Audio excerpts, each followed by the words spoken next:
is back.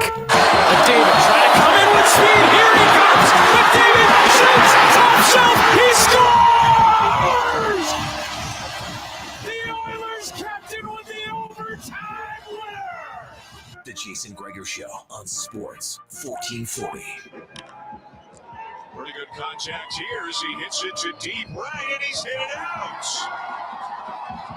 Now that's a birthday present that George Springer just gave himself, and the Blue Jays have the early lead. Presented by PlayAlberta.ca, Alberta's only regulated online gambling website. Howe slinging it to the end zone. Was it caught? Yes! McLaurin! Touchdown!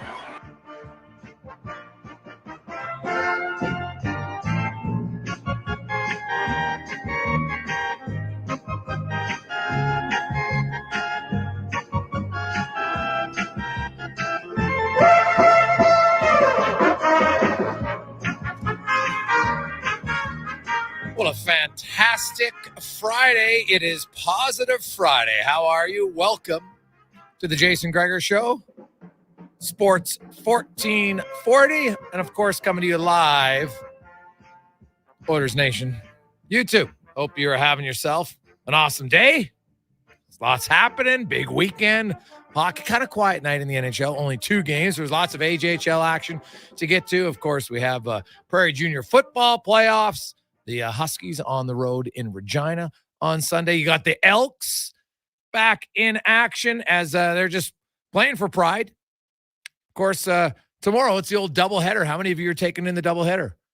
Montreal and Edmonton at 2, and then you have the Oilers and the Vancouver Canucks. A rematch after Wednesday's season opening debacle, if you're an Oiler player or fan. And couldn't have asked for a better start if you're Vancouver. They're pretty excited about it, 8-1. So we'll see.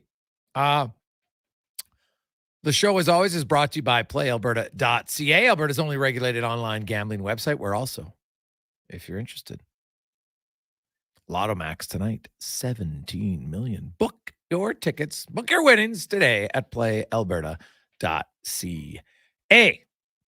Coming up on the show, loaded lineup for you today. Rod Peterson will join us. Bill Bender. We'll have Lori-Ann Muenzer, as always, in studio. Lowetide will be by. Wanye Gretz, Craig Button, Mark Spector. Man, we got a jam-packed show. The fellas have loaded it in today, which should be quite good. Looking forward to it.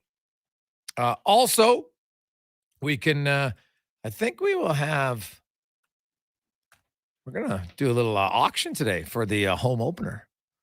If you want to go to the game, we'll auction those off during the show. I just want to get confirmation, but I'm pretty sure.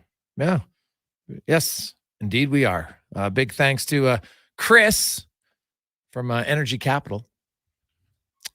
We'll donate those for charity. They are in the first row in the second deck.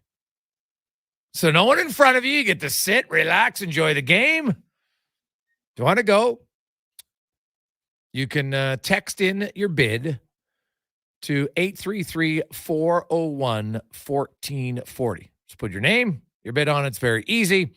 And you know what? We'll do this one kind of rapid fire. We'll end it at 4 o'clock. All right? So away we go. Because I know everybody always waits at the last hour, and then it's great. But you know what? So we'll shorten it up a little bit today between 2 and 4 o'clock. As always, you can get involved. You can text us 833-401-1440 in our Jiffy Lube inbox. And Dave comes in, $500. Dave is already on the board. Attaboy, Dave. Nice. So it's good. Also on the show today, some NHL storylines to discuss. And there's a few teams I want to watch. Like, I know they're going to be bad, but I think they might be really bad. The San Jose Sharks. And you know, goaltending is going to be a massive question mark. If you were watching any of that game last night, you know, they're close. And then all of a sudden, Vegas gets a few goals on just some bad goaltending by Cabo Kakinen. Not ideal. And then it's pretty much game over. They gave up 2 goals in a minute 53 seconds. Sorry, just 53 seconds, not even a minute 53 seconds from Haig and Roy. And you're just like, ouch. So, and then they scored early in the third period. Braden Pahal, his first NHL goal. Good for him.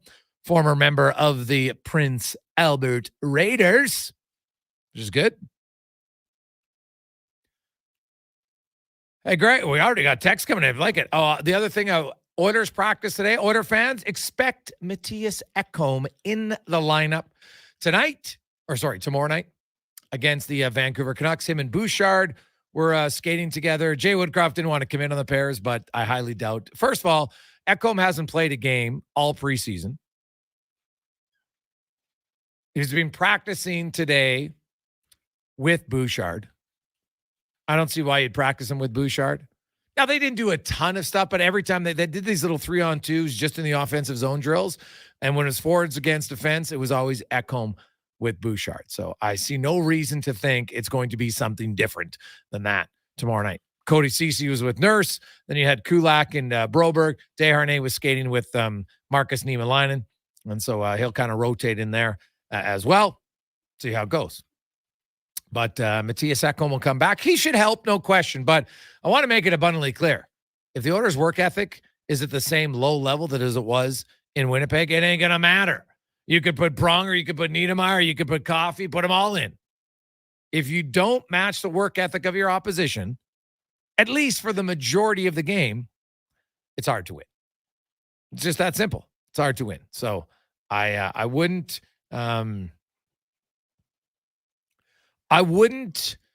expect a similar effort. It was one game, and it's the first game of the year. There's lots of more focus on it. They were terrible. They weren't good enough. I expect them to be much better tomorrow night. It's at home. The building's going to be rocking. You got the new intro that they always unveil for the season opener. All right, every player gets announced before the game. Trust me, they'll be ready to go. And the funny thing was, the Oilers' first 5 minutes in Vancouver wasn't bad. So it's sure they can come out and be good in the first 5 minutes, but can they be good in the last 55 minutes? That's going to be the question for the Oilers. There's no guarantees you win. It's not like Vancouver's roadkill. They're not terrible. But if the Oilers play their game, they're a better team. It's just that simple. They're a better team. So it's kind of where I stand on that. Nick is now in at 600. Nick in the truck. Attaboy. I like it. Also, you can get us on Twitter if you like. At Jason Gregor, at Connor Halley. The Thursday night football game, the line was 10.5. I will say that when the people make these lines, they know what they're doing. The Chiefs win by 11, 19-8. It was not overly riveting game unless you like defense. I thought the Broncos defense played well. No, 2 bad interceptions by Russell Wilson, really the difference in that game. But, the Chiefs have now won 16 in a row. That is the 3rd longest streak in NFL history against one team. 16 consecutive wins over the Broncos. You have their head coach calling a timeout, Cons, not knowing what play it was. So not a banner day for the Broncos. I think that's fair to say. But, man, this Chiefs defense, we talk about the Chiefs. We probably should talk about their defense more, Cons. Like, it is really good. Yeah, I mean, they get the job done when needed. And I mean, they've added some nice pieces throughout the draft the last couple of years. George Karlaftis is a guy who gets after the quarterback. I mean, they've done a really good job. Obviously, we know Patrick Mahomes. When you have a quarterback like that, your defense isn't going to get a lot of the love, but they've got a lot of playmakers, and they get the job done when it matters. On the flip side, Gregor, the Denver Broncos are an absolute tire fire. I mean, you have you're one of the guys you invested a 1st-round pick in, Jerry Jeudy, getting into battles with Steve Smith pregame, and he's becoming a problem. I thought he was going to be a very good player, but as Steve Smith called him, Jag, just a guy. That looks like what he is right now.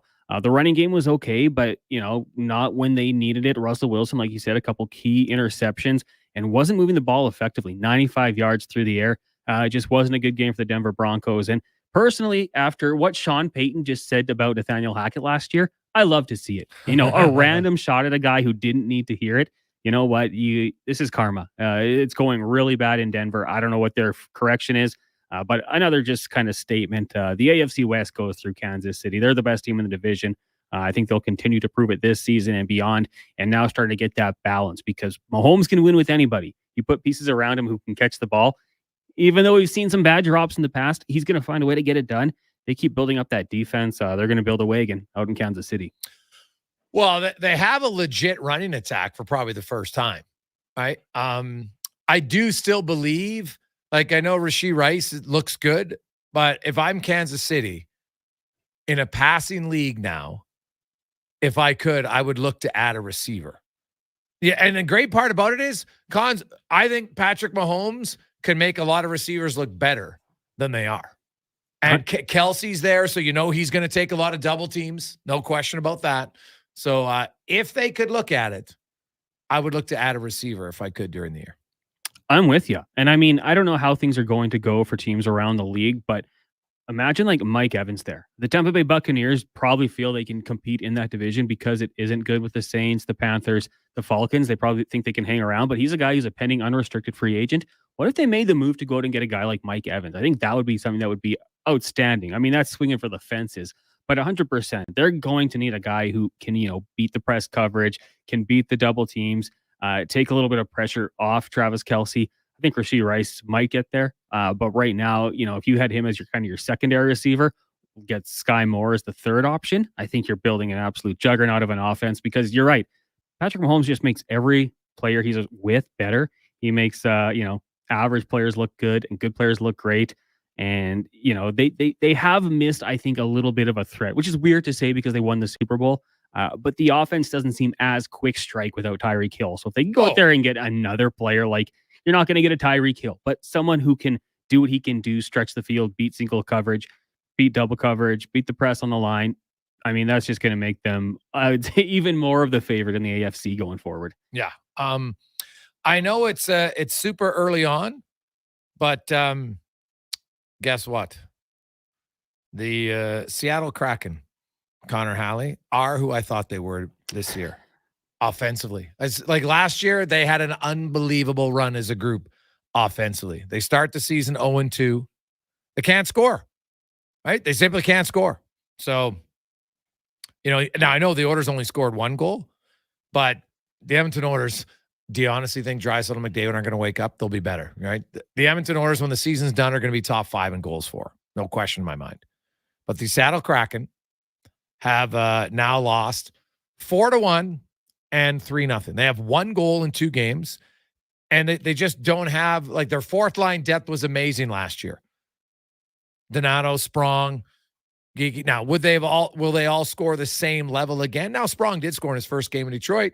So, maybe they miscalculated on the importance of that line. Lots of their top guys were rolling. Jared McCann's got the only goal this season for them. So, he's on pace for 40 goals again, but no one else is. And so watch for Seattle. They're my team that I think offensively, it's going to be a challenge this year for them. No question in my mind. It will be an issue. It is super early, but the Pittsburgh Penguins, after all the moves, kind of how they play, they lose to Chicago in their season opener. Now they're into Washington tonight. That's a game that has me a little bit interested to see. It's not a busy night in the NHL tonight, as mentioned. There's only 2 games on the docket. Coyotes in New Jersey, and then the Penguins in Washington. But then we got 14 games tomorrow night, 2 on Sunday. It splits up a little bit, 5 and 9, and then 2. But this month, there's like a lot of 2 games, then 12 games. 2 games, then 15 games. 2 games, then 16 games. If you don't know, on the 24th of October, every team in the NHL is going to be playing. First time in history, all 32 are playing on this. I think it's first time all 32 are playing on the same night. And their starting times are staggered. Well, we'll see. We'll see. Imagine if they actually started on time. Oh, what a positive Friday that would be. An absolute beauty. The Oilers, by the way, are in Minnesota that night, in case you're wondering who the Oilers are playing when everybody is going for the NHL. The Oilers schedule, I'll say this, and I'll wait to talk to the players after, but I wonder if they want a little bit more active of a schedule. The Oilers are getting lots of 2-day breaks in between games. right? They played Wednesday, 2 days off. They'll play Saturday. Then they have 2 days off. They don't play again until Tuesday. They're on the road in Nashville. They play Tuesday and Thursday. Then they're back home against Winnipeg. Then they get 2 days off. They play Minnesota. Then the Rangers. Then they get 2 days off before the Heritage Classic, and they actually get 3 days off after the Heritage Classic. So a very light schedule. Guys, Denver's complete garbage. They need picks and start the rebuild now. Do you think they will buy out Russell Wilson from Dean? Well, release him, you mean? Yeah, it would cost him a lot. I don't know if, you know what? Why? I guess would be my question. If they're in a rebuild, then just keep the veteran quarterback. He actually was okay in the first few weeks. He wasn't very good yesterday. But, hey, guys, Jerry Jeudy on a team with an actual QB would be a beast. Yeah, but if you actually look at some of Russell Wilson's numbers this year, they're not bad. But he is not the level. But I'll say this. Good receivers find ways to get open regardless of who the quarterback is. Can't just always blame the QB, at least for me. That's not how I see it. And he's had a lot of drops in his career in crucial moments. Oh, yeah. So I think that too. I think if you put him in a better situation, but just kind of how he's reacting to things off the field, I'm starting to question the guy. So I don't know. Maybe he isn't the guy I thought he was coming out of Alabama. Yeah. So see how it goes. Also, later on today, we'll hear from Leon Draisaitl. Dylan Holloway, good news for Oilers fans. Dylan Holloway. Now, the shot he blocked hit him on the exact same wrist that he had the surgery on twice, his left one. But he was nervous. He said it didn't feel good, and he was like, "Oh my goodness, not again." But he's fine. Says it's a little sore, no big deal. Was joking that it was lucky it was his left one, not his right one, because he was signing all the autographs yesterday here at West Edmonton Mall, just outside Sports 1440. Our location here at the studio. And he's ready to roll. That line was easily the Oilers' best line in game one. They hope to continue that. And we'll see where else they go. And the Elks, Collins, what are you expecting? Like, obviously, there's nothing on the line for the Elks now. They play a Montreal team who also has nothing on the line. I shouldn't say that. Montreal's in the playoffs, but they don't really have. I guess they have home field. Them and Hamilton. They're in a battle for it. So, I look at Montreal though. It's funny. Like when I think Montreal, I don't think they're very good. Right? Like they're 9-7, but I don't find them that good. So I think this is like Winnipeg, Toronto, even BC. They're the top tier. Edmonton was close to Winnipeg. They're close to BC. They kind of got dominated by Toronto. I think this Montreal team, they're like a middle of the pack team. This is a team that Edmonton has to say we should be able to beat as we go forward. I think this is an important game to kind of see where you're at. We've seen them beat Calgary. We've seen them beat Saskatchewan, Hamilton, Montreal slightly up on the rung. And, if you beat them, then at least you're in the middle of the pack. Yeah, totally. I mean, I think this is a winnable game, like you say. I mean, there's definitely a tier one in the CFL, and it's not the Montreal Alouettes. I think Toronto's probably a clear-cut favorite going to represent the East in the Grey Cup. But, yeah, I mean, I think there's certainly importance to this game for a lot of players, and maybe kind of sending a message to the fan base. We still want to see Trey Ford continue to improve and have success out there. There's obviously guys that are going to be back that have played well. Gino Lewis being one, the pizza eating champ at the Pizza Pig Out. But you look at some of the other receivers. Dylan Mitchell, I think to a certain extent he's kind of underperformed this year. We want to see what he can do. Is he going to earn a spot back next year? Cobb is a Canadian player, slot back, who's been ascending, starting to make some plays throughout the offensive line. Standings wise, yeah, it doesn't really matter. The Elks obviously going to miss the playoffs, but I think, you want to put on a good performance for the hometown. And then obviously you want to try to do what you can to put good tape out there. If you're not going to be back with the Elks, you want to be able to make sure you're going to be landing somewhere. So I would expect a good performance from this team going forward. And Trey Ford, I mean, right now he's kind of must-watch action when it comes to CFL quarterbacks. So get out there and watch this one down at Commonwealth. Also, a disappointing outcome today for the men's national team in soccer. Japan spanked them 4-1. So first debut with the new coach, didn't go very well. Now, Japan's been pretty good. They beat Germany 4-1, beat Canada today 4-1. But obviously the men's going to want to play a little bit better than that moving forward. We'll take a quick break. We'll come back. RP will join us next on the Jason Gregor Show, presented by PlayAlberta.ca, live on Sports 1440 and Oilers Nation YouTube. We have a pair of tickets currently at $600 from Nick for tomorrow night's home opener. At The Brick, we're not just proud of this city and its rich sports history. We're proud partners of it. The Brick started right here in Edmonton over 50 years ago. And when we're not cheering on the Oilers and Oil Kings live at the game, or the Edmonton Elks under the bright stadium lights, we're in our stores, providing everything you need to cheer them on in your home. The Brick, supporting Edmonton sports teams and fans since 1971, saving you more. Building or renovating, you want to work with someone who sees and understands your vision. BIE Engineering is a family-owned, experienced structural engineering consulting firm serving commercial and residential clients in Edmonton and surrounding area. Homeowner or large company, they'll work with you to help see your ideas through. BIE Engineering can help prevent problems, deliver solutions, and minimize your risk. BIE Engineering. Request a quote for your project today. Visit bieeng.com. How exciting is it to have Sports Talk Radio back in Edmonton? Tie game, bottom of the ninth with a full count. The kick, the pitch. It's high, it's far, it is gone!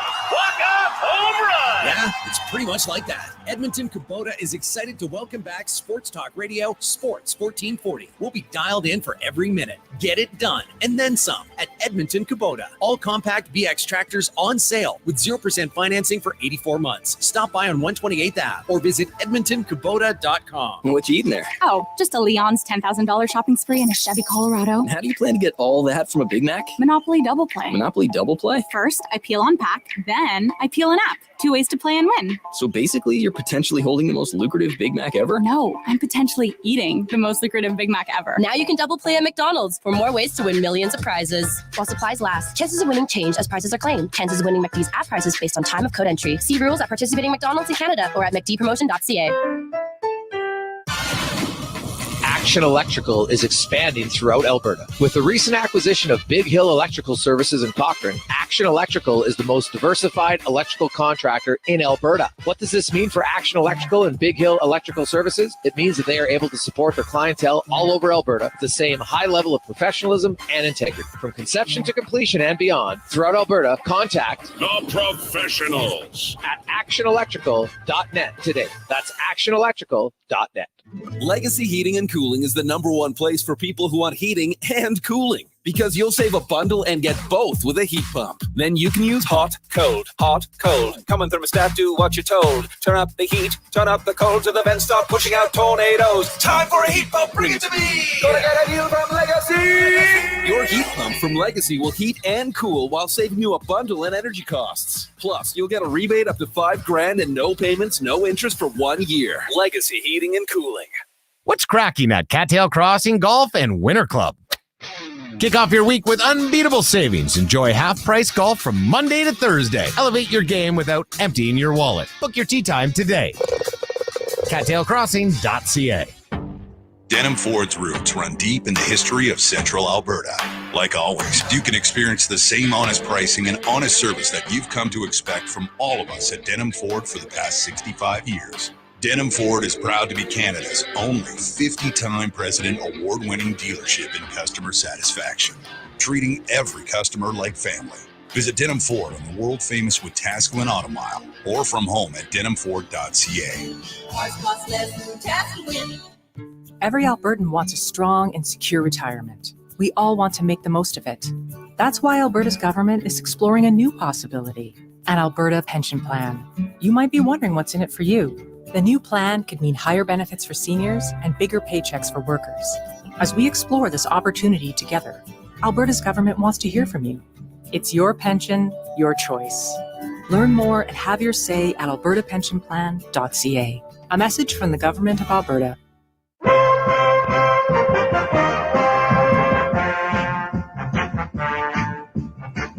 Portions of this hour brought to you by Papa John's. Try their new one-topping garlic or spicy garlic epic stuffed crust for $21.99 for a limited time, only at papajohns.ca.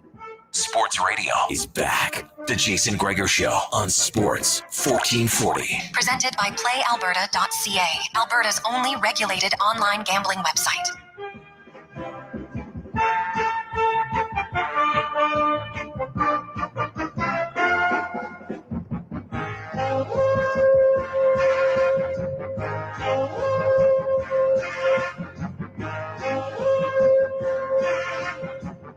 2:23 as we continue on. Positive Friday on the Jason Gregor Show on Sports 1440. Also live on Oilers Nation YouTube. Thank you very much. Quick question. Hey, guys, where's the seats? The seats are section 218, row 1, which is just at the blue line where the Oilers attack twice. All right, so really good seats. And Nick has them currently at 600 bones, all for charity. So if you want to go tomorrow night, home opener, it's always a pretty good atmosphere. You get to see the new video intro. Everybody's fired up. I can say this rather confidently. The Oilers will be better than they were in their season opener because it's hard to be worse. We know that for sure. So we will look to see what happened. Also, Matthias Ekholm will be in the lineup tomorrow. Let's get to the football report brought to you by Legacy Heating and Cooling, home of the no payments, no interest for 1 year on your furnace. Stay warm all winter at legacyheating.ca. Host of the Rod Peterson Show, our good friend Rod Peterson joins us once again. RP, how you doing? I'm doing well, Gregor. How you doing, buddy? Happy Friday. Yeah. It's Positive Friday. It's always nice. I like it. Where are you on the beach in Florida? I'm in my backyard. They call the screened-in patio in Florida a lanai. I call it a line, and nobody gets it but me. Okay, well, hey, Patrick Laine, 1 goal shy of 200 in his career, so that might be happening very soon. Let's talk a little hockey, then I want to get to the football. But you're in Florida. What's the buzz around the Panthers after what they did last year, went all the way to the Stanley Cup final?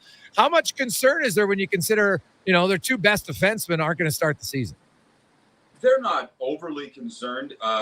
Jason, a lot of teams that went through what the Panthers did last year come back angry. Vegas was angry last year. You could see it. They played angry. The Panthers aren't angry. They're very confident. They know they got a great team. They want to see the best Sergei Bobrovsky. There's good Bob. There's bad Bob, right?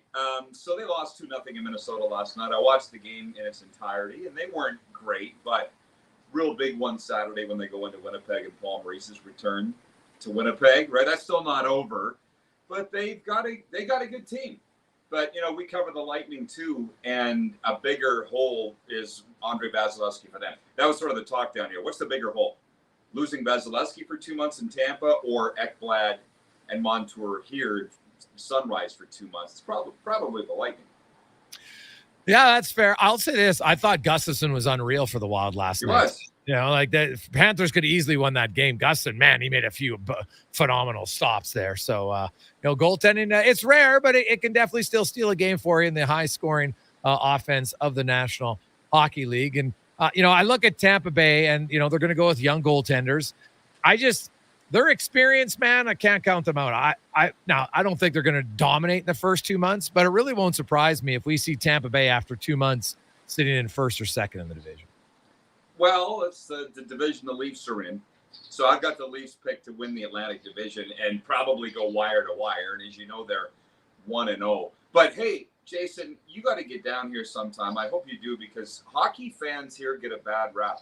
I saw a term last night that the Panthers got goalied by Minnesota. I'm like, how do you guys even know what that is? But they do. They know more than you'd think. They got goalied last night in Minnesota by Gustafsson. They know. I think they know. Yeah. No, hey, you know what? Well, Tampa Bay definitely has had tons of success. And Florida, people are like, until once you win, it changes things significantly. And they got Kachuk, they got Barkov. I like their team when they're healthy. There's no question. And as you mentioned, if good Bob shows up, they could be good. What's your expectations for Knight?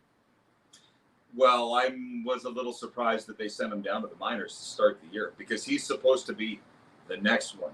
And we all know he missed the last half of last season, being in the Players Association, a player assistance program. And he had a good preseason. I watched him in training camp. I watched him in the preseason. He was very good. So I don't know what's going on behind the scenes. When he was sent down to Charlotte, when they announced their final roster, I was like, what's going on here? He was better than that. So I don't know. He's got all the ability. We've seen it. He won World Junior Gold with Team USA. But it's a lot of it up here. He's still very young, Jason. He's very young. But he's got some stuff he's got to get figured out. Rod Peterson joins us. Is it just because maybe he didn't play for a year, they're just going to give him a few starts and then recall him, do you think? It could be a confidence issue, but they never really talked about why they sent him down at all. So, like I say, we're hoping for the best. And I've been around. I'm going for supper with the Panthers. Some of the Panthers people tonight. They love him. It's not a character issue. It's not any of that. He's not the Spencer Knight that they want to see right now. So maybe that they did call it a conditioning stint in Charlotte. So I guess that's what it's going to be. Now let's get to the CFL, of course, one of your huge passions, and Rough Riders, of course, 6-10. It's not been the season they'd want, but them and Calgary are battling it out. One of them's going to make the playoffs. I don't think both will make it because Hamilton, I don't think they're going to be. Well, they can't even catch him. So, what do you make of this Riders team, Rod? You covered the league for a long, long time, or the voice of the Riders for a few decades. What's missing there? Culture within the organization is what's missing. I mean, they finished last season, Jason, on a 7-game losing streak on the way to going 6-12 and missing the playoffs, and now they're on track to do it again. And there's that. I'm a little disappointed. Tonight's game in Calgary is ostensibly a playoff game. Yeah. And 20 years ago, 2005 was the last time the Stamps and Riders met in Calgary this late with this much on the line. 2005. Marcus Crandall was the Riders quarterback. Henry Bruce was the Stamps quarterback. That place was jammed. I was there. I called the game. And I'm interested to see what's the attendance tonight. And if you want to go on the Commonwealth tarping off thing, I'm more than happy to do that. But it's a playoff game tonight, and the Stamps are favored by 3.5 at our betting partner, Bet Regal. And I'm not totally sure why. Maybe it's because they're at home. But you say the right. What are they missing? They're missing confidence. They're missing a good culture. They're missing a lot. They're missing Trevor Harris. I mean, I heard that this week. If he was healthy all year, where would they be? Fair, but Hamilton's doing it with backup quarterbacks in Edmonton. Well, let's not talk about it. Well, Trey Ford's at least were, the Elks have at least shown a pulse here in the second half of the season. We can debate about Chris Jones and the ridiculousness of bringing back his offensive coordinator. We knew exactly what he was, and then he continued to be exactly what he was, which isn't good, lacking any sort of creativity. They make the change, not only at OC, the Jarius Jackson comes in and says, yeah, let's go to Trey Ford, and the Elks look like a completely different team. They're not in the echelon of Winnipeg or Toronto yet, but they beat Saskatchewan, they beat Hamilton, they beat Calgary. I think Chris Jones wasted the season, Rod. He wasted the season by being stubborn, keeping his OC as long as he did. You aren't wrong. I hope you're not looking for an argument, because I just talked to an Elks guy this afternoon at length. And one thing he pointed out was Edmonton lost to Sask twice by less than 5 points. Where are we if things are reversed right now? That's how close they were with bad play calling offensively. And I don't want to say any more about what our conversation was, other than this guy said, we're very close as a franchise. As you said, a pulse. And his thing said it wasn't as much the quarterback change of Cornelius to Trey Ford that flipped the switch. It was the difference in the offensive coordinator. Yeah. He's like, who knows how Cornelius could have played in a Jarius Jackson offense? And I guess at this point it doesn't matter because you're not looking back. But with the Rough Riders, there's a lot of pressure there, man. I don't think people understand. It's like the Oilers in Edmonton. The pressure is insane. And it makes some people crumble. And you either rise up or you crumble. And what have the Riders done? They have not risen up and answered the bell. They could still, but they've lost 5 in a row going into tonight. I'm not real confident that they're even going to make a showing. Yeah. Rod Peterson joins us from the Rod Peterson Show. Rod, what are you hearing from your sources around the league on where are they at with the commissioner? Are they happy with what Randy Ambrosie's done overall? Well, I don't talk to those people anymore for a variety of reasons. Largely, I don't believe what they have to say. So you haven't heard from Randy? I haven't. No. For a long time. I mean, I like him. I'm on the air in Edmonton here right now, and he played for the Eskimos. I know Randy's beloved, and I like Randy. But this is a board of governors that got rid of Mark Cohen. The greatest commissioner in my mind we've ever had. So what way's the wind blowing, Jason? That might tell you how they feel on Ambrosie. But I don't go too far down that road because on the discussion of Halifax expansion, you pulled my leg enough that I don't believe it anymore. They've cried wolf too much. And I like Randy, but they got sold a bill of goods by Genius Sports and this stats thing. I mean, you know it as well as I do. It hurts my heart to say the Riders are viewed in Canada, or the CFL is viewed in Canada as a minor league. But who's responsible for your brand? You are. Yep. It's their own doing. That hurts me to say, but it's true. Yeah, it's hard. What do you make of the Elks tarping off the second deck, excluding for special games next season? Hot take alert. I don't have a problem with it. Do the math. Look at the games. They could have played the games at Clark Stadium the last 2 years. But what I heard today from multiple sources, Jason, is that, yeah, they moved season ticket holders. That's not shocking, right? 55-yard line, moving those people in the upper deck. And I thought, hey, give them a signed football from Manny Arsenault, or take him out for lunch, or give him a jacket, and they'll be good. They're not doing that, I understand. They're saying take it or leave it and be happy we're allowing you to buy tickets. And I'm like, if that's the way they're treating the fans, then they don't deserve to have fans. I was flabbergasted. Doesn't take much, man, to treat your fans well. And if they're treating them this shoddily, they deserve the backlash they're getting. To me, you're a season ticket holder and you've been in the upper deck for 15, 20 years. You're just used to the vantage point. Obviously, you like it. That's why you keep renewing your tickets. And you can't just say, hey, we're closing it, take it or leave. To me, you would want to keep them as season ticket holders and do something for them. Right. Right. And, but it's funny. Like I heard some who said, hey, I got an offer, and some people liked it. And, obviously some didn't. So I've kind of heard varying reports from season ticket holders, at least who have emailed me about kind of what their experience was, because I asked people to. So, we'll see. Obviously, no one likes change. That's a fact. I don't care who people are. Most of us are very hesitant to really accept change right away. I look at BC, and I see how it's worked in BC. So I think there's a better chance in Edmonton. Like, this will create a better atmosphere most games. You still have the opportunity on the rematch against Calgary. If Saskatchewan comes in when they're competitive, maybe you can get to 35 or 40,000 for those games. But if you can create a really good lower bowl atmosphere every game, then you're going to have a much better chance to have 30,000 every game. Rick Lawlisher was the guy that did it in BC, and I can only assume he's the guy that's doing it in Edmonton now. And, it's not as much about – initially I thought it was all about attendance, and it's not really. And I think sports people know that. But, again, if they're treating season ticket holders poorly, then they deserve what they get. I don't know the inside of it either, but I just heard that there was no offer of a gift or anything like that. But as far as change, yeah, people don't like it. But look where you're sitting right now. Look what's going on in your life. I mean, change is good, right? Or can we just stop complaining? Some people like to complain just to complain. I'm not one of those people. You and I are both people that embrace change. So I hope that it works out. But if they've stopped, making those overtures to their fans, which they might have, because that happened in Calgary. You wonder why the attendance is so bad. I spent the last 2 summers in Calgary, and the fans have been completely forgotten by the Stampeders.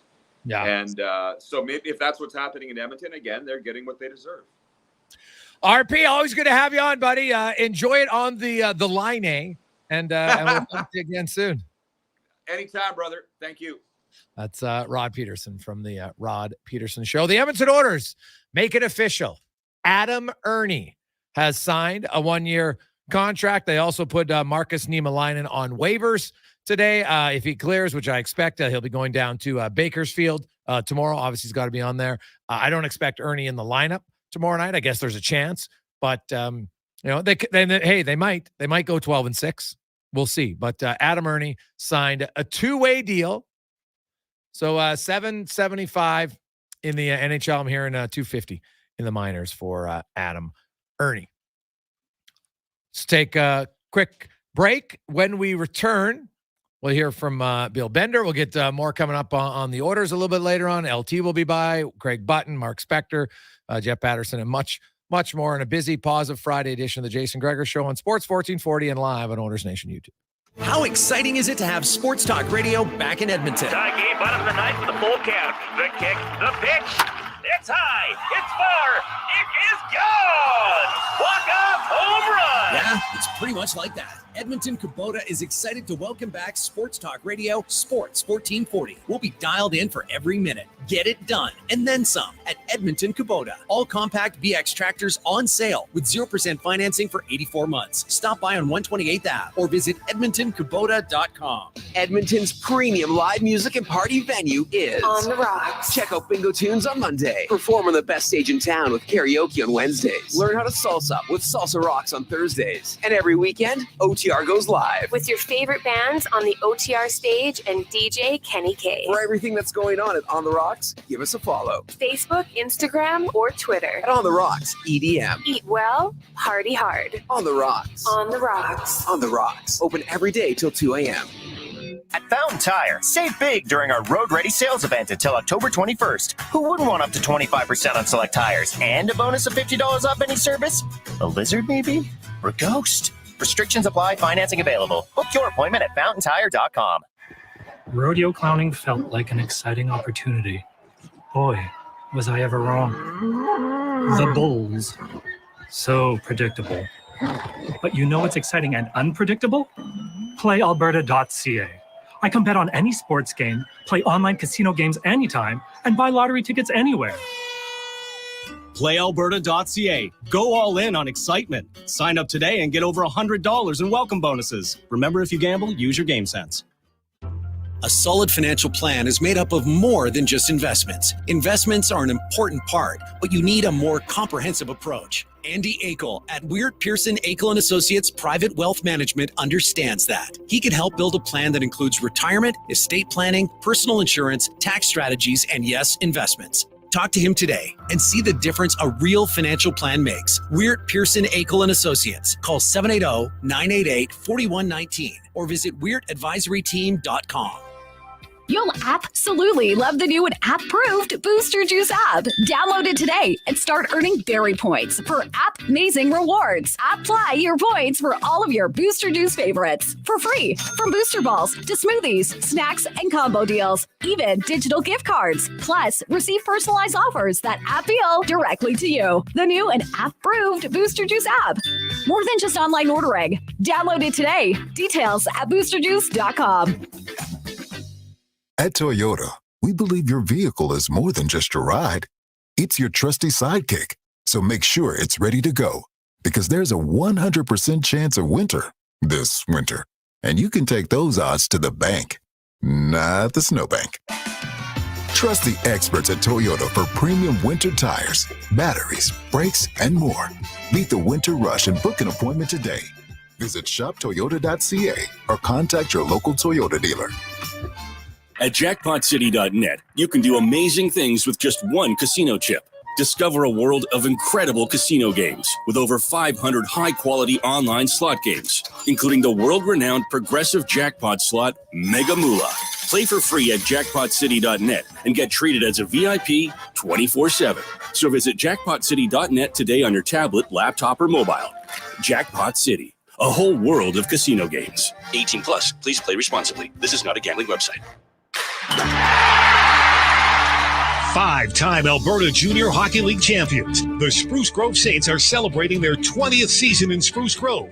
Be part of the action and enjoy some of the best Junior A hockey Canada has to offer by experiencing a Saints game for your next outing. Tickets range from $9 to $15 with free parking and some of the best food and drink specials in town. For more information on tickets and how you can become a partner, go to sprucegrovesaints.ca. You know, I got into reffing for the excitement. He's going for the chair. Turns out wrestling is completely scripted. But you know what's exciting and unscripted? PlayAlberta.ca. With an all-new sportsbook, odds boosts, and betting on any game. PlayAlberta.ca. Go all in on excitement. Sign up today with promo code SPORTS50 and get a $50 free bet. Official gaming partner of the Edmonton Oilers. Remember, if you gamble, use your game sense. Hey everyone, it's Kelly here from United Sport and Cycle. United's annual Hockey Days sale is on now. Save up to 20% off on skates, 25% off on equipment, and 35% off on all Pro Stock sticks. United Sport and Cycle, your home of hockey for over 95 years.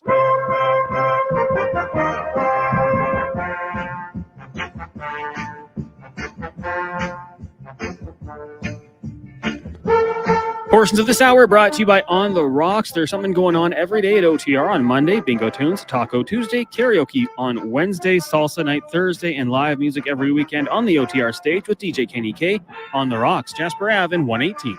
Sports radio is back. The Jason Gregor Show on Sports 1440. Presented by PlayAlberta.ca, Alberta's only regulated online gambling website.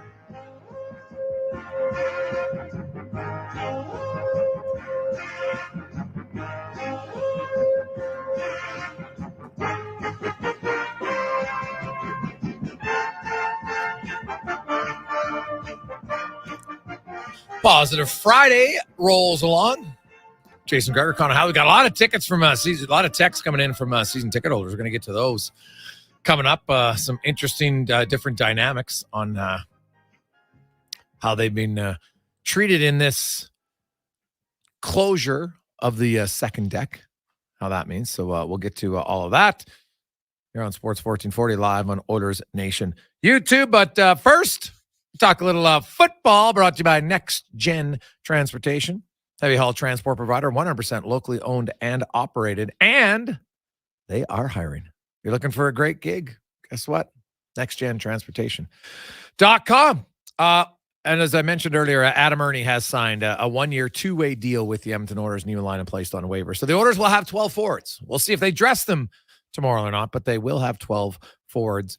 Kulak and Broberg were taking a lot of reps together today, so maybe Desharnais out. We'll see, or maybe they stick and just go 11-7 with the return of Matthias Ekholm. As Bill Bender from Sporting News joins us to talk a little NFL. And Bill, welcome to the show. Good to have you back on. It's interesting watching the Kansas City Chiefs. Patrick Mahomes admitted again, like their offense isn't the Chiefs' offense of the past. It hasn't been as in sync as they would like, but man, like this might be the best Chiefs defense we've seen, at least during this era where the Chiefs are a top team. Yeah, they're grinding out some victories. I mean, last night a couple mistakes that you're not used to seeing Patrick Mahomes make. But when I say grind it out, I mean Isaiah Pacheco has become a huge player for them. And when in doubt, when is Travis Kelce not open? Maybe you know the answer to that. I mean, it seems like he is never not open for them. And the defense, as you mentioned, has benefited from the return of Chris Jones. I still think that the class of the AFC, it's not perfect, but whoever's going to win the AFC is still going to have to go into Arrowhead and win, and that's not easy to do.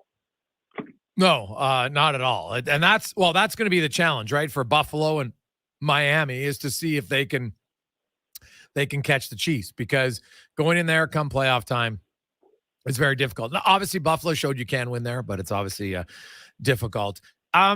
What do you make of the San Francisco 49ers? Like, are they the class of the NFC in your eyes?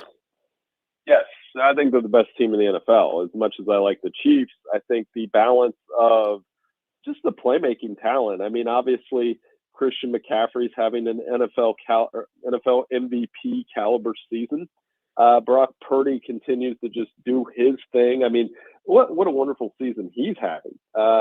9 touchdowns, no interceptions, not making mistakes. They've got playmakers at receiver. The defense is good. They're well coached.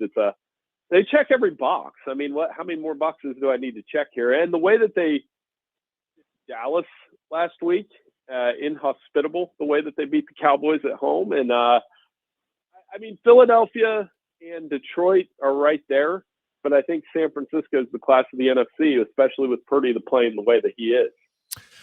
Now, this just came down today. The Broncos, it sounds like Frank Clark is out. Now, I guess maybe it could be like Randy Gregory last week, and there's a trade that materializes until the release becomes official. But Clark gave back $1.7 million of his base salary this week to facilitate a departure. So when you think of Frank Clark, do you see a team out there that's a good fit for him? Well, he'll find one. I mean, somebody that needs an edge rusher. I think Detroit would be interesting. I don't know if that's the best fit, because, I mean, they could look to add 1 or 2 more pieces. The Saints are another team that are kind of in that mix of, I really like what the Saints are doing defensively. You add him on top of it. And then, of course, you know, there are a couple others. I do think he can help you and get a couple sacks and help a pass rush, especially but I don't think he will go not a playoff contending team, if that makes sense. It'd be somebody that's an added bonus for somebody that's going to make the postseason. Yeah, no, and that's fair. I'm sure he'll be able to kind of pick and choose and see where he goes. And obviously, he's pretty confident he's going to sign somewhere. He gave back $1.7 million just to get out of Denver. What do you make of the Broncos, man? They've come in and it looks like there's no improvement, right? And Sean Payton, kind of had that drive-by cheap shot on Hackett last year. Now he's the head coach, and so some would say maybe it's fitting because Denver doesn't look much better with Payton as they did with Hackett. Yeah, that's kind of stunning to me, honestly. I thought Denver would improve. I liked this core of players that they drafted a few years ago, especially on the defensive side, guys like Surtain and Jonathan Cooper. And to be fair, the defense played well last night. For as maligned as they were in that 70-point game against Miami, I thought the defense played okay. Offense is a mess. Offensive line is a mess. Russell Wilson's trying to play through it. They've had injuries. You had the back and forth with Jerry Jeudy and Steve Smith. I didn't see it being this bad this year. I'll be the first to admit that. No, I'd be with you. I didn't think it'd be this bad. I didn't think they'd be good, but obviously I didn't necessarily expect them to be this bad. But it is ironic. The guy who ripped on the previous coach is now the head coach. He's not having much more success. We saw the Cincinnati Bengals, Bill, get off to a slow start. Jamar Chase had a massive week last week. And if you look at how receivers have fared against Seattle so far this season, we could have a repeat performance regardless if T. Higgins is back in the lineup or not as their number 2 receiver. Are you still high on the Bengals? Oh, yeah. High is a relative term, though. I think they, for the second or third straight season, got off to a brutal start. I think Joe Burrow came back a touch too early from the calf injury. He just wanted to get out there, and, it was rough the first couple weeks, but pretty simple, right? Get it to Jamar Chase, get the running game going. Their defense is playing a little better, and they've put away some of those early season woes. And I think you're exactly right. Jamar Chase probably will have another big game this week, and they got to get Mixon going a little bit more. But Joe Burrow, for whatever reason, September hasn't been to him, and then they start to get it going. And last year was kind of the same deal. They were the best team in the regular season towards the end of the year. So they do have a little bit of work to do in the division with Baltimore and I would say Cleveland, but that's of a different sort right now. Well, Cleveland's defense is actually pretty solid. So we'll see how the 49ers go. But my goodness, their offense, I don't know if they'll get across half midfield against the 49ers defense. Like if we're thinking a blowout, like that's the obvious blowout of the week, I would think. Well, like you said, their defense really good with Jim Schwartz. Myles Garrett, they're getting the best out of him. The back seven has improved and is not breaking down as much. But this quarterback situation, I don't know voodoo or a witch doctor or what, but Deshaun Watson in year 2, it just hasn't happened, with this injury. And apparently the thing I read today was he's medically cleared, but he's not, feels like it's game ready. And that is a tough one to throw PJ Walker out against that San Francisco defense. Cleveland, if they get him back, and the Nick Chubb injury on top of it, by the way, if they get back, I still think they could creep into the wild card conversation. But, man, what a brutal couple weeks for the Browns. Bill Bender joins us talking all things NFL. Bill, it hasn't happened since 1993 when the Detroit Lions won their division. But they look good. They're 4-1. It's been a long time to think, hey, the Lions are good. But, man, they look really good. And they're 2 games up on Green Bay already, 3 up on the Bears and Vikings. It looks like, they got a pretty good chance to end that drought. How much of a believer are you in the Lions? Oh, they're going to win the division for sure. I think with that, the way that they went into Lambeau and took care of Green Bay, and their offensive line is very good, had a couple injuries. Their defensive line, led by Aiden Hutchinson, controlled that game.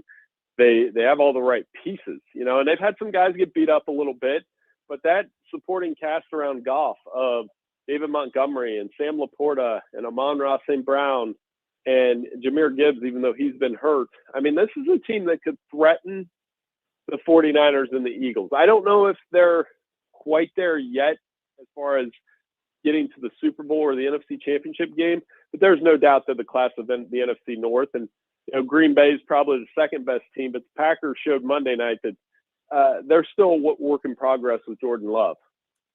Oh, yeah. Hey, man, young quarterbacks, it's a tough league, Bill.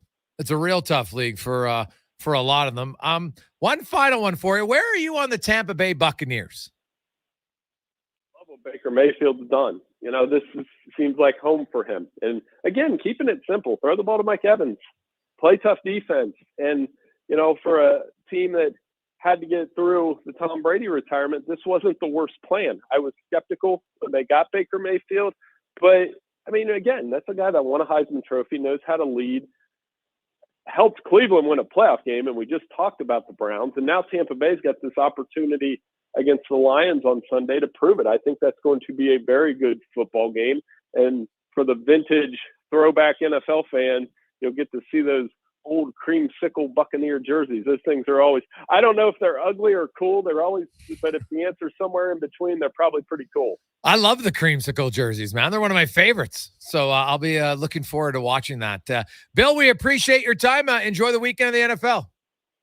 Hey, no problem. Thanks for having me on. Take care. Bill Bender from the Sporting News. And, the other game, I know, but I'm intrigued to watch the Vikings and the Bears. The Bears offense the last few weeks, man, has been really good. Easily could be 2-3. Now, they're not the juggernaut by any stretch, but Fields is entertaining, Cons. And the last few weeks, no Jefferson in Minnesota. The Bears might be able to pull off a win at home. Yeah, that's kind of the big X factor there. How will Kirk Cousins do without Justin Jefferson, a guy who really opens up that offense? Will they lean on the run game, or does Jordan Addison, the young rookie out of USC, can he take a next step? I think he's battling some ankle injuries as well. And you're right. The Chicago Bears, I've said it a couple of times, I thought some of the big plays that they got against the Commanders were due to the Commanders' poor defense and maybe the corners being a little bit aggressive. But they've got some weapons. Khalil Herbert on the IR, so they'll be without him, one of their running backs. That's a tough one. But Justin Fields, the guy can be dynamic. We know that. He's great when the pocket breaks down and he's out there moving. If he can buy time and find guys downfield, that offense can be explosive. So, yeah, for a couple teams that are desperate with 1-4 records, should be a good game out in Chicago. Jason Gregor, Connor Halley with you on Sports 1440 live on Oilers Nation YouTube. If you missed it, Adam Ernie has signed a 1-year, 2-way deal with the Edmonton Oilers, a league minimum of $775 in the National Hockey League. He will join the roster as Nima Line put on waivers today. He'll clear tomorrow. Matthias Ekholm skating and will make his season debut tomorrow. He was paired up with Evan Bouchard today. Jay Woodcroft, as you know, I never like to say, but they practice together. I'd be surprised considering you had Nurse, CC, Kulak, Broberg, and then Desharnais was with Nima Line. And so Desharnais, will they go at 12-6 tomorrow, or will it be 11-7? We'll see. I didn't think Desharnais was bad by any stretch, right? Like, do you put Adam Ernie in? Do you want the fourth line? Or do you want that home ice, the opportunity to put McDavid and Draisaitl out against that young third pair of the Vancouver Canucks? I would think so. So it's me. I'm going 11-7 tomorrow. Let's get to the Con Man and a Sports Center update brought to you by BIE Engineering, specializing in all your residential, commercial, and industrial structural engineering needs. Go to BIEENG.com. This is a Sports 1440 update.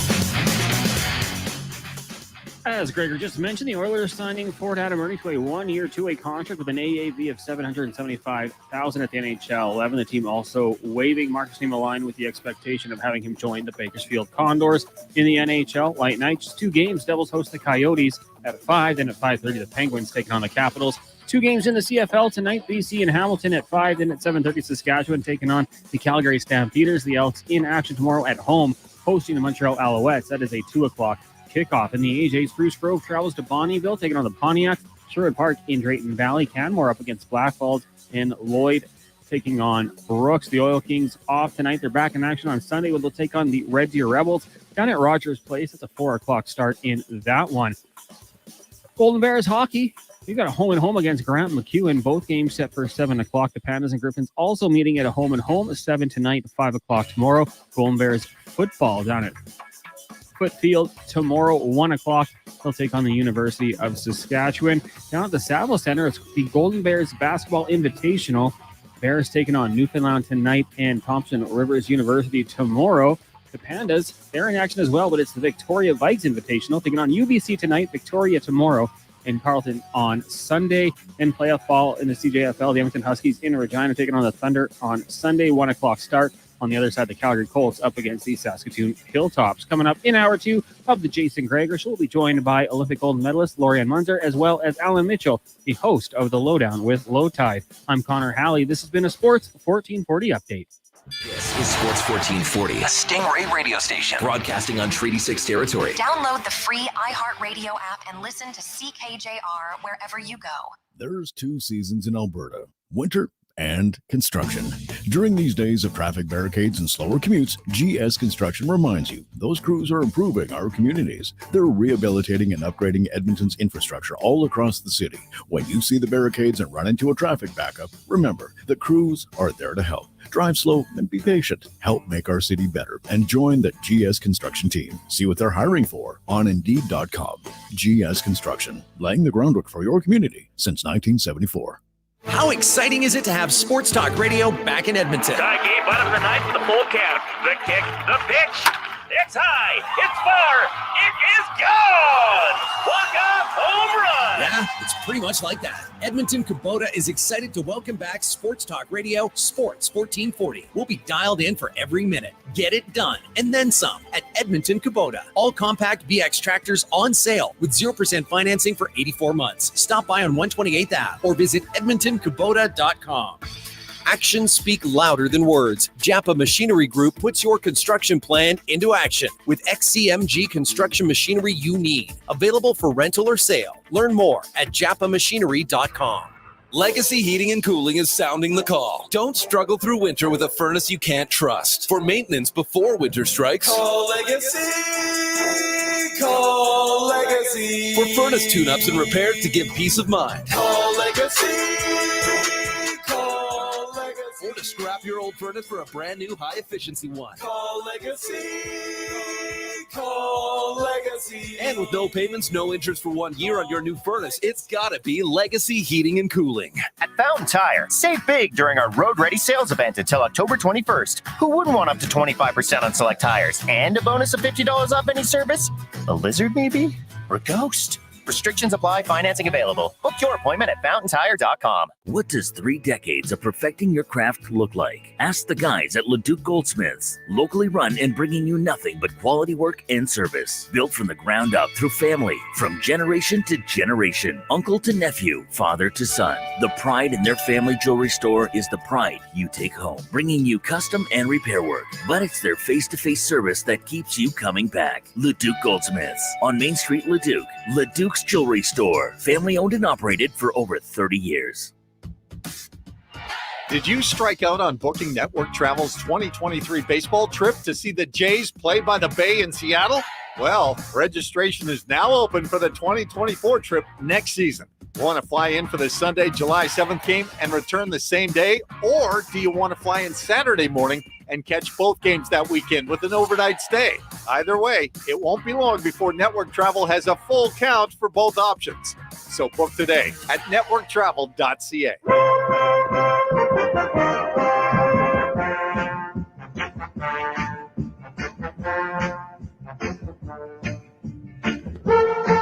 Portions of this hour brought to you by Cantork. We've continued developing tools and are excited to announce our newest design, battery-powered nut runners. 4 models from 500 to 3,000 foot-pounds with more on the way. Learn more at Cantork.com. Sports Radio is back. The Jason Gregor Show on Sports 1440. Presented by PlayAlberta.ca, Alberta's only regulated online gambling website.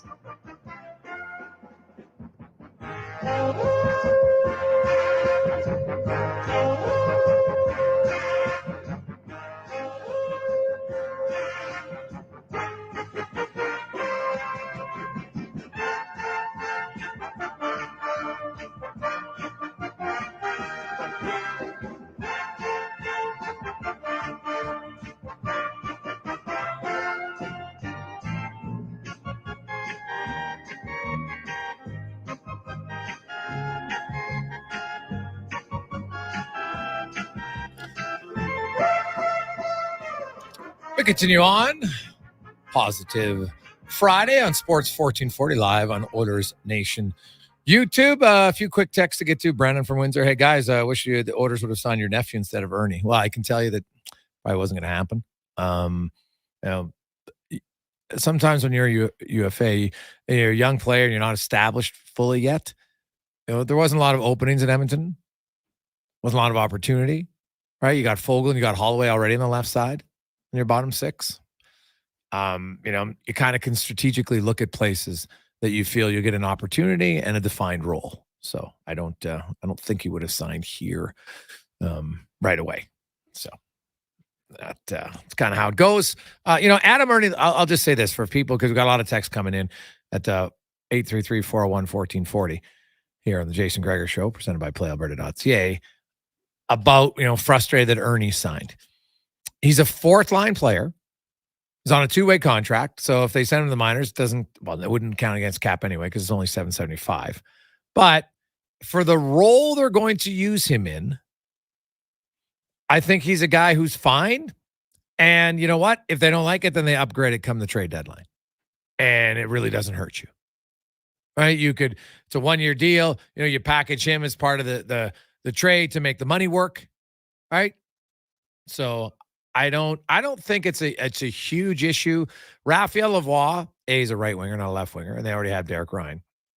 Raphael Lavoie playing 6-8 minutes a night, I don't think is the best thing for him. So I wouldn't do it. Now, let's get to our big guest of the day, brought to you by the Spruce Grove Saints. Go to sprucegrovesaints.ca, where you, of course, can get your tickets to see exciting AHL action. The Saints, it's always entertaining. Check them out, sprucegrovesaints.ca, as they are on the road in Bonnyville tonight. But tomorrow back home against the same Bonnyville Pontiacs. So get your tickets, sprucegrovesaints.ca. Olympic gold medalist. She's also the co-host on the Kevin Kara Show every Monday on Sports 1440. Lori-Ann Muenzer joins us. Lori-Ann, good to see you again. How are you? Terrific. Good to see you. I'm sure you remember this because it's funny how the human brain works. You probably do remember your best performance, but some people seem to remember their worst performances more frequently. It's funny. The Oilers laid an egg collectively as a group on Wednesday, to put it politely. Do you remember a situation where you just had like an awful performance, and how did you get over it? There were a number of them. Going up into the different levels of racing. I think about 2003 when I was in Switzerland. I trained under a 7-time world champion, was in cycling heaven, ate, breathed, slept, rode full time. And yeah, the whole year was just abysmal. Why? I was overtrained. So your legs were dead. Yeah, when it came to race time, I wasn't going in fresh. And I think sometimes some clubs, some teams may find that. You only know that when you go into the events, but you also have a chance to switch it around. Unfortunately, yeah, I remember that, but I've also released it and let it go. And the reason is, if you keep focusing on it and hashing it and rehashing it and rehashing it, it just never goes away. No. But it's funny how human nature, you can get 10 compliments. Mm-hmm. You have one person say a negative thing about you, and some people focus on that. Right? And athletes are no different. I am playing very well. Oh, geez, had a bad shift. Oh, had a bad game. Had a bad performance. And for some, it lingers longer than the good performances. Mm-hmm. Why? It's how they're brought up. It's how they're programmed or how they're trained. We have the iOS system on our iPhones. You have an iOS system too. If you've always been told, this is crap, this is bad, this isn't good, you got to pull up your socks, that's what you're going to remember. Because how many times do we remember? How many times have we been told, that's great, keep doing it, pull up your socks, keep going, keep going, keep going. And most people, it's society, we're brought up, oh, it's bad. And that's what we focus on. And it's until somebody goes, okay, that's enough, stop, regroup, and let's focus on what we do right. Or let's focus on the good, because there's good and bad in everything. Yeah.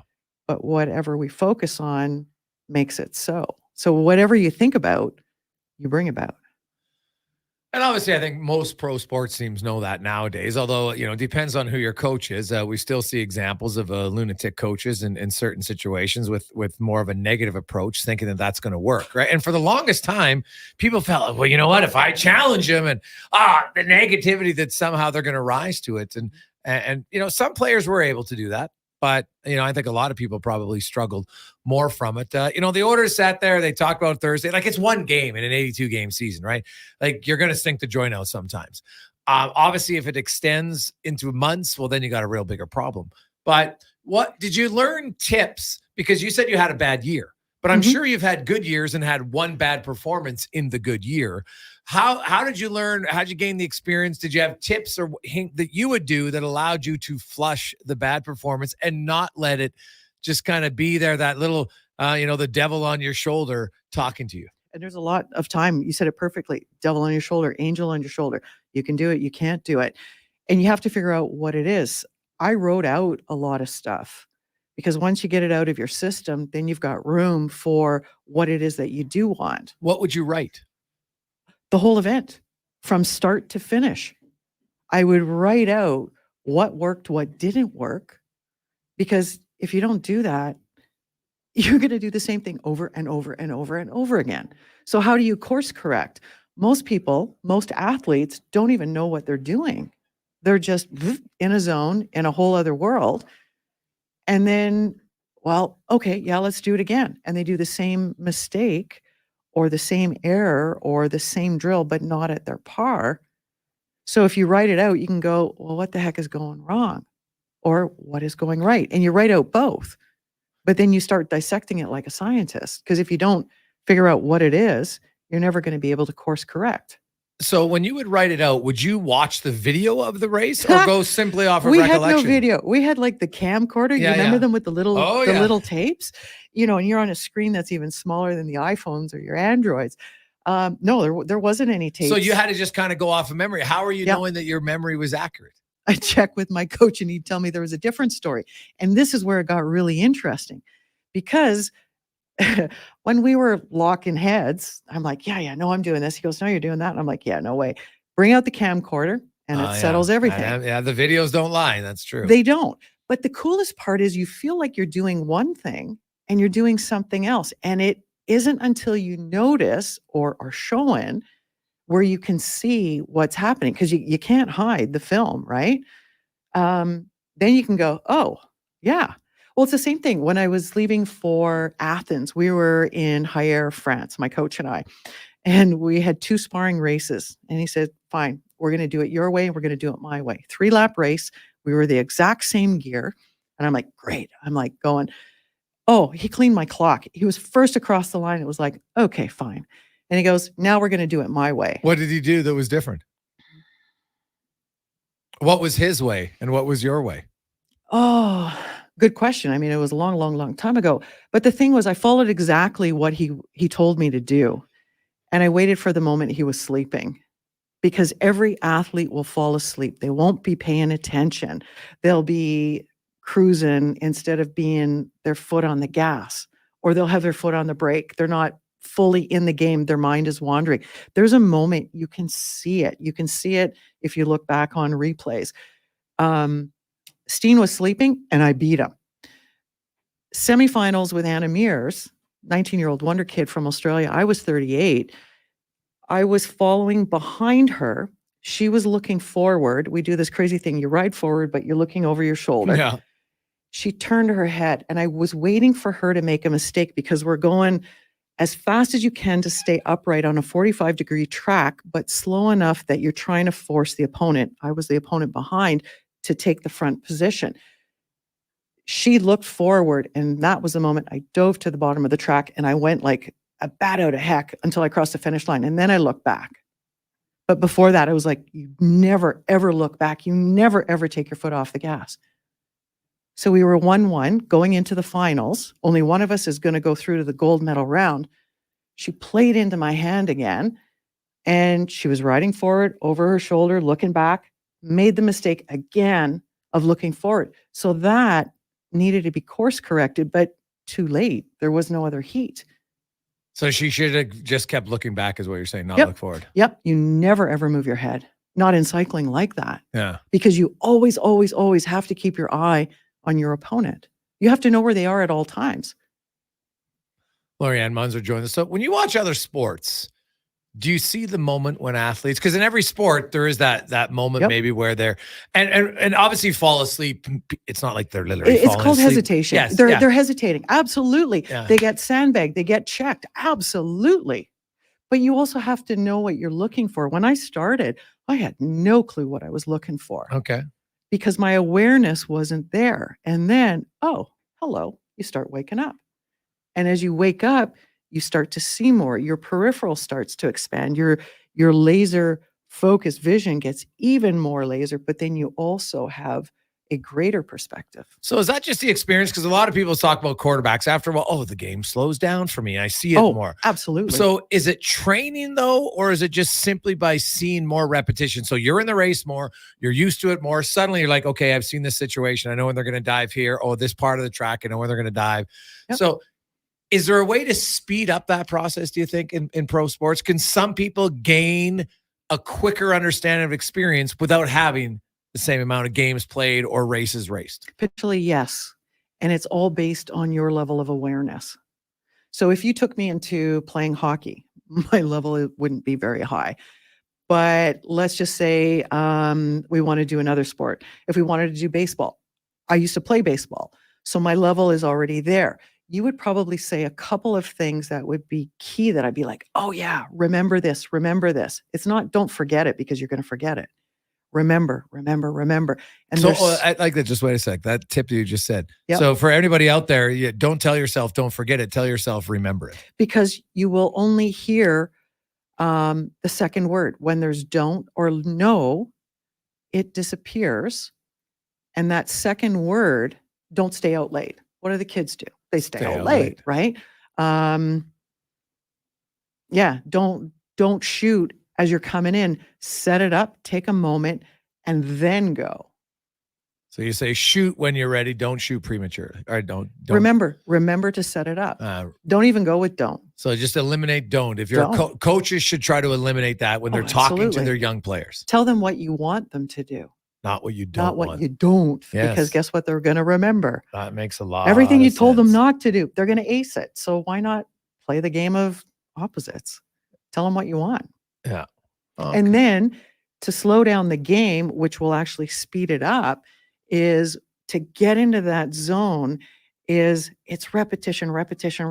It's like Bruce Lee said, I worry about the guy who's practiced one move 1,000 times versus a guy who practices 1,000 moves. That's like, yeah, that's a no-brainer. But if you practice and you perfect it, like when I was racing, we would perfect our flying 200, which was the qualifier. Okay. Then we practice riding forward, looking over our shoulder. And you're waiting for that moment of hesitation, that moment of doubt. Quarterback, if you're passing, look at the Blue Jays, right? It's just, it all depends. And there's always that moment, but it's all based on your level of awareness. And lastly, because we got to ask Lori-Ann, when the Oilers play that poorly, is there a risk of trying too hard the next game? Absolutely. So how do you avoid that? Because you just have to say, hey, you wash it. You're not even like, come Saturday, they should have zero thought process about Wednesday. Their only focus is what can I do today, not how can I be better from Wednesday. Absolutely. It's what can I do today to be at my optimum? How can we play as a team, like in harmony, right? How can we play where we're unstoppable, where we're unbeatable, where we're just like on fire? That's where the focus is. You release it, you let it go. I really like that about don't say don't to young players. Tell them what you want them to do, not what you don't want them to do. Probably any teacher in any classroom, same thing. Yeah. So any parent at home, right? Yeah. It's like if you're doing affirmations, I won't be late, and you write it out 100 times because you were late to class. Well, guess what happens? You're going to be late to class. So what about if I can pick off the corner. I can pick the hole. I can see the hole of where the shot needs to go.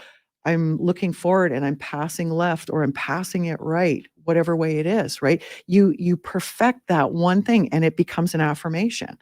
I had an affirmation when I was going into the Olympics so that if stuff was just like a cyclone around me, I could slow stuff down. What was your affirmation? Strong power, no fear, no mercy. Let's go. And that was over 20 years ago. And you would just say that? Yep. Strong power, no fear, no mercy. Would you Let's close go. your eyes? Oh, absolutely. Okay. And I, had the headphones on because you're getting into the zone. So you're not saying that outward, you're saying that internally. Or would you if nobody was around, I would. Okay. If there was an area where there were people, but not really within earshot, I would kind of mumble it under my voice. But it's that vibration. Yeah. Yeah. Great stuff, Lori. We appreciate it. Have yourself a good little trip. We'll talk to you in a few weeks. Absolutely. Back in 3. You betcha. That is Take care. Lori-Ann Muenzer. Great stuff. I really like that message. Very simple. Think about it. Tell them what you want them to do, not what you don't. Eliminate don't from your coaching vocabulary. Makes good sense. We'll return on the Jason Gregor Show on Sports 1440. $600 is where we are at. 2 seats, row 1, section 218. That's right at the blue line where the Oilers attack twice. Tomorrow night, if you want to go, it's all for charity. Currently at 600. You can text in 833-401-1440 or call Connor. It's the same number. And we're going to end that at the top of the hour in about 39 minutes. Quick break. We'll return with more on the Jason Gregor Show. LT joins us next. Ain't it beautiful? The inventory is unprecedented. Volvo Cars Edmonton is proud to boast an amazing selection of in-stock Volvo XC40s, 60s, and 90s. Visit Volvo Cars Edmonton today and experience the exemplary service you've come to expect and the affordable luxury only found with Volvo Cars Edmonton, Canada's only 12-time Volvo Excellence Award winners. Experience the difference. Volvo of Edmonton. Hey, sports fans, we've got a clear choice for you. At Crystal Glass, we provide customers with the perfect glass for any job. From home to auto and even commercial, installation or repairs, we're your team. Call 310 Glass or visit crystalglass.ca. Crystal Glass. Since 1987, Ram Elevators and Lifts has been raising the bar and more by manufacturing superior elevators for both residential and low-rise commercial buildings. What drives them? A vision of accessibility, because they know that an elevator or lift is more than just a mechanical device. It's the freedom to go where you want. Ram's North American-made elevators, starting as low as $32,900, are rated as the best residential elevators by Forbes magazine. Grounded simplicity, elevated design. Click on trustram.com. I got into reffing for the excitement. He's going for the chair. Turns out wrestling is completely scripted. But you know what's exciting and unscripted? PlayAlberta.ca. With an all-new sportsbook, odds boosts, and betting on any game. PlayAlberta.ca. Go all in on excitement. Sign up today with promo code SPORTS50 and get a $50 free bet. Official gaming partner of the Edmonton Oilers. Remember, if you gamble, use your game sense. We've got your local sports covered all day. Fox Sports has you covered tonight, after 9, and all weekend long. Be sure to check out the incredible NFL coverage on Sunday. Often imitated, never duplicated. We're Sports 1440. Building or renovating, you want to work with someone who sees and understands your vision. BIE Engineering is a family-owned, experienced structural engineering consulting firm serving commercial and residential clients in Edmonton and surrounding area. Homeowner or large company, they'll work with you to help see your ideas through. BIE Engineering can help prevent problems, deliver solutions, and minimize your risk. BIE Engineering. Request a quote for your project today. Visit bieeng.com. Are you ready to light up your game like Edmonton lights up the ice? Then choose Ewell. Electrical Wholesalers Edmonton Limited offers lightning fast service. Just like your favorite forward, they deliver your electrical supplies in record time. Plus winning quality. They only stock the best. And don't forget about their all-star support. When it comes to customer service, they're the playmakers. So don't sit in the dark. Make the power play and visit Ewell today. Online at ewel.ca, where excellence in electrical meets the heart of hockey. Mr. Rooter meets a ghost. 1 plunge, 2, and 3. A toilet clogged with a ghost? Man, I love plumbing. You're free now. I will never find peace. The clog is fixed, yes, but I have never trusted the sump pump. No problemo. I can fix that. Now go to the light, you little scamp. Thank you, Mr. Rooter. To resolve your unfinished plumbing business, trust one plumber, Mr. Rooter. Sorry, gang. Party's over. I won! At playojo.net online casino, the party never stops. Feel the fun from the get-go with stacks of exciting slots and table games added every single week. Get that Ojo feeling at playojo.net today. Open to all players 18 years and older. This is not a gambling site. Please play responsibly. Feel the fun. Play Ojo. Hockey's back, and nothing accompanies action like Edmonton's best barbecue at Smoke Barbecue and Bar. Start with a selection of stylish, inventive cocktails. Then dive deep into fall-off-the-bone ribs, tender pulled pork, smoked chicken wings, and more. Featuring a variety of custom dry rub flavors. Don't miss Taco Tuesday, made with the finest smoked meats. Before or after the game, Edmonton's home for barbecue is Smoke Barbecue and Bar. Downtown, across from the Ice District. Smokebar.ca.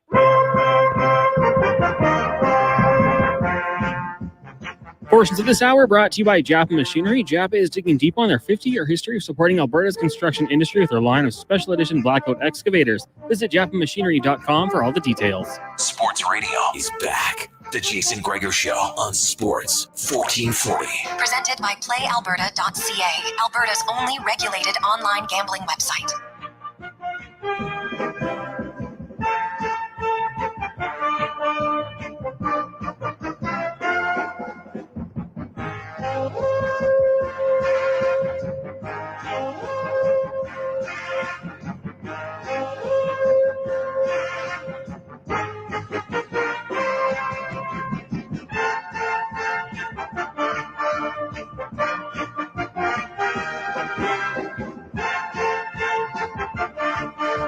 Rolling through a lovely Friday afternoon. It's Positive Friday. Sports 1440. Live Oilers Nation YouTube. How are you? Gregor Show is always presented by PlayAlberta.ca. Get there, of course. You get your boost bets. 2 NHL games tonight. A full slate of 14 of them tomorrow. NFL, CFL, lots to get on. Some prop bets and more. Check it out at PlayAlberta.ca, where all the revenue stays right here in the lovely province of Alberta.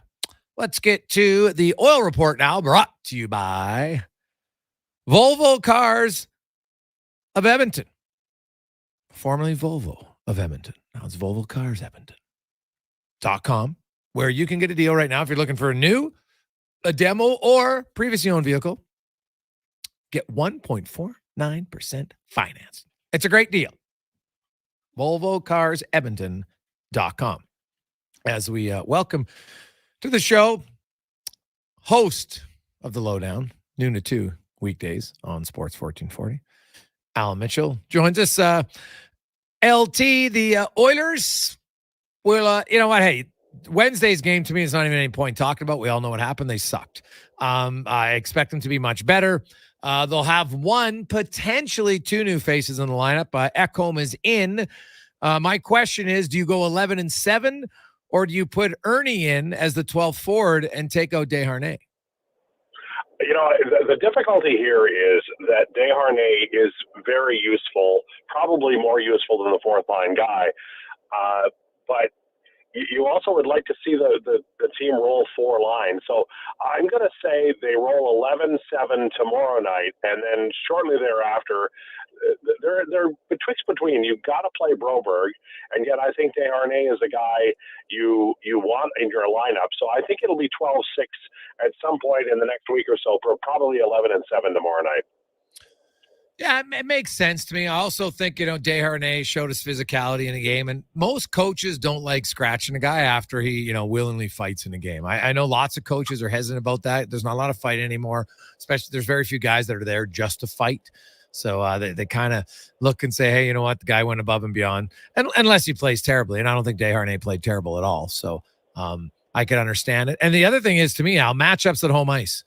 You have 11-7, And Vancouver has a very inexperienced and young third defense pair.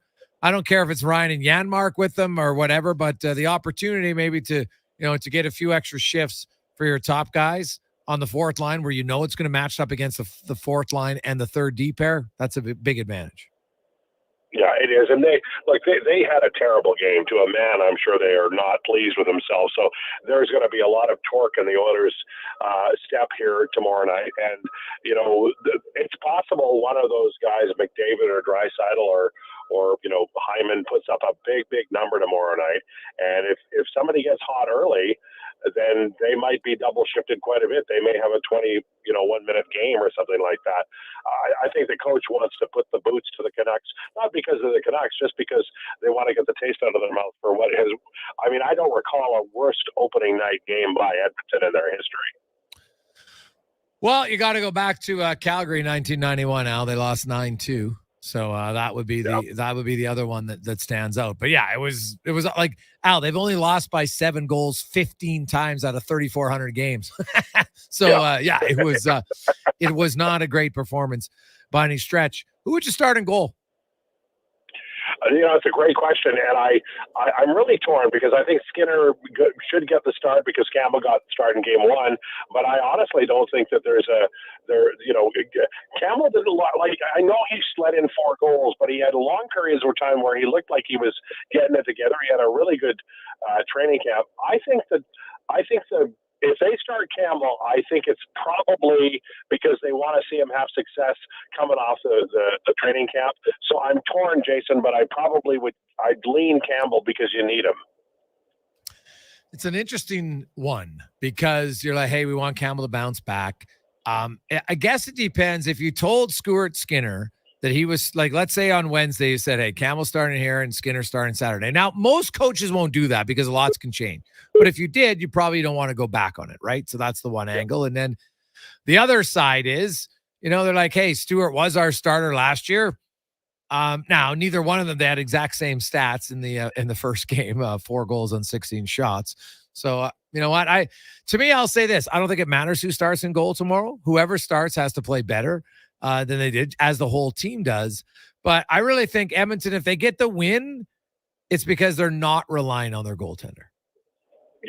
Yeah, there were a lot of, I was listening to you yesterday and you're talking about the number of battles lost or whatever when the game is still in balance. It doesn't matter when the game was over, throw that out because it's all score effects.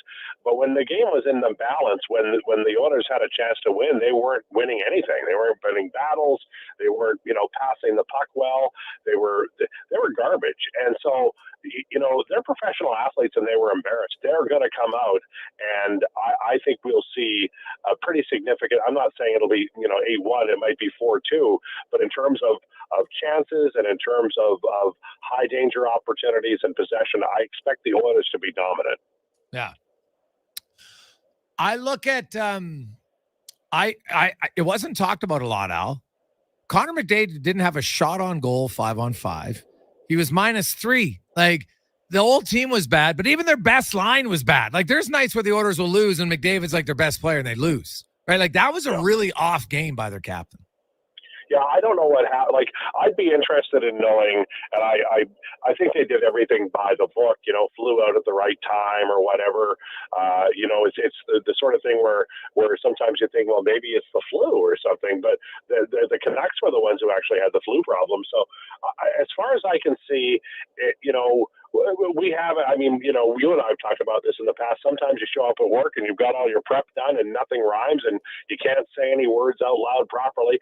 And I just think the Oilers had one of those games, and it was an inopportune time because they'd said all the right things during preseason. Now they have to. Now they're sort of in that spot where you got to show the boss, that you can actually do the job. And I think that's what we'll get. But honestly, I was not overly critical of them yesterday on the show because I just thought it was everybody to a man. It wasn't like one or two guys making a gaffe. They were just garbage, and that's so not like them. They've got great players on that team, and even the great players didn't play well. No, it was, and then maybe that's easy. Everybody looks around the room. Hey, you could have some fun with it. We were terrible. I was worse than you. No, I was worse than you. It could have a little bit of fun with it. Al, it's a first few games of the new season, and some will say, it's too early. But I'm going to say it's not too early. The Seattle Kraken were unbelievably good offensively last year at a ridiculous pace. Shooting percentage across the board for everybody was good. And it was the reason why I picked Seattle to come back down to earth. I know it's only 2 games, but they've got 1 goal in 2 games. And they are struggling to score. And that's why I think Vancouver and Calgary both are going to finish ahead of Seattle. What do you make of Demko in the first game and him kind of looking like the Demko of old? Well, and that's the hardest thing in the world to do is to predict goaltending. In Calgary, they had a bad year. Vancouver had some issues as well. And now, we're early days, but things look to have righted. And that's what I think we're expecting from Jack Campbell, too. Goaltending is, even good goalies, their range of goodness changes drastically year to year. You can have a 915 career goalie have a 904 save percentage in a year. It differs wildly. And if Demko can, find the range and not get hurt, then Vancouver is a really tough out. And Seattle, correct me if I'm wrong, I don't know that they've ever had great goaltending. Maybe I'm wrong, they've only been, this is their second year, but I think that the difference between Seattle and Vegas, 2 things. Vegas was really able to get good goaltending early and stay that way. And Vegas does not care about personnel. They'll strip it down to the bolts if they have to and rebuild it in an off season, and because they have no conscience at all as far as keeping personnel, specific players around. Seattle appears to me to be a more traditional team where they're building and they're going to keep guys around. And I mean, shooting percentage is the easiest thing to look at and go, man, it's going to be hard for them. And I suspect you're right. Seattle will score less this year. When it comes to Ekholm and Bouchard, like a lot of people if Ekholm was in, it would have been different. I'm sorry, I don't buy that for a second. Unless Ekholm was some magician that was going to instill work ethic in the rest of the whole team, they would have lost anyway. He's probably going to play with Bouchard. I know Jay Woodcroft didn't want to commit to it, but it makes no sense to me why he wouldn't. But he hasn't played in the preseason at all, and now it's the second game. So I'd be curious. Are we seeing they held him out? Jay Woodcroft admitted today they basically held him out of Wednesday's game to give him a little bit of extra time, which makes sense in the long run, right? Because you don't win the cup in game 1.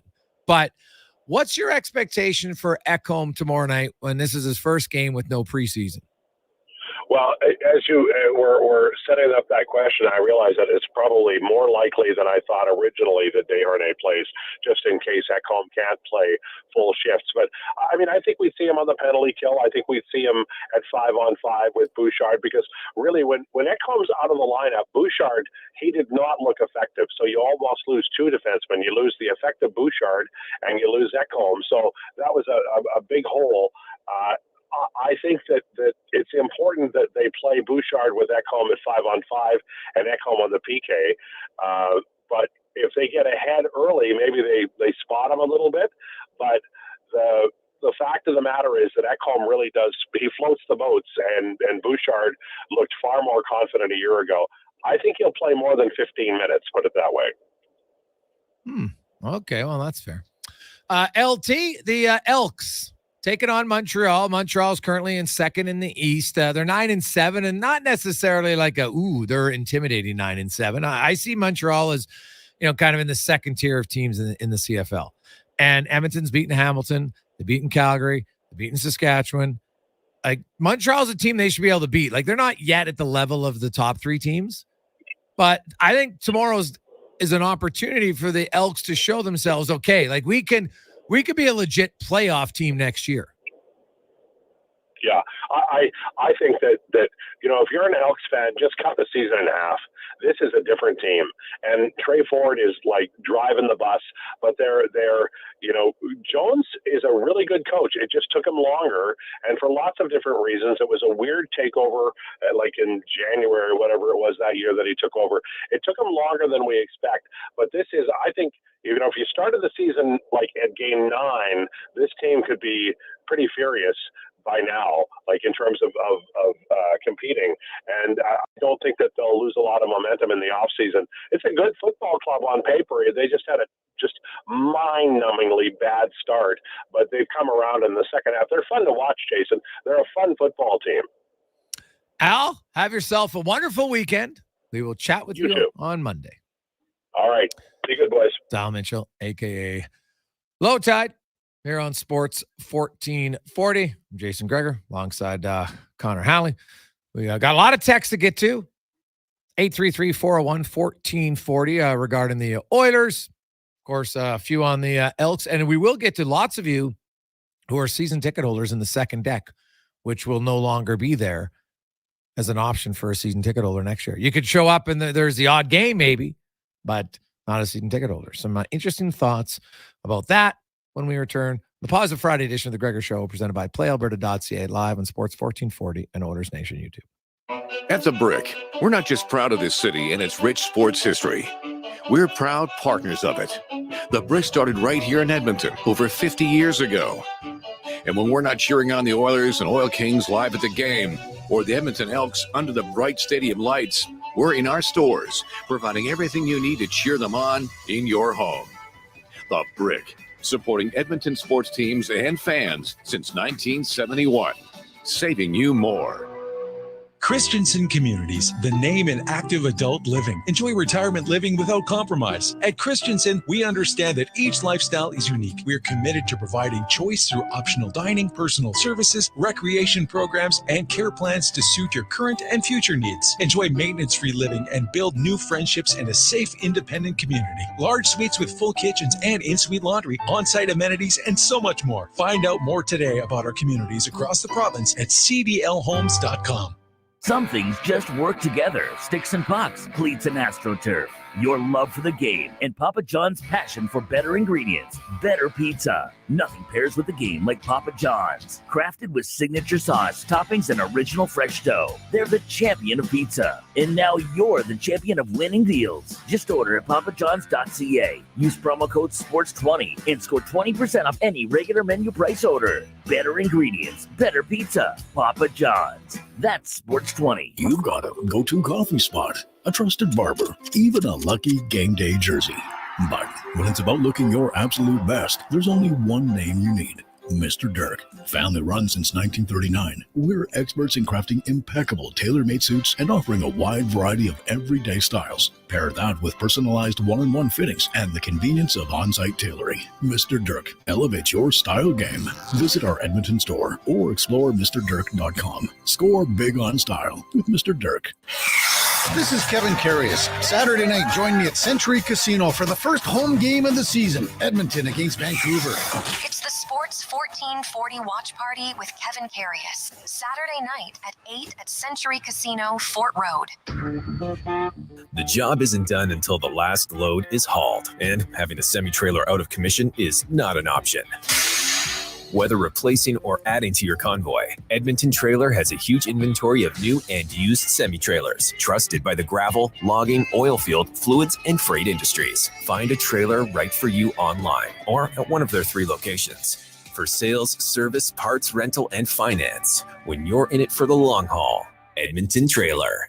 What you eating there? Oh, just a Leon's $10,000 shopping spree in a Chevy Colorado. How do you plan to get all that from a Big Mac? Monopoly Double Play. Monopoly Double Play? First, I peel on pack, then I peel an app. 2 ways to play and win. So basically, you're potentially holding the most lucrative Big Mac ever? No, I'm potentially eating the most lucrative Big Mac ever. Now you can double play at McDonald's for more ways to win millions of prizes. While supplies last, chances of winning change as prices are claimed. Chances of winning McD's app prices based on time of code entry. See rules at participating McDonald's in Canada or at mcdpromotion.ca. Weiss Johnson, whoa! Hi, Dennis from Weiss Johnson. Can you believe that summer is over and fall is here? With that in mind, we are offering free furnace upgrades from Daikin, should you be looking to get a new furnace. This means getting a better model of furnace that provides you greater comfort at a lower price. Plus, Daikin has the best warranty in the business. There's never a better time to get a new Daikin furnace from Weiss Johnson. We know how important a good furnace is in Edmonton, so don't procrastinate as this is a limited time offer. Visit wjheats.com today. When you're a snowbird and take to warmer climates this winter, you want to make sure you have full coverage. That means home insurance when you're at home and travel insurance for when you try wave jumping on your jet skis. The James Insurance Group gives you peace of mind in your policy, so you're always covered. working for Albertans across the province. The James Insurance Group will find you the best value and coverage you need. Find us at tjig.ca. That's tjig.ca.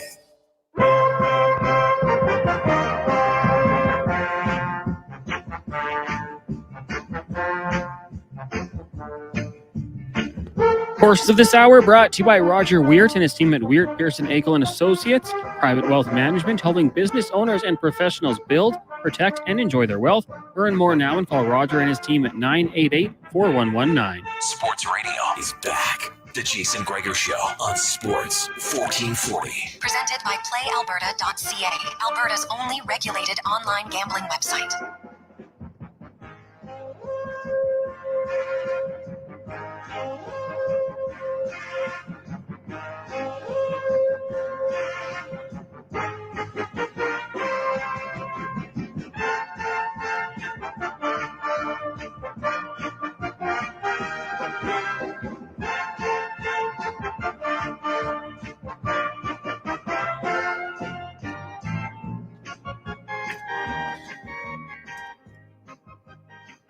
$3:45.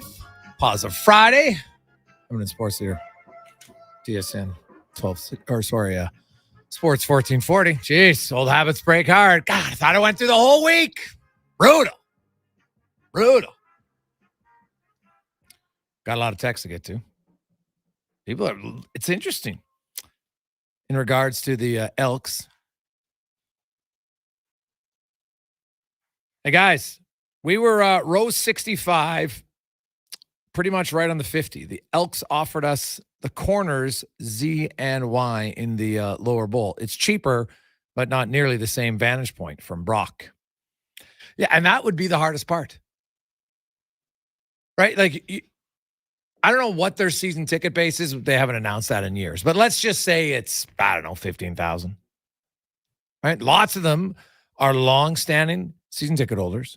And most of them are right in between like the 30 and the 50. Not all, of course. So I could see, now you're going from up above right at midfield to going in the corner in the bottom. It's a completely different vantage point. And at times it sucks.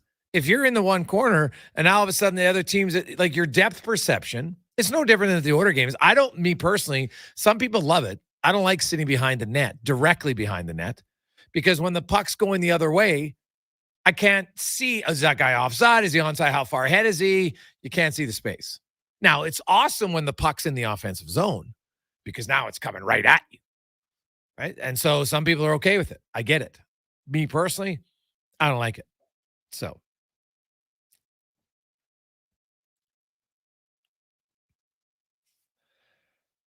Few more coming in. Hey guys, I understand they want people in the lower bowl for the atmosphere, but I know plenty of people who prefer to sit somewhere without somebody right beside them. Let people sit where they want. Mortgage Mike.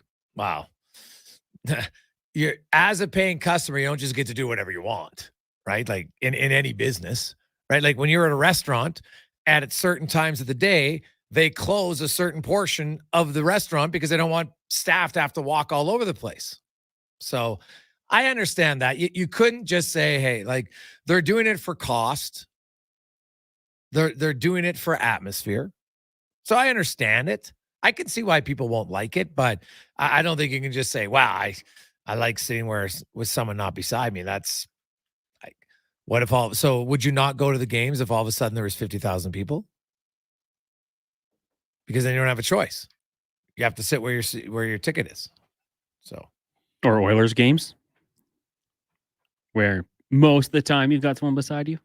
Yeah. The guy's been a season ticket upper bowl since 1978. We actually canceled last year due to the clear bag policy. Became a casual fan. Sat right above on the opening east side 35-yard line. Best seats in the stadium. When I phoned to tell the Esks I was canceling, all they said was, okay, no questions. Why I was canceling now? The guys who remained this year are canceling. We will go when the weather is nice. From Mill Creek Dog Walker. It's a great place to walk a dog, by the way. Well, here's, it's an interesting one. If somebody calls you and says, you know what, I'm not renewing my tickets, Does it matter what the reason is? It's kind of like this. If you show up at home today, right? And like, let's say Sarah's like, hey, I'm breaking up with you. Now the curiosity is like, well, why? And then how many times do they, well, it's not you, it's me. How many times does a person really give you the direct answer? Well, geez, I don't want to say anything rude. I don't want to say the wrong thing. So, and at the end of the day, they're still breaking up with you. Right? Like, was there anything, because that'd be the question, is there anything they could have said that would have changed your mind? Right? Because if you say, well, I don't like the clear bag policy, which I think is a valid question. Because you go to the Oilers, they don't have a clear bag policy. Right now, because you can have your purse or whatever. But my wife, I didn't even know it was in place. She showed up with like a small purse and they're like, you can't bring that in. So I had to hoof it all the way back to the car. And I was just like, what? Like, you can't bring in a purse? Seems odd to me. Like, I would love to know the reason on it. Now, Cons, you go to a lot of NFL games. Is clear bag policy like a new football thing? Well, I mean, fortunately, I haven't been down to a game in a little while. I know that is a city of Edmonton policy. It's not an Elks policy. Obviously, the city being in part with Commonwealth. But it's not a policy at the Oilers game. So how is it a city of Edmonton? Well, I guess city of Edmonton doesn't own Rogers Place, right? Oh, whoa. What are you talking about? Or do they? Yes, they own the place. Remember, Edmonton's leased. The Oilers are leasing it. That was part of the deal. Well, then, see, what I've been told is this. Does the Riverhawks have a clear bag policy? No. So then it's not a city of Edmonton. Okay. Well, I take it back then. Because that's what people with the Elks have told me. This is not their policy. This is just what the city says. Yeah. Like, I'd be curious why a clear bag. Like, you want to see what's open up and look in the bank. I have friends who have kids, Gregor, and, they go with their, like, diaper bags because the kids are young and couldn't bring them in. Yeah, I know. So you're just praying the kid doesn't have an accident. Yeah. It's ridiculous. I don't know what the point of it would be. And they let you bring things in if you show them what's inside. So yeah, to me, it's never made sense to me. Yeah. I don't know if it would cause me to cancel my season tickets, but other people have their reasons. I know, it's fair. So as a non-purse carrier, I really haven't put much thought into it. I know, it's true. You don't have a Merce? No. I get the function. Could you wear like cargo pants? You could carry as much in some cargo pants as some women could carry in a purse. So maybe that's the alternative. I'm sure you probably could. Hey guys, how's it fair to us that are paying full price already for lower bowl from Pillman?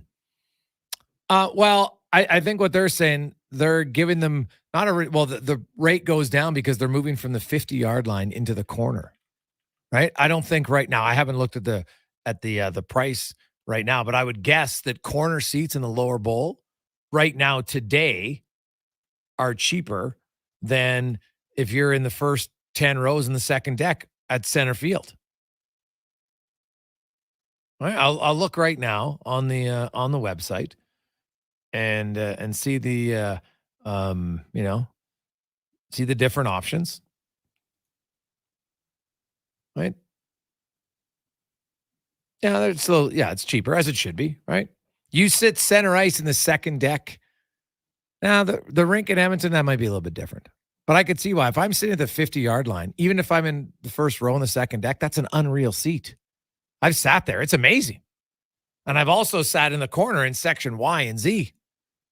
Yeah, I'm not paying the same to sit there. No chance. So that's why it's lower, because some of those people are getting moved to a different location.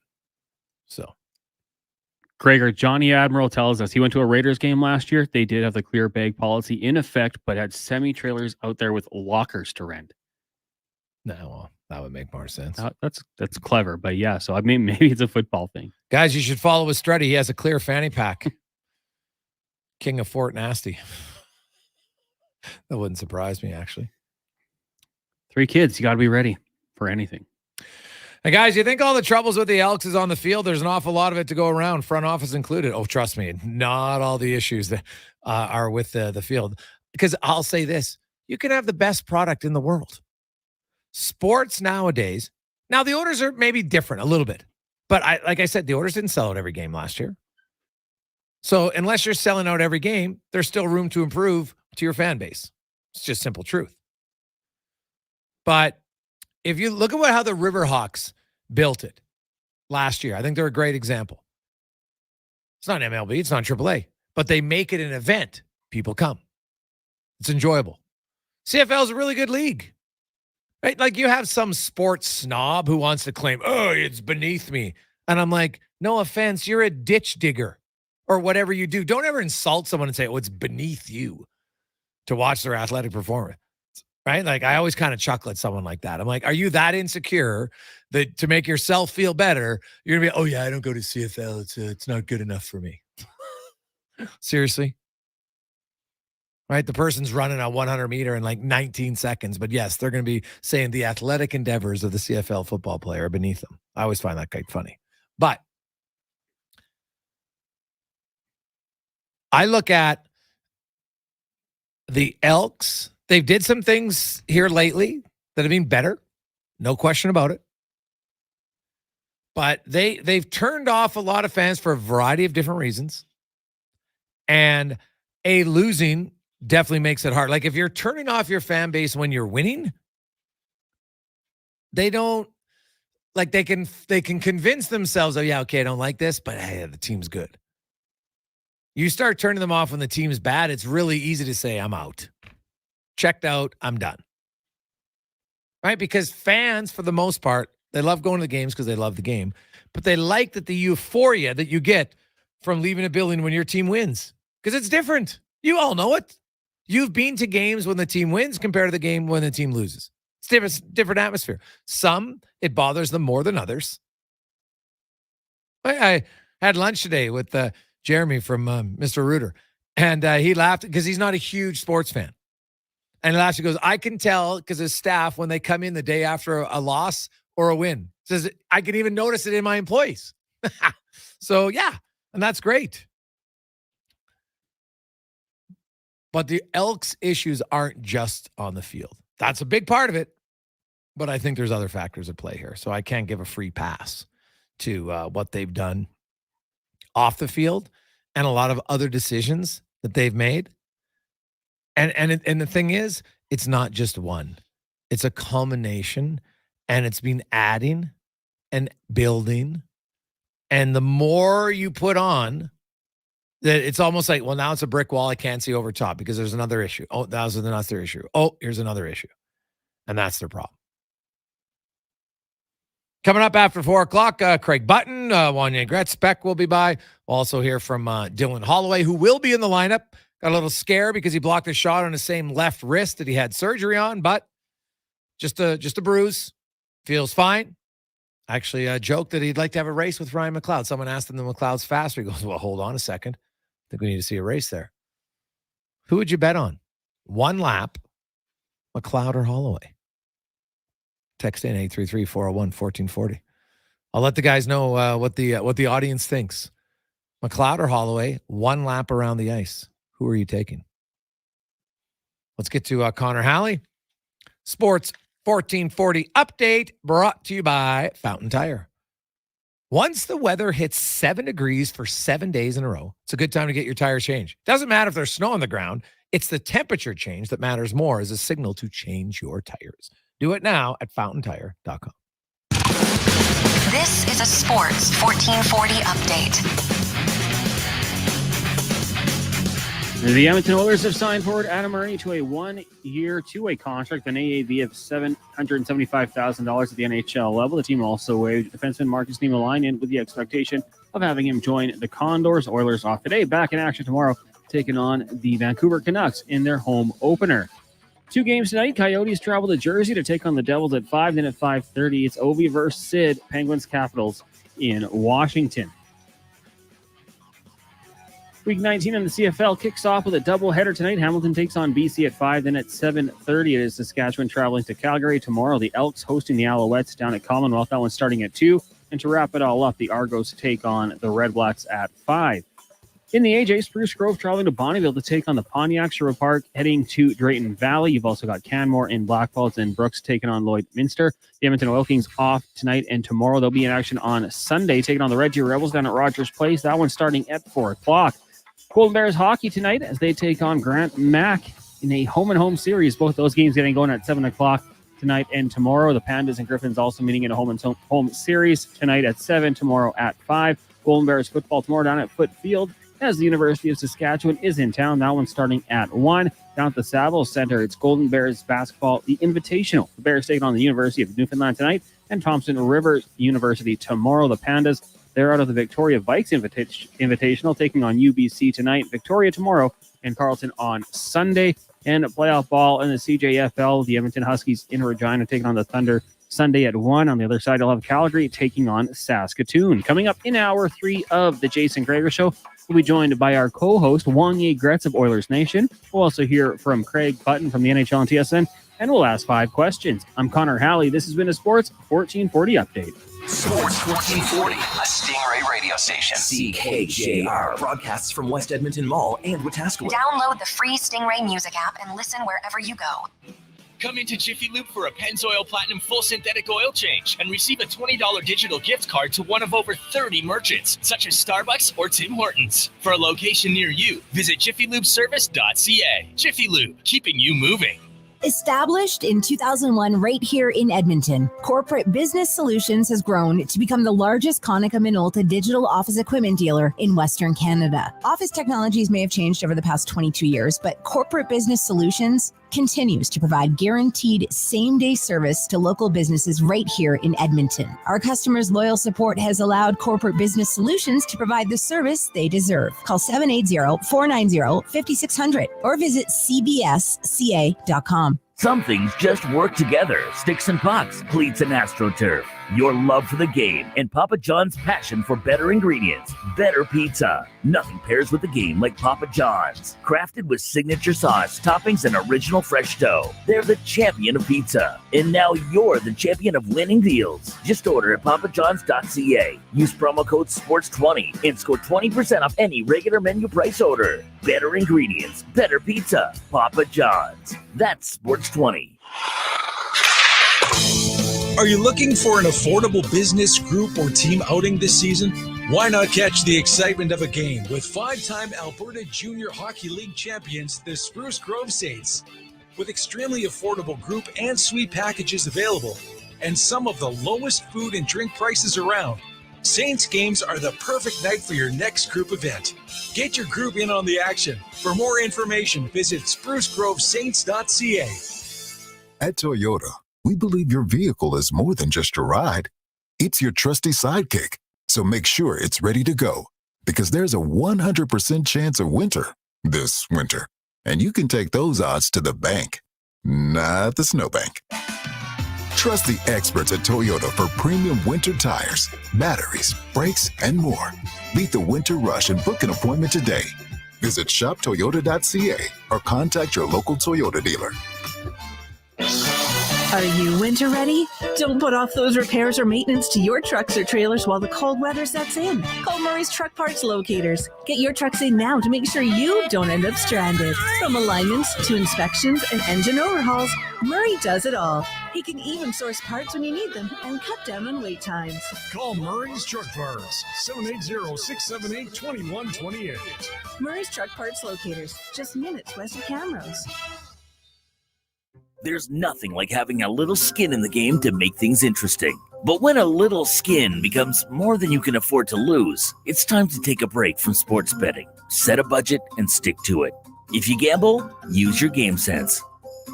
Drive into fall with some sweet savings at Cross Mitsubishi. Right now, get the best rate in the country, 1.99% on select Mitsubishis. And to make things even better, get up to $1,800 in free accessories or no payments for 6 months, and Cross will take care of your first 3 payments. Plus, get a trade-in bonus for $2,000 and free winter tires on all new Mitsubishis. Find these great deals and so many more at Cross Mitsubishi, 34th Avenue and 96th Street, or cross with a K, Mitsubishi.ca.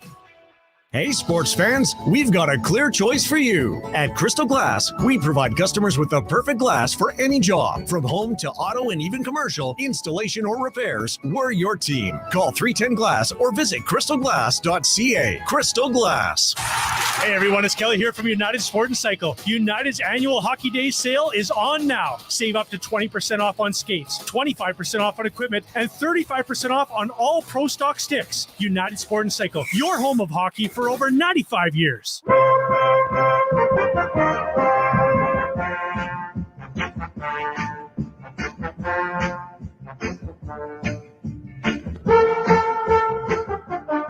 portions of this hour brought to you by Crystal Glass, the clear choice for all your auto, residential, and commercial glass. Call 310-GLASS or book now at crystalglass.ca.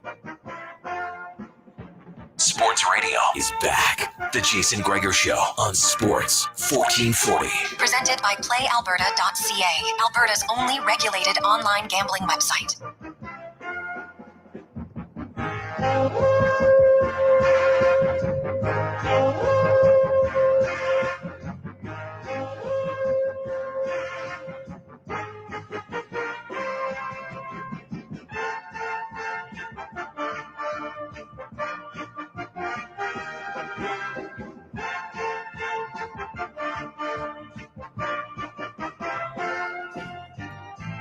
Positive Friday rolling through on Sports 1440, Oilers Nation YouTube. It is the Jason Gregor Show presented by PlayAlberta.ca, Alberta's only regulated online gambling website. If you play, use your game sense. GameSense.ab.ca. Hey guys, Carius had the Elks marketing guy on this morning. He said you'll be moved to the same yard line in the lower bowl you were in the upper. You got your cost guarantee for 3 years last season too from Jamie.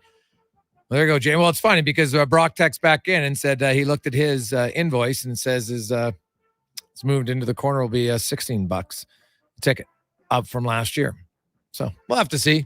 Might have to check it again. Is that before or after tax? I have no idea. But I know they had the price guarantee last year. Right, they put it in for 3 years that you would have no increase on your ticket.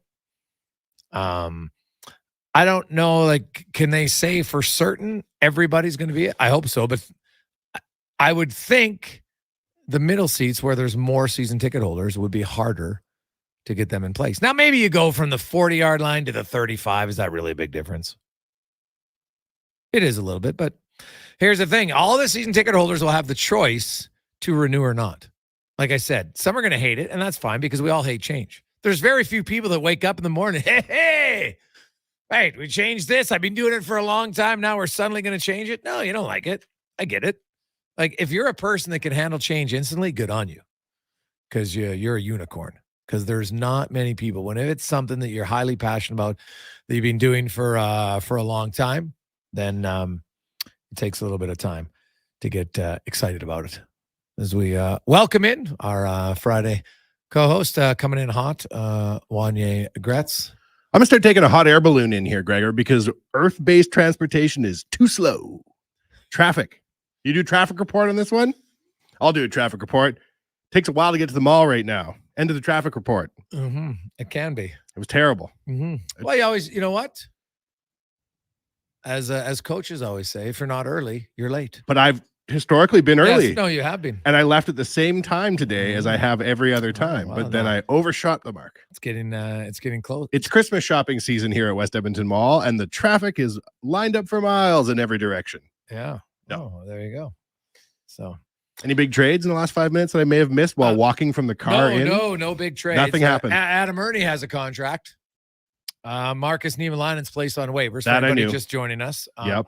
Adam Ernie has a 1 year deal. It's a 2-way contract. It's $775 in the NHL, and it's technically $250 in the minors with a guarantee of $300. So how can you get $250 but guaranteed $300? So basically, what they say is, okay, because if you play for a month in the NHL, you get your NHL salary for that month, right? Plus, then your minor, you're going to be over $300. But what they do is basically they're saying, we think you're going to be in the NHL for 3 or 4 weeks on NHL roster. And if you're not, then it's basically like you get a bonus. The AHL isn't the penury they used to make players pay for back in the day. There's a lot of people making a lot of good money now in the AHL. Well, Gleason makes $450. Keegan Lowe made like $800,000. Remember, he got like that final deal. I don't know. If he was 800. Well, maybe it wasn't 800, but he was making a lot of money. I think there's lots of veterans in the American, because you need those type of players, and so good NHL teams now will, like a guy like Gleason. Oilers fans maybe hadn't seen him, and they see him in preseason. Like, geez, this guy's pretty good, and so he's making $450 because you want to have depth, and you can't pay.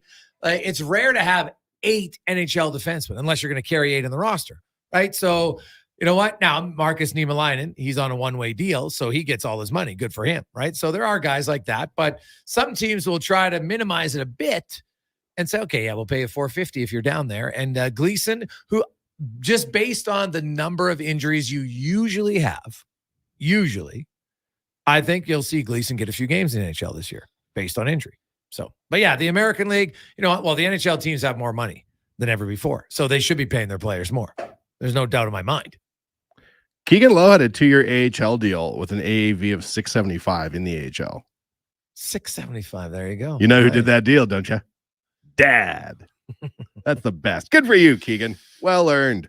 Now, what year was that? 2018. Yeah, well then, no, he wasn't with the Oilers then. Okay. Yeah, no, he was with Carolina. What? Oh, I thought you meant Kevin wasn't. No, Keegan. Right? If that deal was done in 2018, wasn't he in the? It says with the Oilers. Oh, really? Yeah. Okay, yeah, maybe you're right. Well, I don't know. I'm looking at the internet. I can't trust it. That's for sure. No, that's after his time in Charlotte. You're right. Well, I'm not right. Keegan's right. Yeah, there you go. And Kevin was right. You got 600 in the minors? $675 a year for 2 years. Jeez. That's what I'm talking about. For him. Back in the day, he used to play in the AHL for like $5,000 in an old Honda Accord.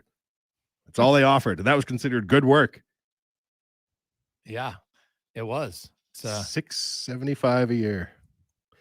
Keegan Lowe, career earnings, $4.965 million. It's no joke. No, not at all.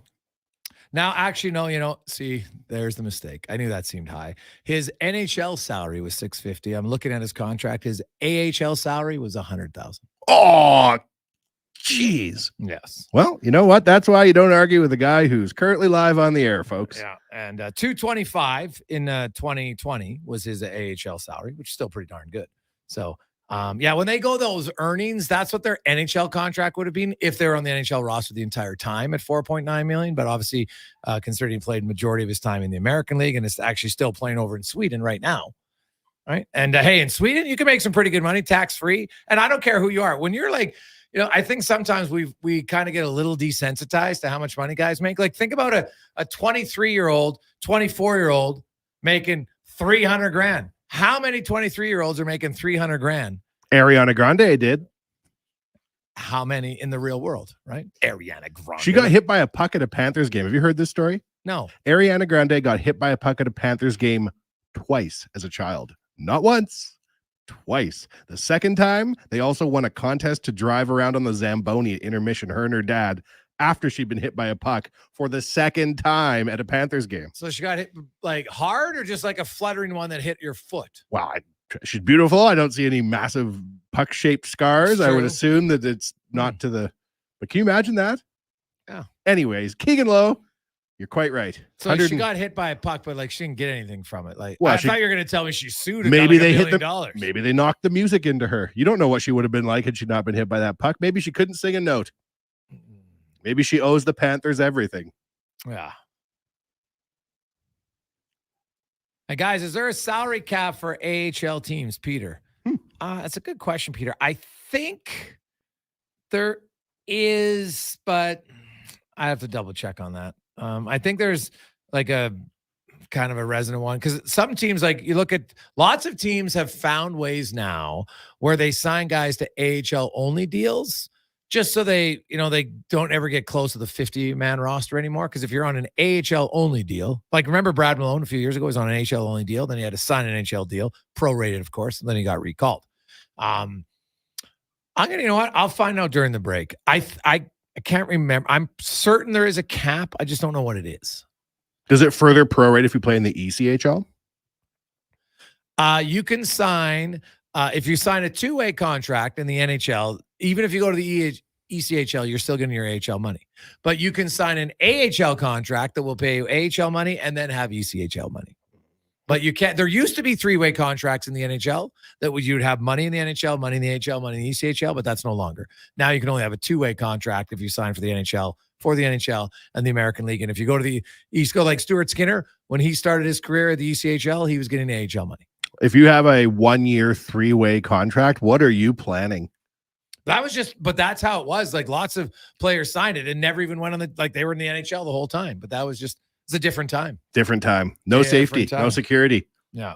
So there we go. Hey, guys, I have a friend who insists it's a cup year and won't listen to reason. Every year is a cup year. I think those rankings place us over Vegas are premature until we prove it against them on the ice. What are your thoughts? Noah from the Millie. Now, when it says it's a cup year, as far as the Oilers are guaranteed to win a cup or they're a cup contender, I think the Oilers are a cup contender. You talk to people outside Edmonton, they're there. I think, to me, I have 8 cup contenders, like what I would say legit. But then there's teams like, I don't have the New York Rangers as a legit cup contender, but I think they could easily win the cup. They're not like, it's not like they're like Seattle to me is not a cup contender, and they're not even close to being a cup contender. Right? Obviously San Jose, like there's some teams that have zero chance. The Rangers, I think, are a lock playoff team, barring a rash of injuries. But I don't view them. It's like, I don't even have New Jersey. I see a lot of people are high on New Jersey. I'm like, inexperienced defensemen aren't the recipe for winning 4 rounds in the Stanley Cup. It just isn't. So New Jersey could be good, but they made the playoffs once in 10 years. I'm just not ready to anoint them yet as like a legit playoff contender. I have them just out. They've only made the playoffs once in 10 years. Yeah. What kind of loser organization does that? That's a tough one. Mm-hmm. Only to rise to the top and get spanked by the Canucks 8-1 in the opening game of this season. If you're going to get it out of your system, I guess get it out early. I don't think it. You see what Leon's? Of course you did, but he had the right attitude of like, sometimes you want to get a punch or a kick to start the year. Like, why not? Wake everybody up. We're not going to go 82-0, you no, goons. You're not going to.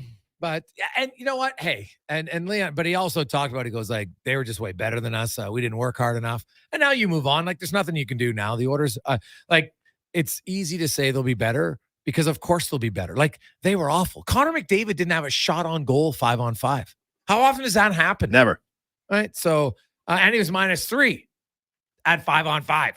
Doesn't happen very often. Blow it up. So, yeah, exactly. Start again. Can't believe he didn't get benched. Build through the tank for Bedard. Mm-hmm. He's already in the league, but good one. I know what you're trying to say, but you're out of practice. Is he? No, I knew exactly the joke I was telling. Yeah, Shoot. Yeah, you're out of practice. You used to love that was mid-season form. You used to love. Your favorite thing was coming up with names when the Oilers stunk on what they were going to do for the top pick. It's good, clean fun. Fall for Hall. Yep. Etc. You had a few others. Fail for nail. Fail for nail. That was very popular. What was it for McDavid? Trying to think. Somebody out there's got to remember. Please. We didn't have a name. We it wasn't supposed to happen. Well, the Oilers were 28th, dude. It's not like they weren't in the conversation. Keegan Lowe once made $11 million to play for Fort Wayne. Mm-hmm. Nice. Yeah.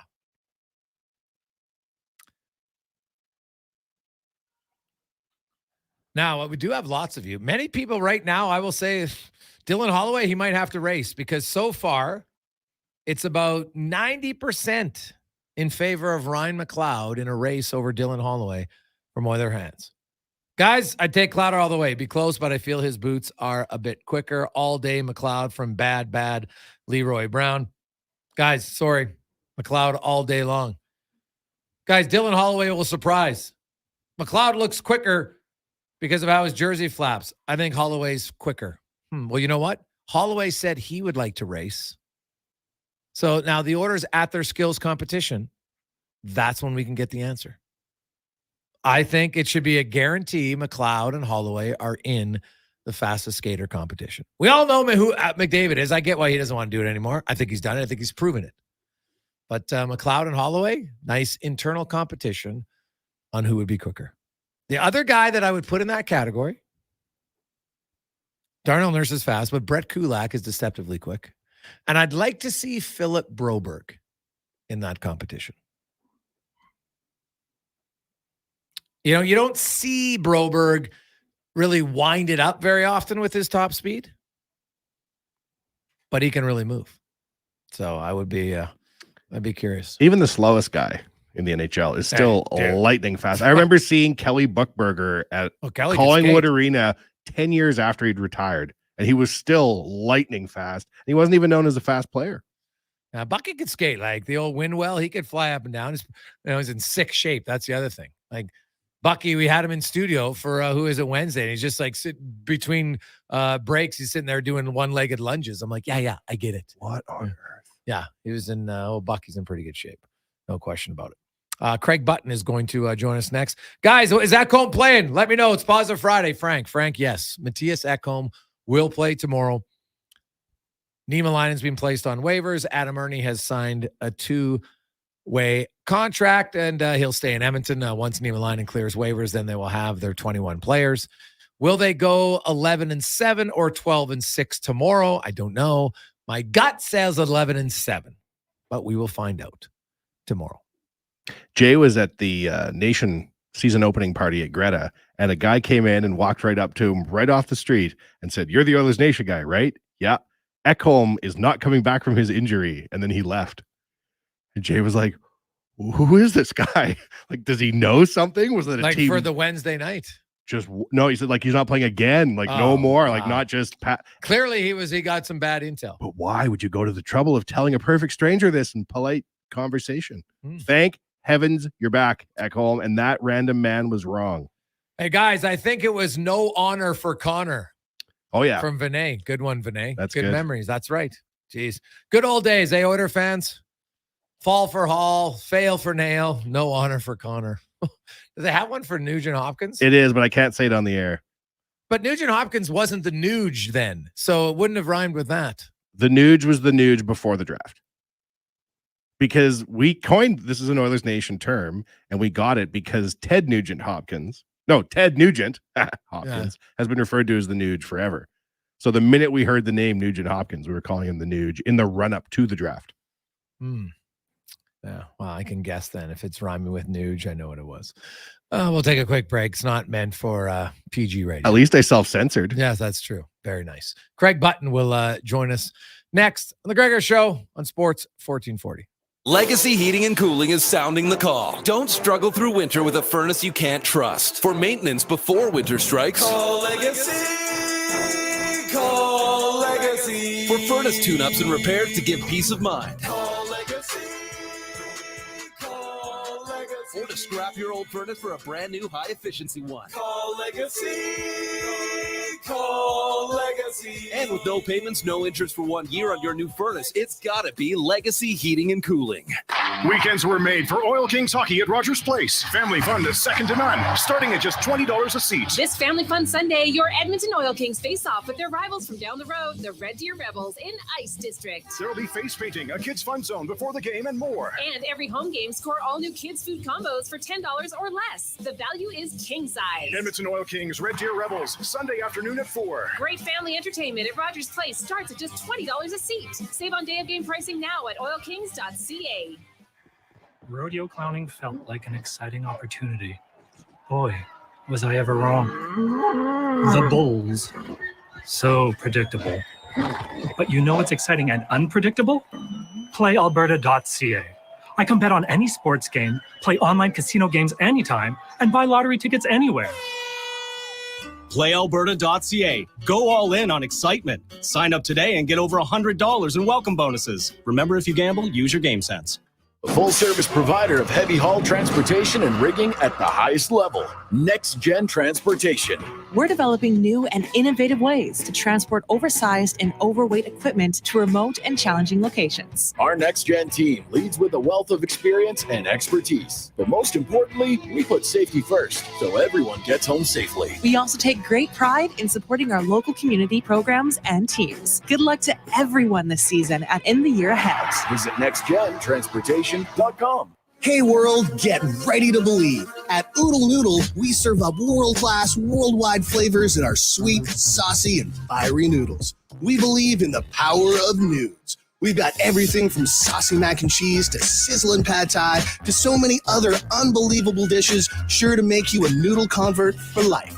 You've got to taste them to believe it. Don't be a skeptic. The proof is in the noodles. Check us out at oodlenoodle.ca. Oodle Noodle. We believe in noodles.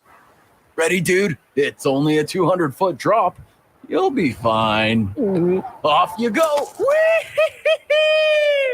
This is so fun! You don't have to go to great heights to have a good time. Feel the fun at playojo.net online casino. with stacks of exciting slots and table games added every single week.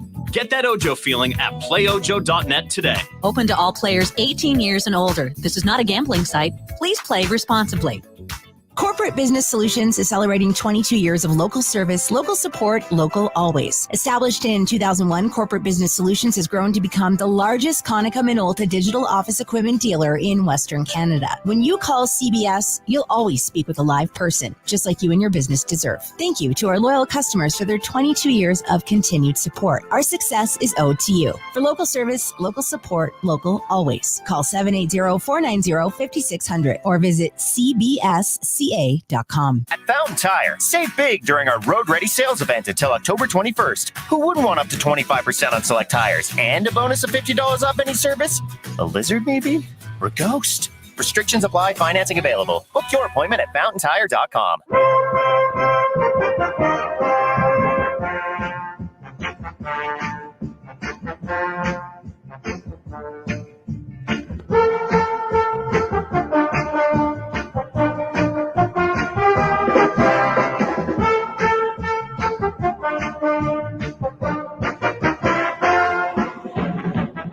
Portions of this hour brought to you by Cantork. We've continued developing tools and are excited to announce our newest design and battery-powered nut runners. 4 models from 500 to 3,000 foot-pounds with more on the way. Learn more at cantork.com. Sports Radio is back. The Jason Gregor Show on Sports 1440. Presented by PlayAlberta.ca, Alberta's only regulated online gambling website.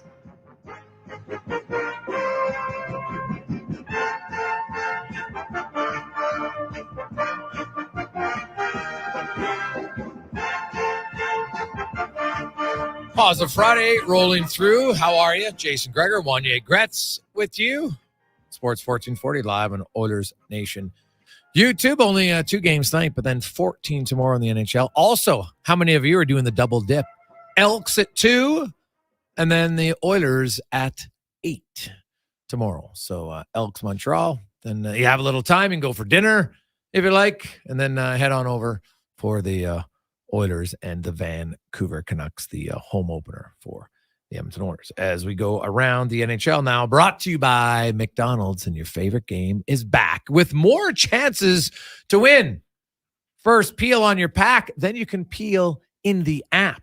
All the details are at mcdpromotion.ca. As we welcome in from the NHL on TSN, former NHL General Manager, Scout, Craig Button joined us. Butts, how are you? I am good. I'm in Oshawa tonight watching a junior game, Saginaw Spirits and the Oshawa Generals, and on a 2-game NHL slate. It's a good time to just get watching some of the younger players. Anybody you're going to have your eye on specifically tonight? Well, Michael Misa, he's not eligible until the 2025 draft, but you don't have to put an eye on him.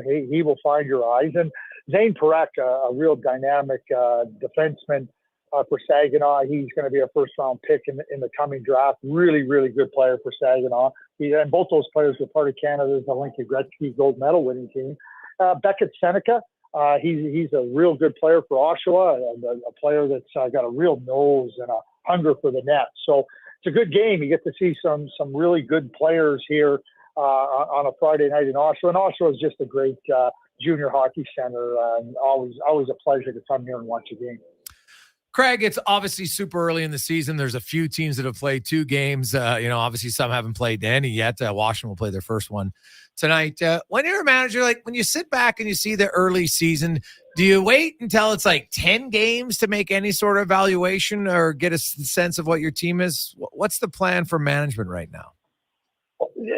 So let me just kind of take, the season ends last year, whenever it ended for whatever team. Yeah. So you're evaluating, okay, what went right, what went wrong, and now you're trying to make adjustments, you're trying to make improvements to your team, and you're doing that all with the idea, okay, this is where we needed to get better, and now we've made the moves to get better.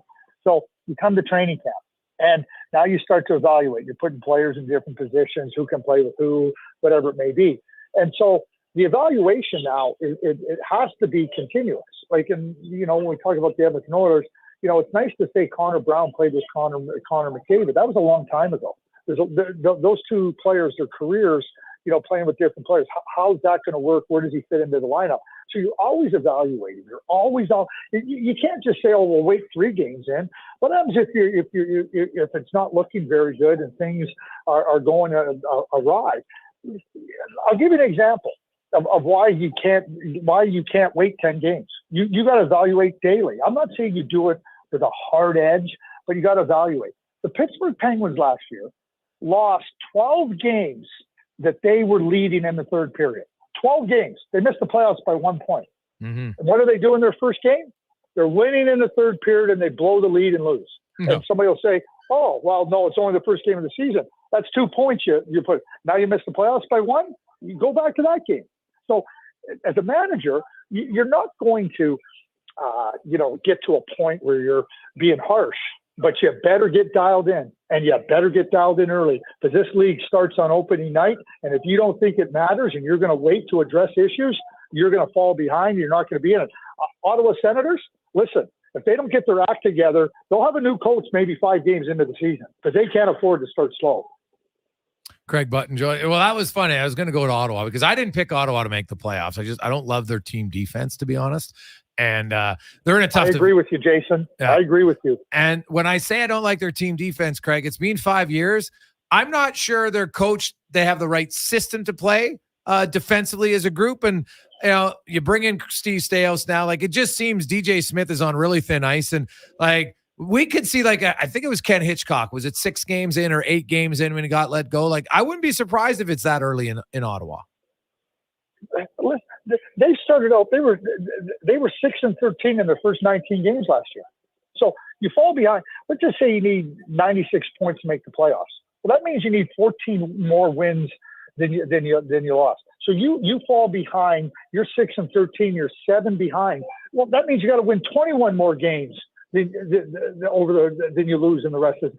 Like, that's just not happening. Yeah. So, I'm not trying to be. The bottom line is, it's a coach's job to have the team in a good position defensively, to play good, strong defense. They didn't last year. They haven't for a number of years. They did the other night. And the fact of the matter is, and people go, "Oh, it's so harsh." No, DJ is on a short leash.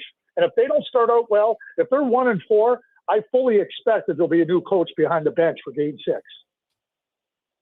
Craig Button from TSN joins us. Craig, it's interesting in Florida because you have Ekblad and Montour out, and then Tampa has Vasilevsky out. Which one do you think is harder to overcome, Tampa or Florida, for the next 2 months? I think Florida has the harder one to overcome. When Brad McCrimmon, my dear late friend, just phenomenal person. He always said, he goes, you can patch up front. You can live with a netminder that maybe not be front line, but when you start getting holes in your blue line, good luck patching. You can't patch. And a good defense can protect like a goaltender. You don't need stand on your head goaltender.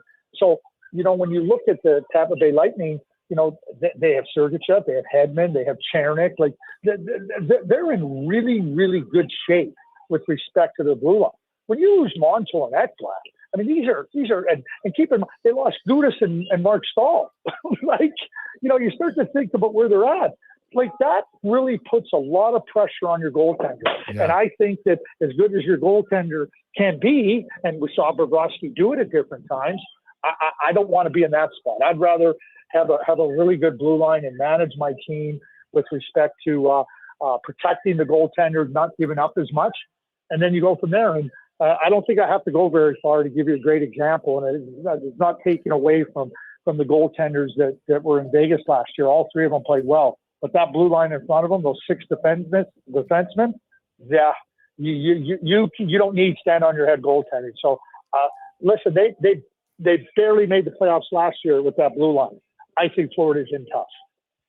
I'm looking at the tsn.ca website here, Craig, and you are having a conversation with Jay Onrait about the Senators and their cap challenges, and you don't appear to be wearing any socks during the interview. I'm just wondering if you care to comment.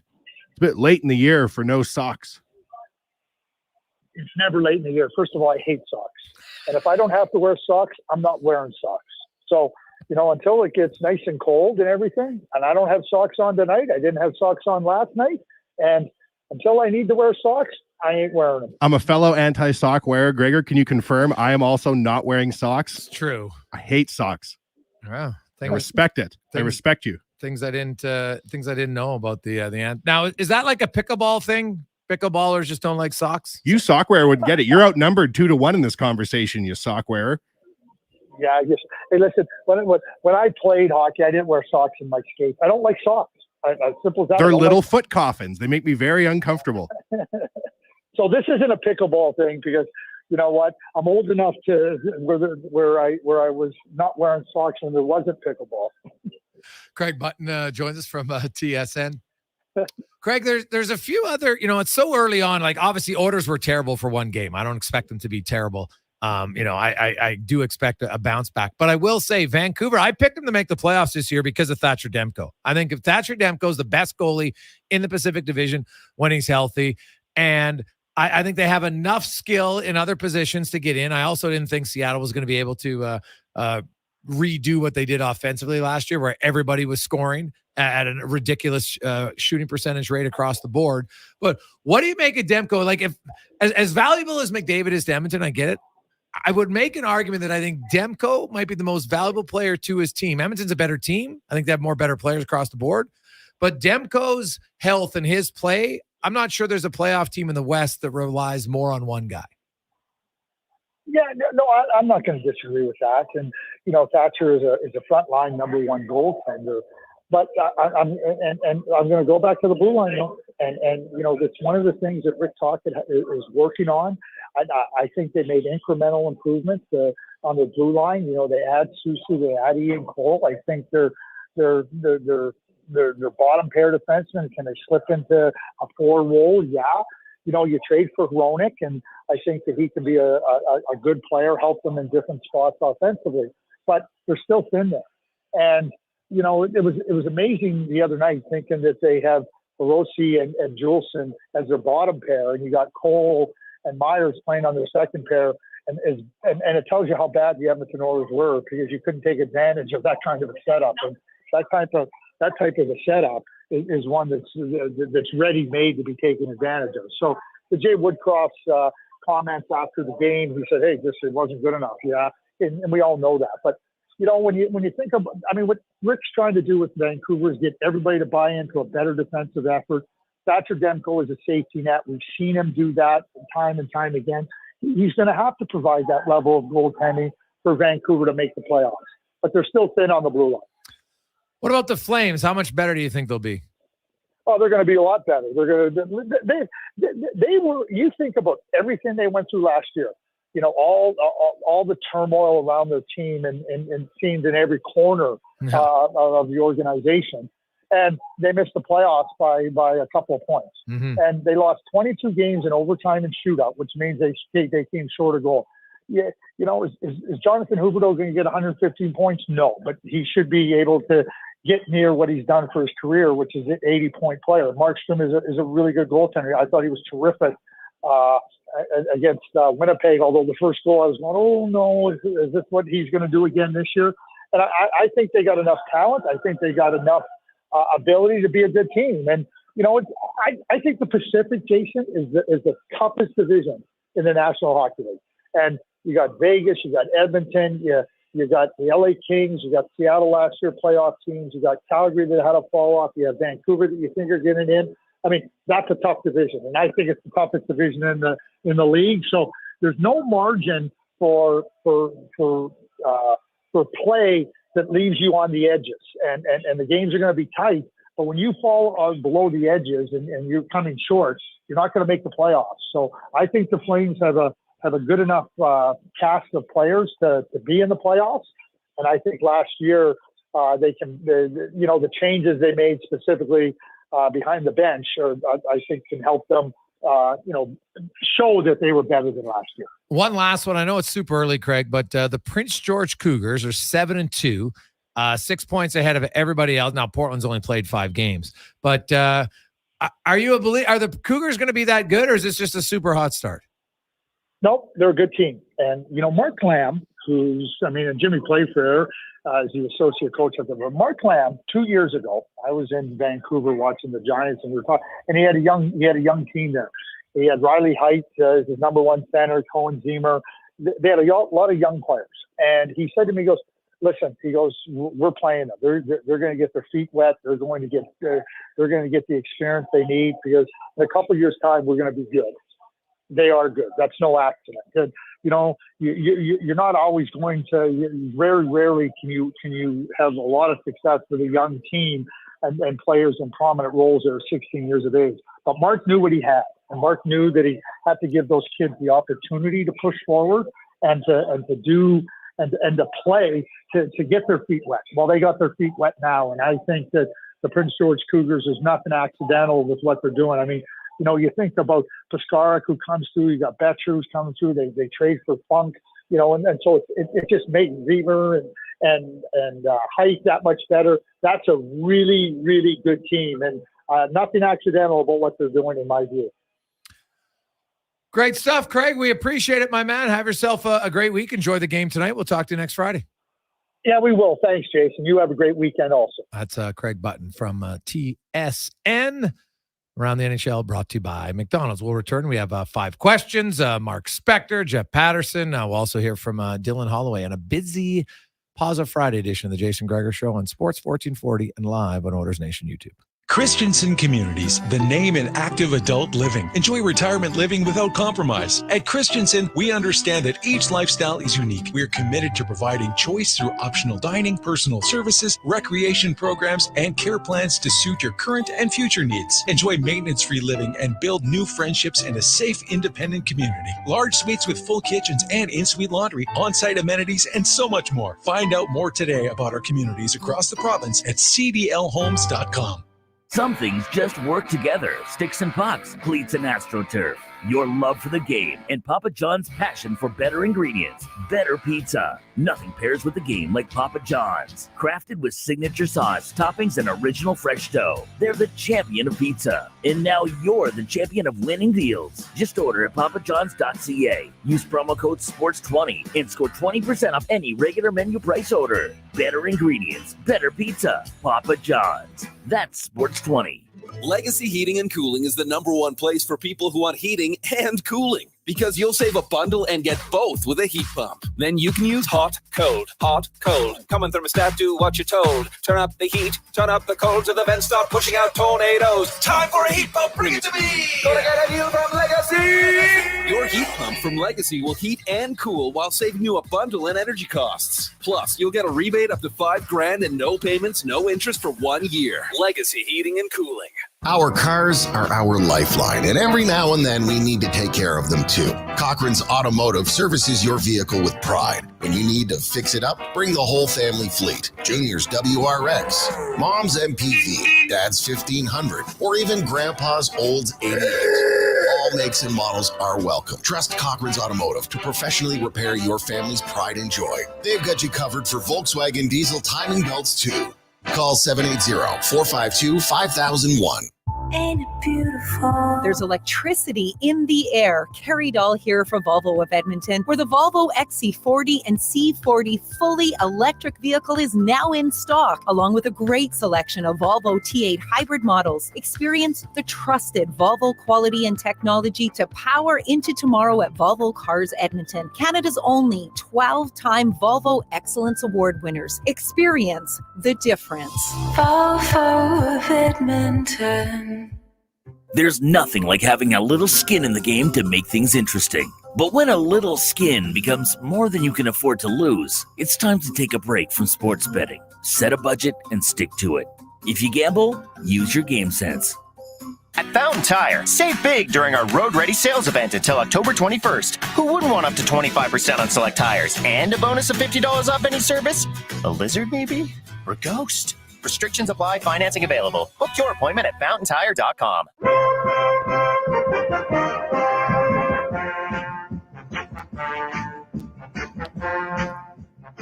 Portions of this hour brought to you by EWEL. From LED lighting audits and retrofits to design, build, distribution systems, EWEL services can give you the edge you need to impress your clients. EWEL.ca.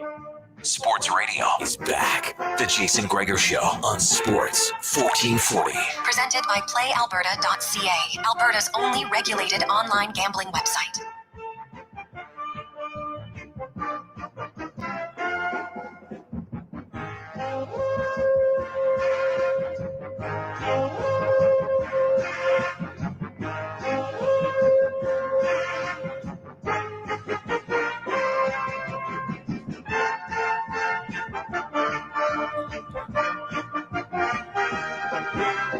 Plaza Friday continues on. How are you, Jason Gregor?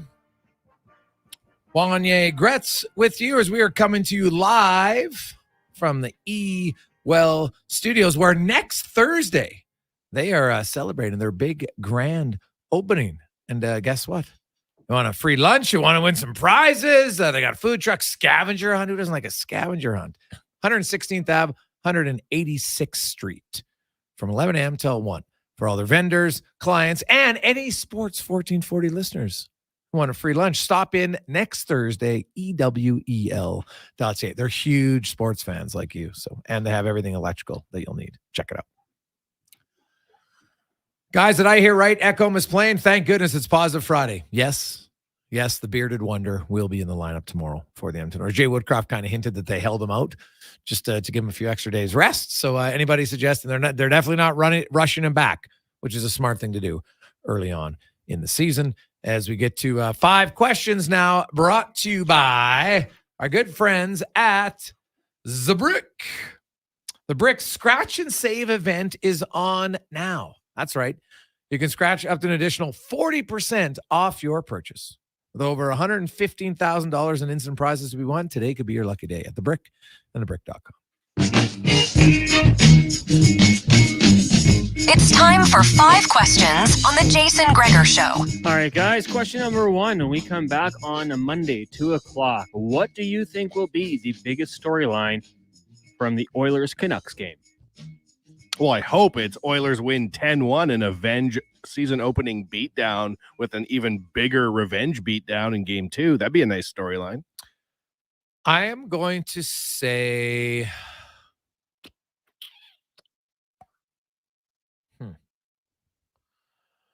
Well, it's too easy to say McDavid has a good game because I didn't think he had a very good game at all. But I will avoid the obvious one. I'm going to say the big storyline is that their penalty kill didn't allow a goal. That would be nice. Question number 2. Former Oilers first-round pick, Jesse Puljujärvi, eyeing a return to the NHL apparently in November. He's began skating in Finland. Which organization do you think would be a good landing spot for him? Well, he's going to have to go to a bottom feeder team where he thinks he's going to get an opportunity to play. It's just like he went to Carolina. Look what happened in Carolina, right? So I would say, Anaheim. You don't even want to go to San Jose because I think it's just a debacle there. So I probably wouldn't go there. But I would say Anaheim might be his best bet.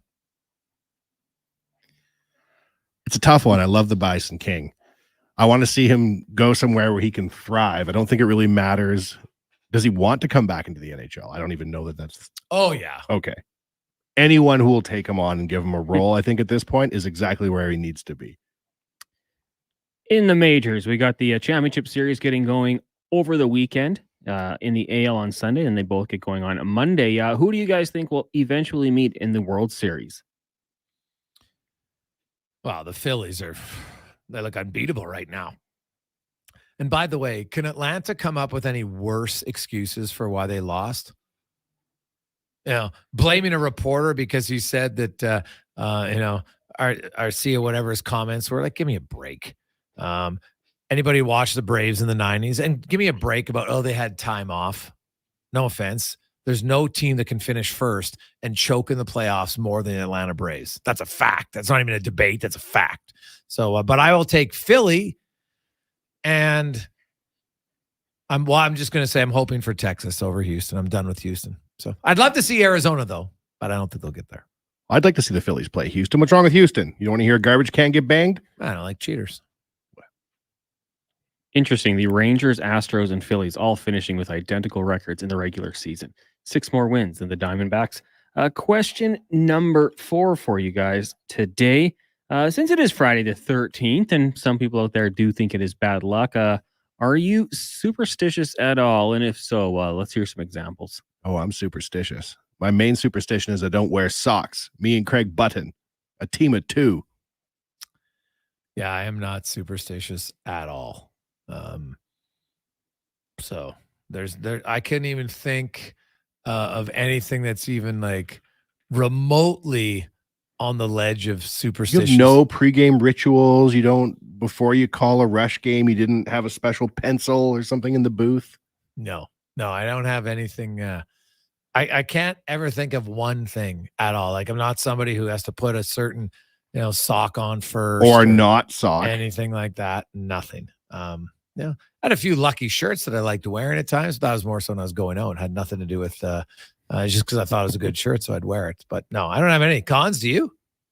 No, not really. Yeah. My wife does. What's the superstition she has? I don't know if she'll like me exposing some of her secrets here. No, tell us. Just tell. She's not listening. Totally fine. The one she does. So since now it's 2023, she gets out of bed when it's like the minute is the 3rd. So it's like 7:23. Or then what if she wakes up at 7:25? She stays in bed till 7:33. She'll wait till 7:33. Over the course of an 80-year life, that's going to add up to hours wasted. Well, or maybe that's just for her. She's like, oh, I like to relax. I like to lay. Now, does she set an alarm so it always goes off at the 3rd? No. So her alarm will be earlier, and then like she'll just get out. I convinced her not to do that, and then she just said like things weren't going right, so she went right back to it. You know what? When you're married to you, Connor, things have gone so well already in her life. She's no longer in a rush. Yeah, I mean, she got time to spare. That's got to Let's be relax. We did it. That's got to be it. We did it. Final question for you guys. Hypothetical Friday. If you had to be haunted by a ghost for the rest of your life, but you could choose who the ghost would be, who would you choose as your ghost? Does the person have to be dead currently to be a ghost to haunt me? Yes. Could the ghost be a character in a movie like Queen Amidala from Star Wars? I would like it if she haunted me as a sexy ghost for all time. Has to be a real person. I see. So you're telling me she wasn't real. I think I'm not answering the rest of this question. Oh, my goodness.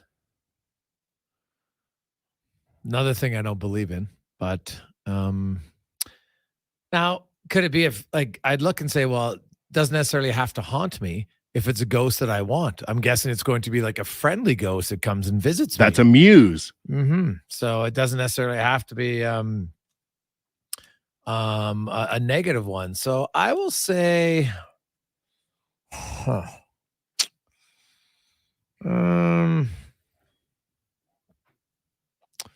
trying to think, like, who's a great sports athlete?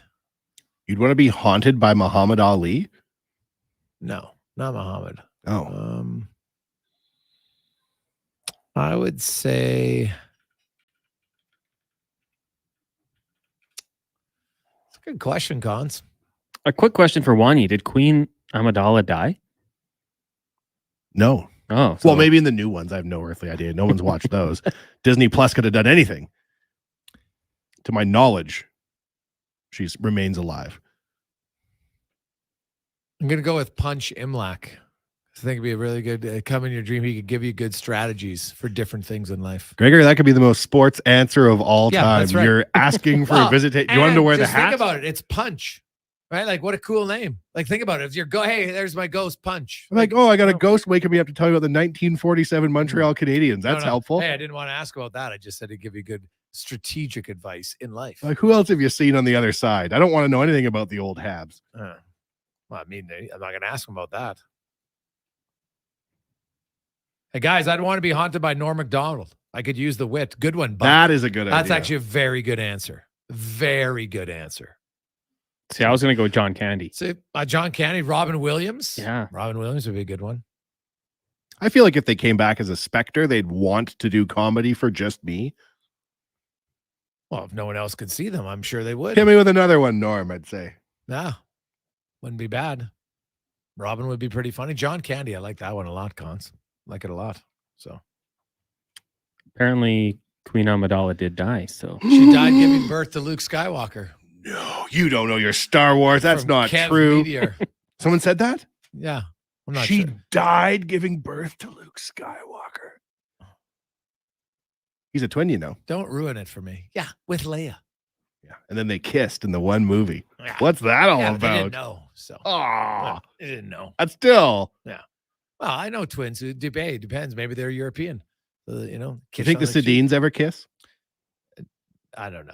It's not something I think about. It's a very, very odd question. Gregor, how'd you not go Marilyn Monroe? James. I don't know, Mayor. Wasn't thinking about a ghost that could turn me on. Like, I don't know. That'd be kind of weird. Hey, look at this. I'm seeing this super hot ghost, but I can't ever touch it. Like, I'm going to ask it to disrobe. That's why I was never a big fan of going to the Rippers. Because you didn't like ghosts? I know. What's the point of looking if you can't touch? So that's why I was like, yeah, didn't really like it. So, yeah. Marilyn Monroe, like, I know she wasn't like, she was not a crush of mine. You know, if Kate Beckinsale had passed away, I might have answered that one. This conversation could veer into the strange. It Marilyn Monroe died in 1962, so I know. Giving birth to Luke Skywalker. Yes, evidently. Yeah. Guys, I can't believe none of you used the greatest line ever. Well, I have the shirt, and I was going to use it, and I know what line you're talking about. I'm not superstitious. I'm a little stitious. Michael. It's a good one. It's a great line. It is a great line. So I have the shirt with it on. It's fun. It's a classic line. But I didn't, I'm not a little stitious.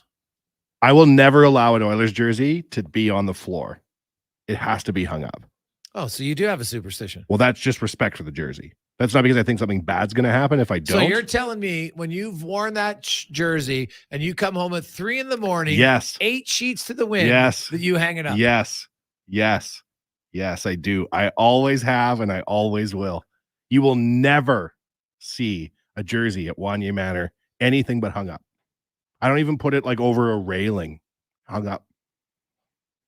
I promise you this is true. Really? Yep. It matters. Sure, I guess it does. All your other clothes are in a ball In on a the floor, ball. but hey, the jersey's hung up nicely. There's rats dragging old underwear around the room, but the 2 jerseys in the Yeah. closet are pristine. Socks all over the place. Not a sock in the house. Let's get to the con man and sports. Hey, Greggs, how about your father? You know what's funny? Nope. That'd be too painful. You know what?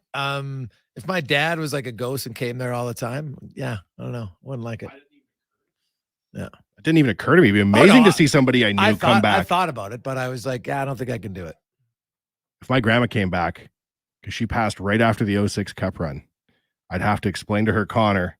I'd have to explain to her Leon. And then her next question would be, are we winning? And I would say, sorry, this call is breaking up. I couldn't break it to her that we still haven't won a cup in 2023. So that's a good question, but man, a true story. I hadn't, because, we didn't have camcorders in my family growing up. And this was probably 3 years ago. My mom had found a video of their 25th wedding anniversary, and I'd never seen it. I never watched it. And so my son sat down, because obviously he's seen pictures of my dad.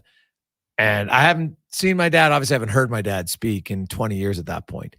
And when it came on camera, I was like, I'm out.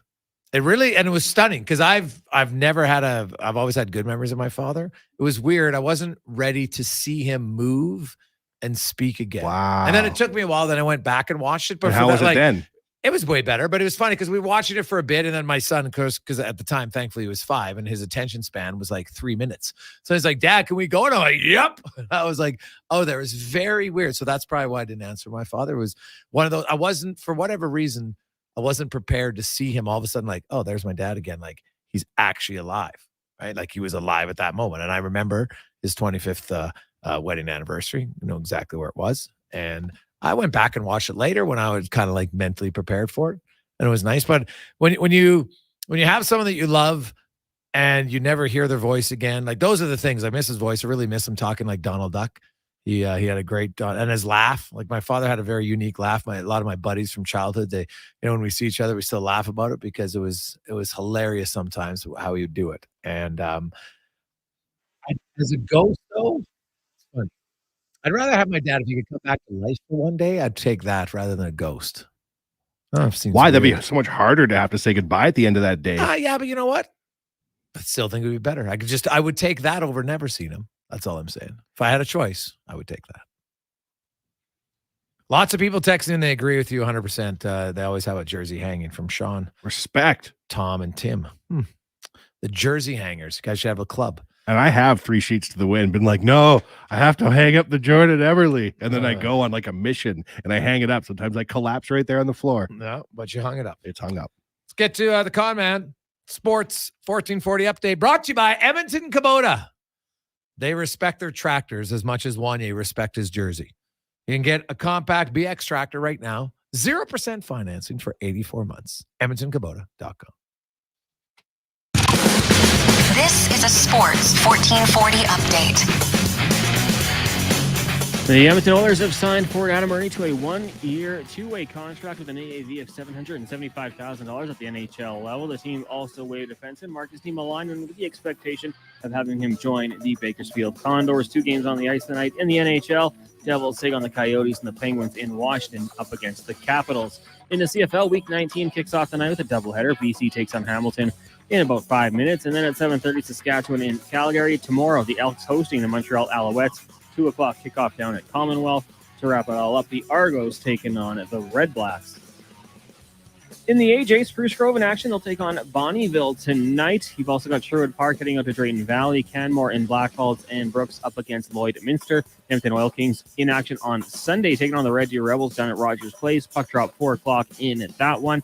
The Golden Bears hockey team, home and home with Grant McEwen, meeting tonight and tomorrow. Both games at 7 o'clock. The Pandas and Griffins, they'll do the same thing tonight at 7, tomorrow at 5. Golden Bears football down at Footfield tomorrow, 1 o'clock. They'll take on the University of Saskatchewan at the Saville Center tonight. It's Golden Bears basketball invitational. The Bears taking on the University of Newfoundland tonight and Thompson Rivers University tomorrow. And the Pandas out of the Victoria Vikes invitational, taking on UBC tonight, Victoria tomorrow, and Carleton on Sunday.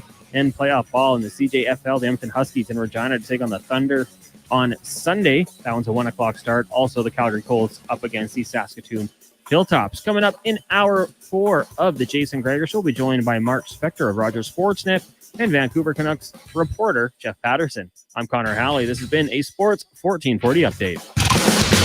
This is a Sports 1440 update. Sports 1440 in West Edmonton Mall and Wetaskiwin. CKJR is a Stingray radio station. Download the free radio player app and listen wherever you go. It's a triumphant return to the airwaves. Hi, I'm Colin from Cantork, and this is a great call. Cantork proudly continues our partnership with Jason Gregor, eagerly rejoining his team on Sports 1440. At The Brick, we're not just proud of this city and its rich sports history. We're proud partners of it. The Brick started right here in Edmonton over 50 years ago. And when we're not cheering on the Oilers and Oil Kings live at the game, or the Edmonton Elks under the bright stadium lights, we're in our stores, providing everything you need to cheer them on in your home.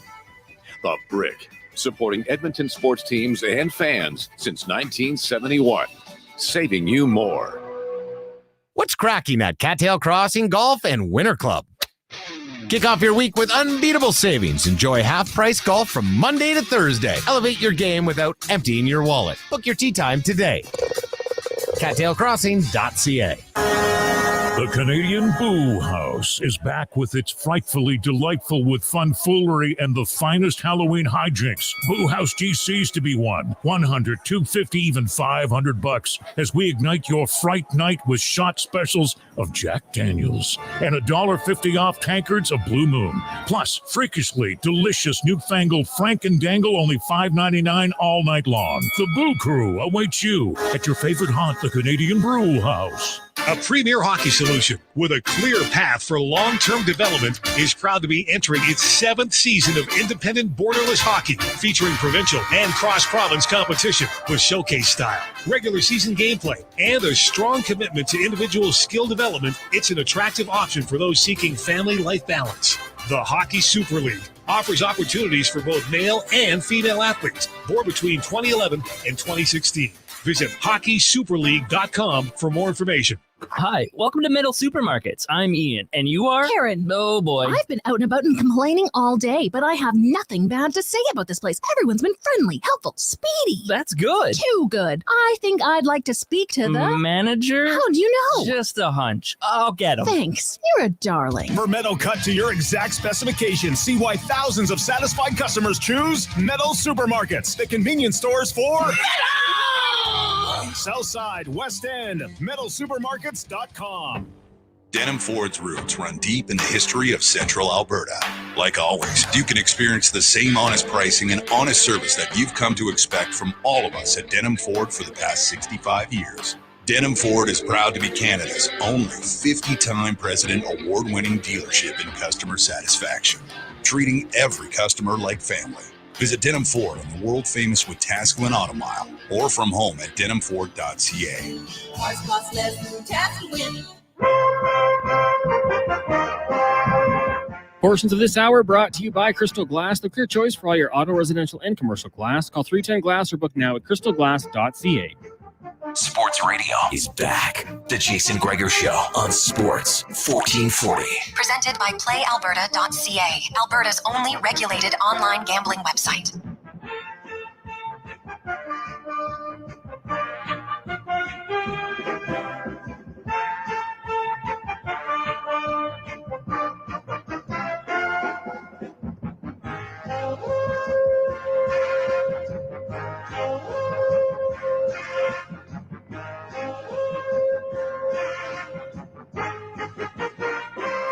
Positive Friday. How are you, Gregor?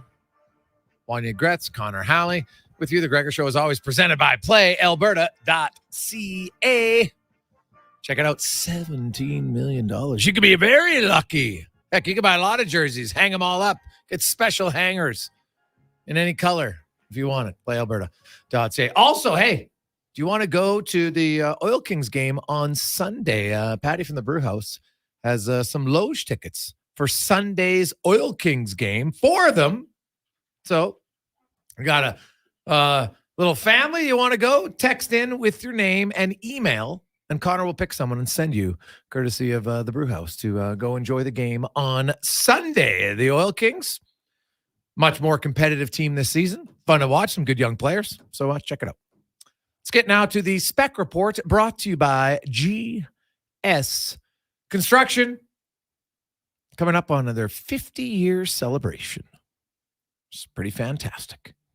Started in 1974. They just keep building and growing, and they're hiring. Go to Indeed.com and look up GS Construction as Mark Spector from Rogers Sportsnet joins us. And Spec, Matthias Ekholm, the savior, according to some, is going to come and he's going to inject a work ethic into the veins of the entire team. Because, hey, no offense to Ekholm, I don't care if he's playing on Wednesday. The way they play, they're getting spanked either way. But it's nice to have him back in the lineup. Jay Woodcroft didn't want to say he's playing with Bouchard, but I would bet quite a bit of money that he will start the game with Bouchard. I expect the rest of the team, though, Spec, to be infinitely more engaged.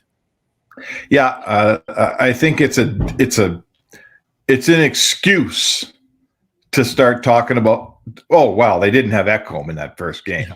You know what? You look at that Vancouver defense, they don't have an Ekholm on it either. After Quinn Hughes, it's a sad-looking decor.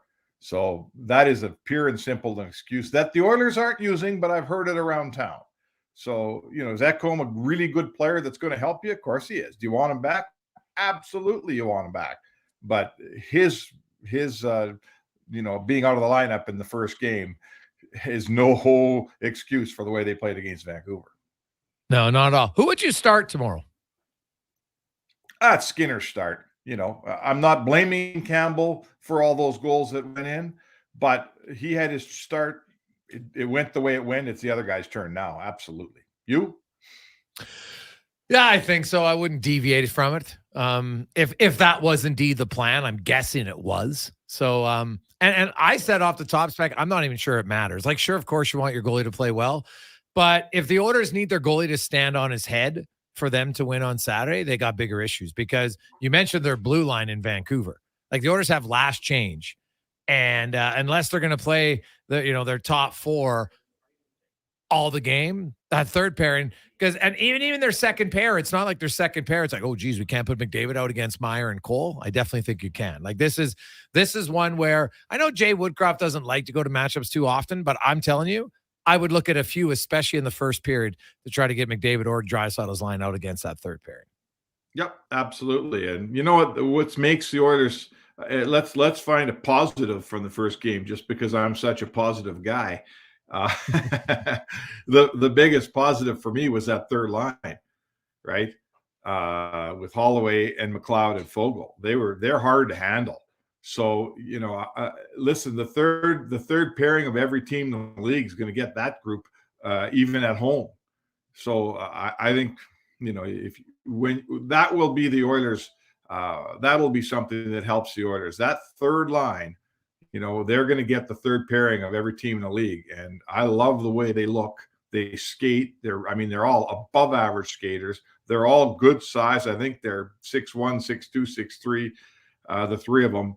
And, do they all have great hands? No, that's why they're on the third line. But I think they're going to be a handful, particularly for a third pairing that might be struggling.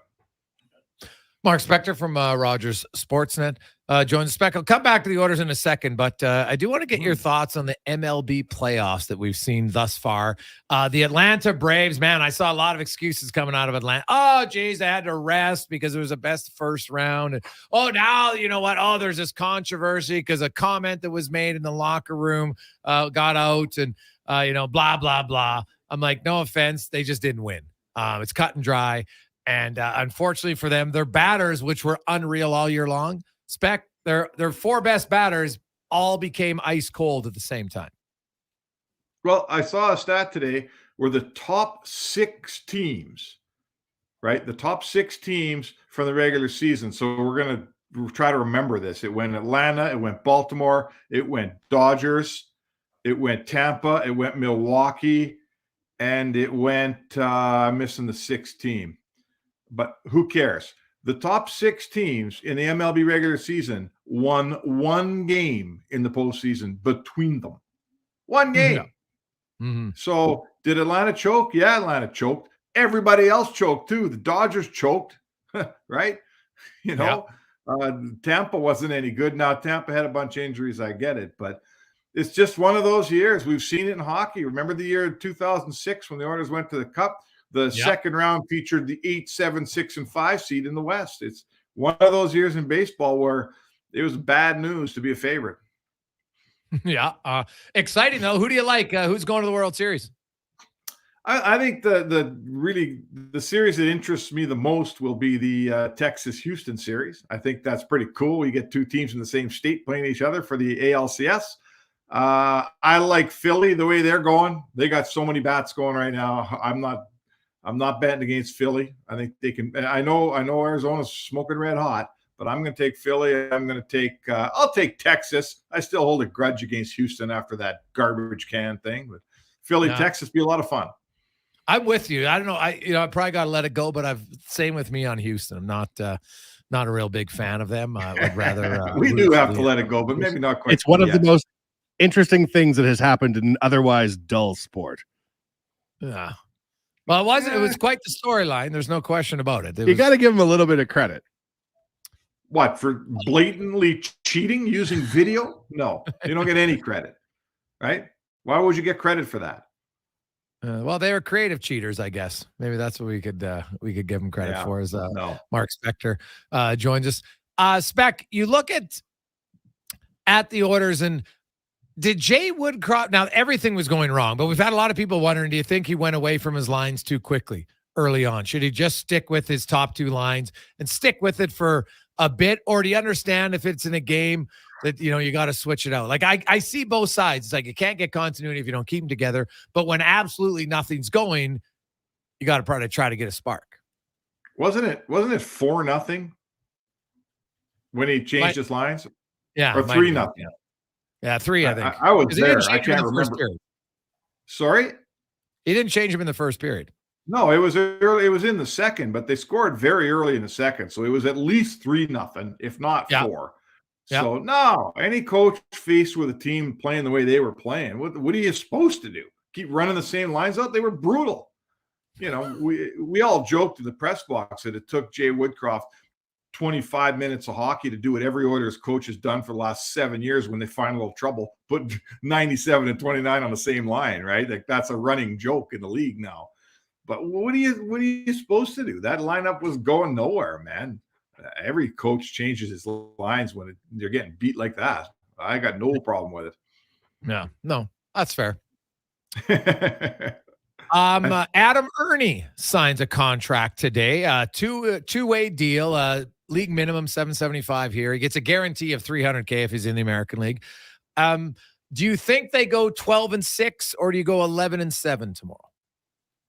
I think it's time to go 12-6. I think they, I favor 12-6 anyway. I think you want to get that fourth line happening. If they've got Ernie signed, I say 12-6 for sure. I say you pick one of your defensemen and you sit him and you get Ekholm in there. He's ready to play. Let's go.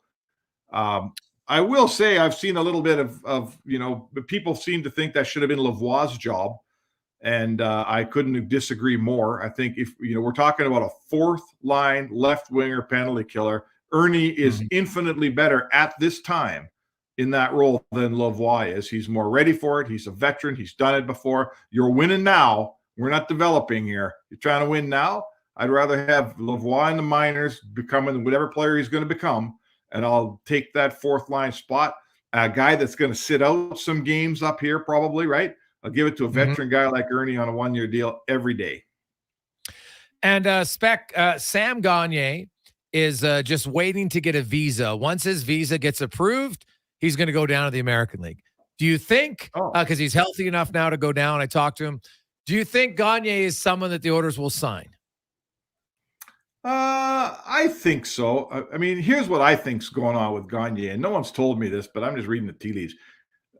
Holland likes to bring along players who are almost at the end of their careers, right? I mean, he did it. He wants guys to go, old players turn into management guys. He was doing it with Staios. He did it in Detroit with guys like Draper and Cleary and Maltby and a whole bunch of different old veteran players. I think what they're saying is this, Jay. They're saying, Sam, go to Bakersfield, play. You got to sign. If he's going to play, you got to sign him. Yeah. Go to Bakersfield, I think is what he signs, right? Sorry? I think he signs ATO for the whole season? It's called, yeah. Yeah, no, I think they'll sign him to some kind of a two-way deal. And I think they'll say, Sam, go down there, spend a ton of time with Gretzky, who's running the show down there, and learn the AHL business and play. I mean, play. But spend some time learning how it works down there. It's been a long time since Sam Gagner spent much time in the minors.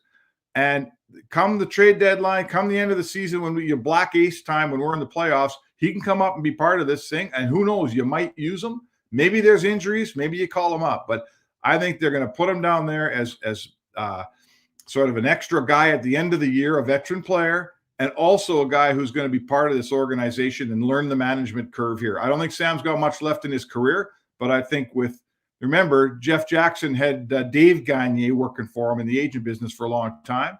Sam's smart, and I think he wants to have a career in hockey. So I think he goes down there with a management eye. And when the Black Aces come up, one of them Sam Gagner, and who knows? Maybe he plays. Who knows? It'll be a great story. Spec, enjoy the weekend. Are you doing the double dip tomorrow? Elks, Montreal? Now, I know you love your beer on outside on a Saturday afternoon. Are you doing that before the Oiler game? Or no, I won't be drinking beer tomorrow because there's a game Saturday night. I don't know. You know what? I don't think so because the game doesn't mean anything for the Elks. Normally, I would say, you know what? I don't mind that idea. But I'll probably spend, if it's a beautiful day tomorrow, I'll spend it walking a dog or riding a mountain bike. And no beer. Got a game tomorrow night, pal. You know what they say? Right drunk and edit sober? Well, I'm going to do both sober tomorrow. Have a good one, Spec. We'll talk to you on Monday. Mark Spector. Right drunk. Wanye's nodding his head in agreement over here. Many of the post-game write-ups on the Nation. While I was listening to you guys talk, I was on spottrack.com, which is a great resource site. Keegan Lowe signed a 2-year, $1.35 million contract with the Oilers in 2018 including 1.35 guaranteed.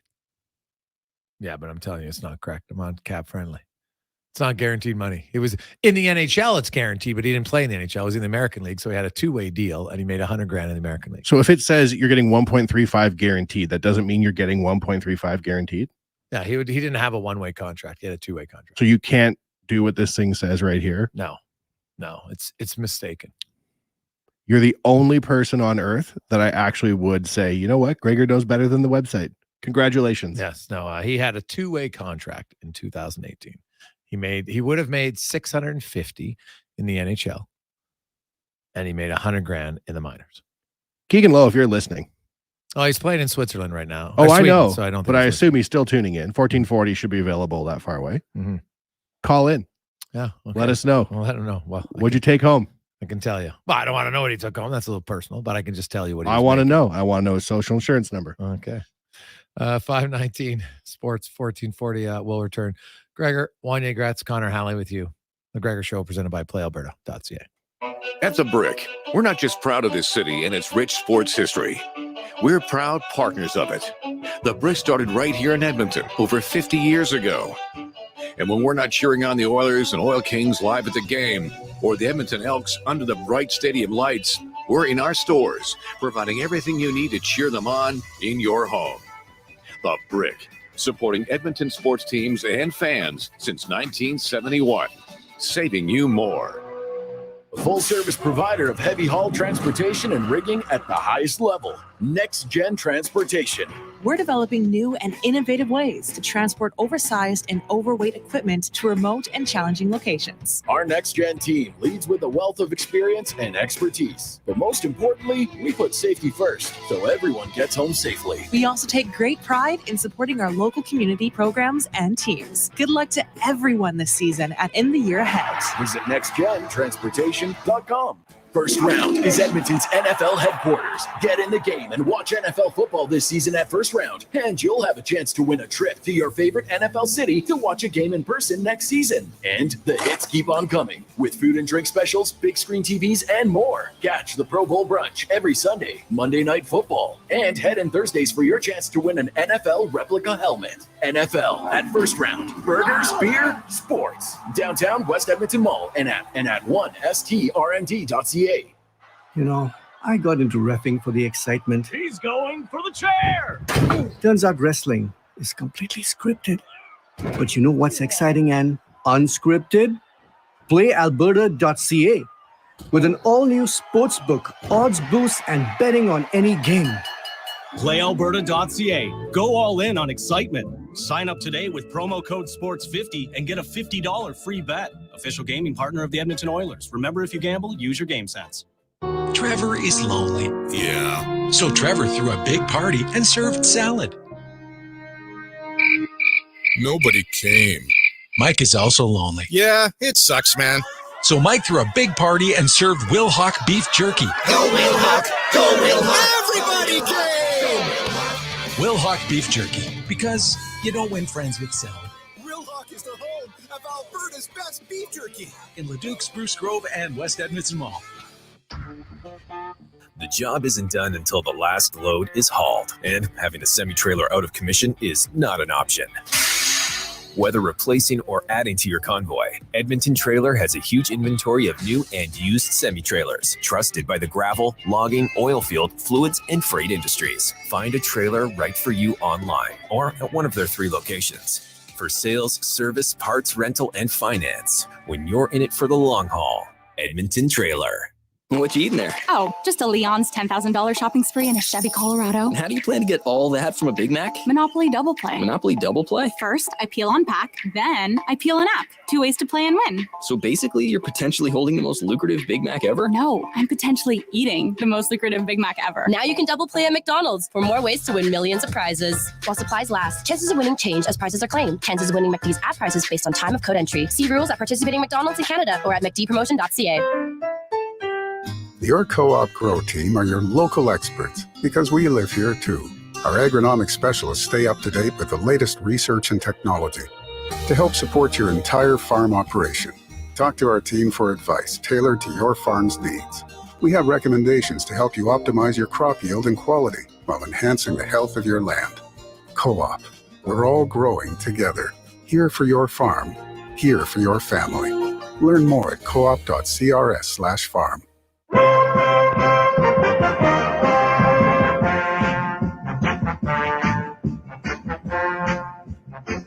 Portions of this hour brought to you by Christensen Communities. Have peace of mind knowing your loved one is in the best possible hands. Christensen Communities have safe retirement living options across the province and now welcoming new residents. Visit cdlhomes.com. Sports Radio is back. The Jason Gregor Show on Sports 1440. Presented by PlayAlberta.ca, Alberta's only regulated online gambling website.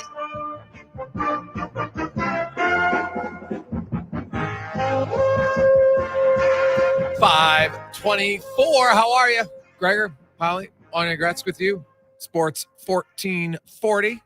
Presented by PlayAlberta.ca. You can get involved. You can text us 833-401-1440. Cons, who's going to the Oil Kings game? Who'd you send those tickets to? We sent those to Mike W. Going to take the family. Oh, there we go. Attaboy, Mikey. I like it. Nice. All right. And we get to get a hold of Nick, correct? We did. He is in. Nick is in. Yeah. Nick donated $600 for charity to go to the Oilers game tomorrow night. Season opener. Some pretty sweet seats. Nice. It was a season opener. There was no first game. Good call, Gregor. Yeah. The season begins tomorrow. Home opener. Yeah. Oiler fans wanted to forget that game did occur for sure. So, let's get the Vancouver side of things. Oiler fans like, that was terrible. Meanwhile, I'm guessing it's a tad different in Vancouver, as we are joined by we got Jeff Conman. We do. All right. Let's get to a good friend of the show, longtime beat reporter for the Vancouver Canucks. Jeff Patterson joins us.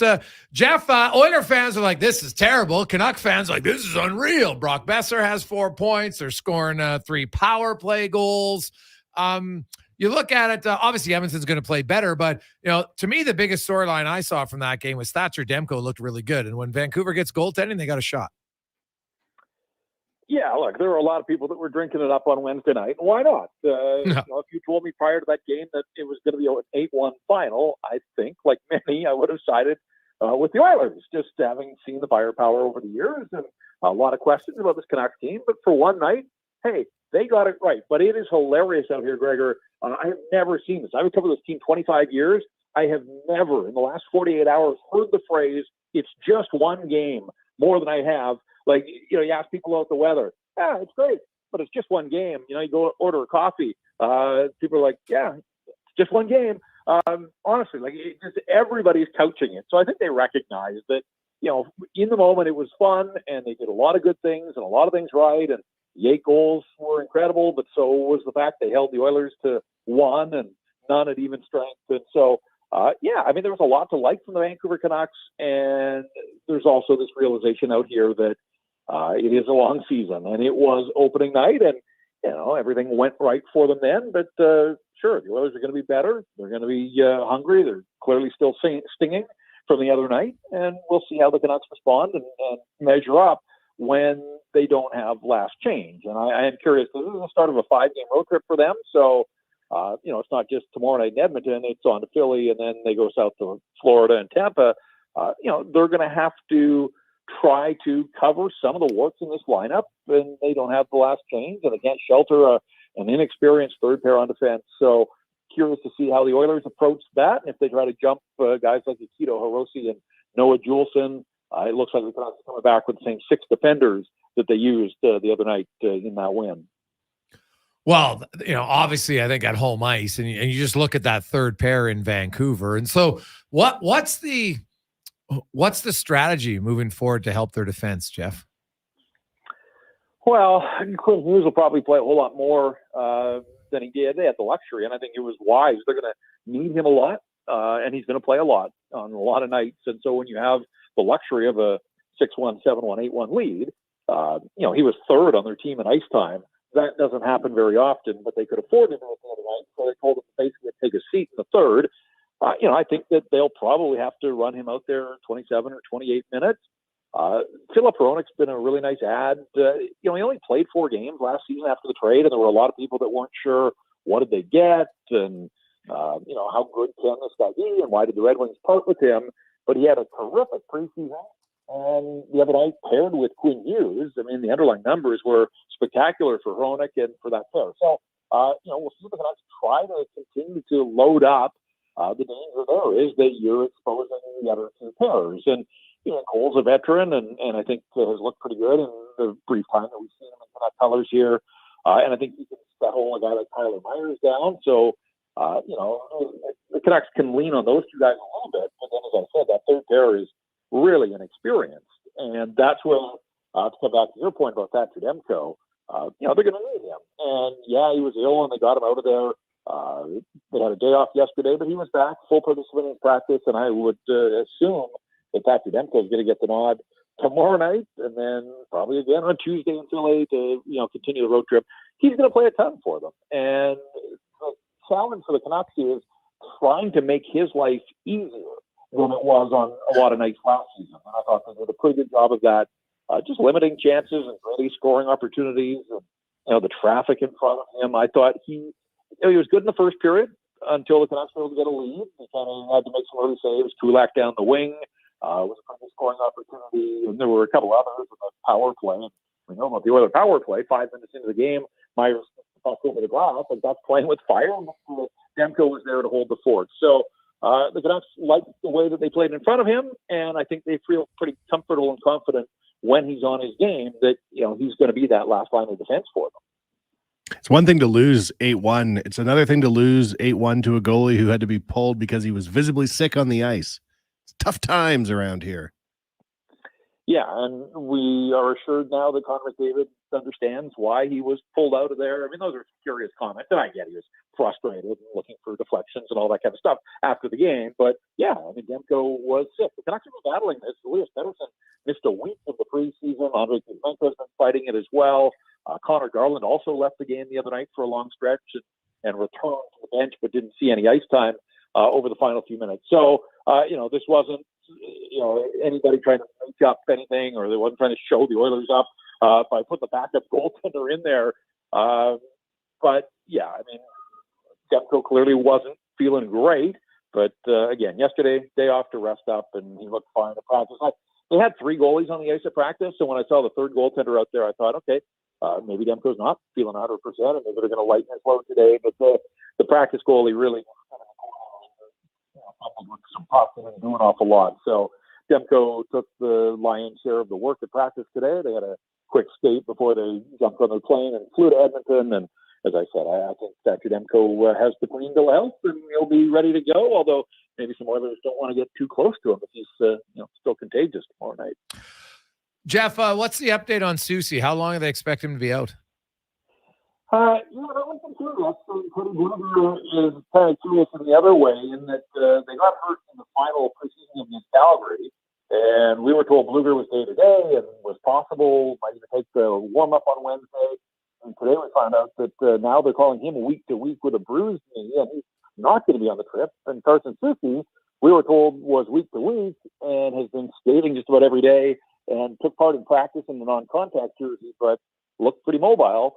And he is going to go out on the road. So I don't think he'll play tomorrow night. I think they'll run out the same 6 defense that they used in the win on Wednesday night. But it wouldn't surprise me if Carson Susie was ready for the 3rd game of the season.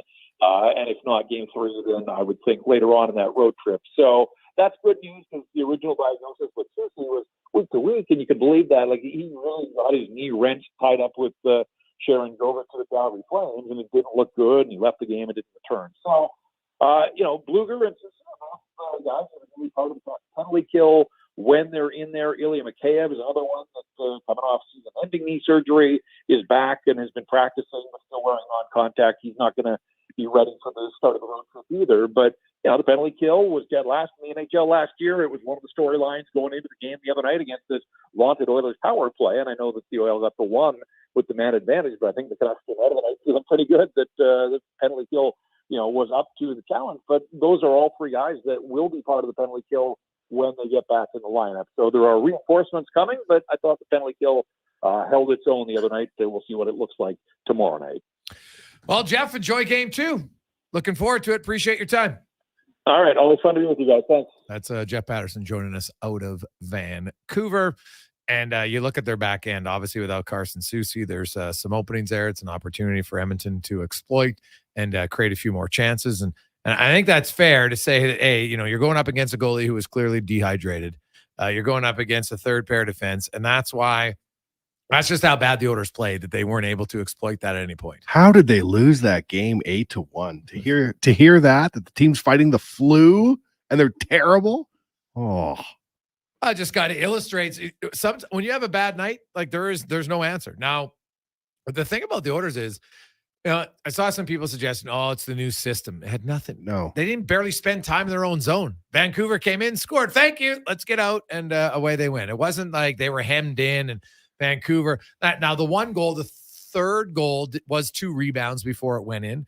But look at a lot of the other goals, point shots, power play, goal. You look at the first goal, it's a floater pass across.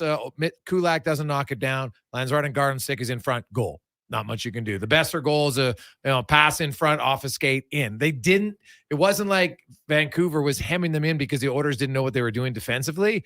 The Oilers just didn't have a very good game.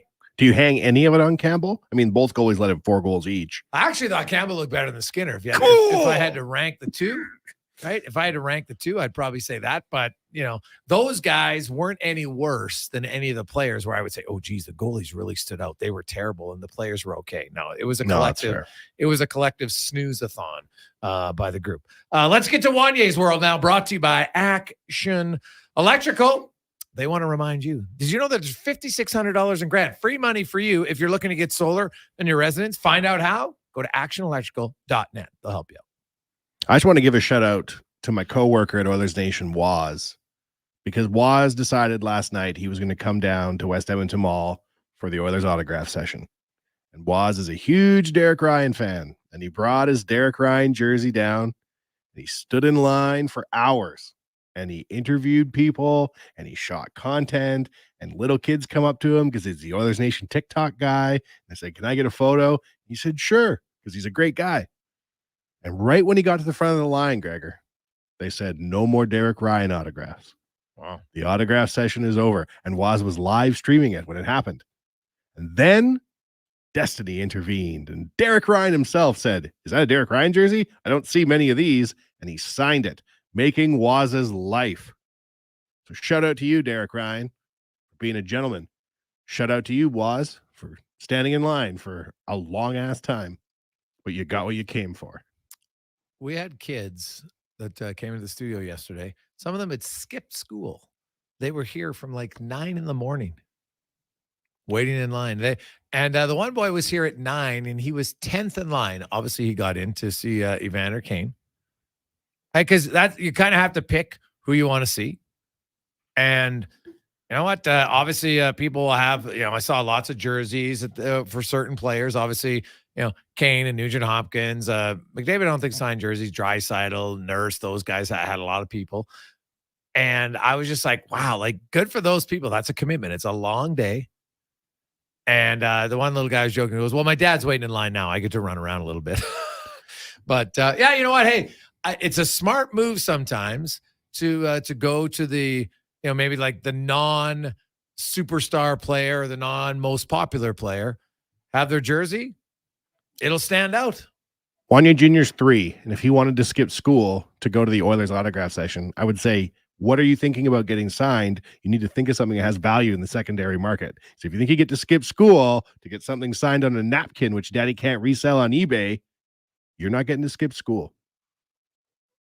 This is a business. Yes. Well, it's funny that you say that, because that's why Connor McDavid, they only hand out specific cards that Connor signs. Really? For that exact reason. So people don't come in and they have a Connor McDavid signed jersey and they want to go online and sign it and sell it. So he doesn't do that. Why did I bother having children? Because very few, no offense to Derek Ryan, but I think Derek Ryan realizes, hey, if I sell if I put a Derek Ryan jersey online, it's probably not going to get the same price as a Connor McDavid signed jersey. Unless Waz was bidding. Very true. All it takes is one. Well, come back. There's a very interesting story unfolding here that we're going to talk to Declan Kruger about next on the Jason Gregor Show on Sports 1440. Are we seeing the return of steroids? I don't think so, but maybe I'm wrong. We'll find out next. Thinking about solar power? Action Electrical wants to eliminate your entire home or business power bill and keep more cash in your pocket. With effective paybacks in 5 to 9 years, give solar a chance with Action and put your lazy roof to work. Alberta is the second highest province for the amount of full sunlight hours, and with system life exceeding 25 years, solar power is like a McDavid draft pick. Still have questions about solar power? Contact the professionals at actionelectrical.net today. That's actionelectrical.net. Hey world, get ready to believe. At Oodle Noodle, we serve up world-class, worldwide flavors in our sweet, saucy, and fiery noodles. We believe in the power of nudes. We've got everything from saucy mac and cheese to sizzling pad thai to so many other unbelievable dishes sure to make you a noodle convert for life. You've got to taste them to believe it. Don't be a skeptic. The proof is in the noodles. Check us out at oodlenoodle.ca. Oodle Noodle. We believe in noodles. Come into Jiffy Lube for a Pennzoil Platinum full synthetic oil change and receive a $20 digital gift card to one of over 30 merchants, such as Cineplex or Bass Pro Shops. For a location near you, visit jiffylubeservice.ca. Jiffy Lube, keeping you moving. Ain't it beautiful? What does excellence mean to you, and how does it impact your decisions? Friends, it's Carrie Dahl, and I know that at Volvo Cars Edmonton, excellence isn't an option, it's their everything. From customer satisfaction in sales, service, inventory, and retention, they excel in all. Congratulations, Volvo Cars Edmonton, Canada's only 12-time Volvo Excellence Award winners. Volvo of Edmonton. Bringing every project to life requires the right team. By joining the Japa Machinery Group service or sales teams, you can be part of setting a new industry standard. Celebrating a legacy of excellence with Japa. Learn more at japamachinery.com. Corporate Business Solutions will keep your multifunction office equipment happy. But don't take our word for it. Toner cartridges from far and wide have been raving. Well, I like it when they give me a shake, shake, shake. 500 out of every 500 sheets of paper say they love their experience in a new Konica Minolta office solution. Get tickled as I flow through the machine. With regular preventative maintenance, Corporate Business Solutions will keep your office equipment up and running by fixing your device before it breaks down. Call 780-490-5600 or visit cbsca.com. You've got a go-to coffee spot, a trusted barber, even a lucky game day jersey.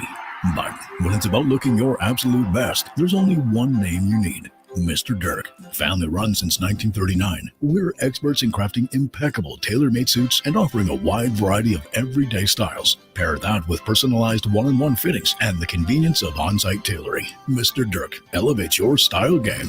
Visit our Edmonton store or explore MrDirk.com. Score big on style with Mr. Dirk. How do we do it? Well, at Leading Edge Physiotherapy, we invest. Our money and time goes right back into technology and training, and it's all designed to get you back into shape. We invest in people, the people who really care, and they understand how your body works. Then they combine their experience, training, and skills to work with you to help you solve your issues, be it pain in the back, neck, arm, shoulder, heel, literally head to toe.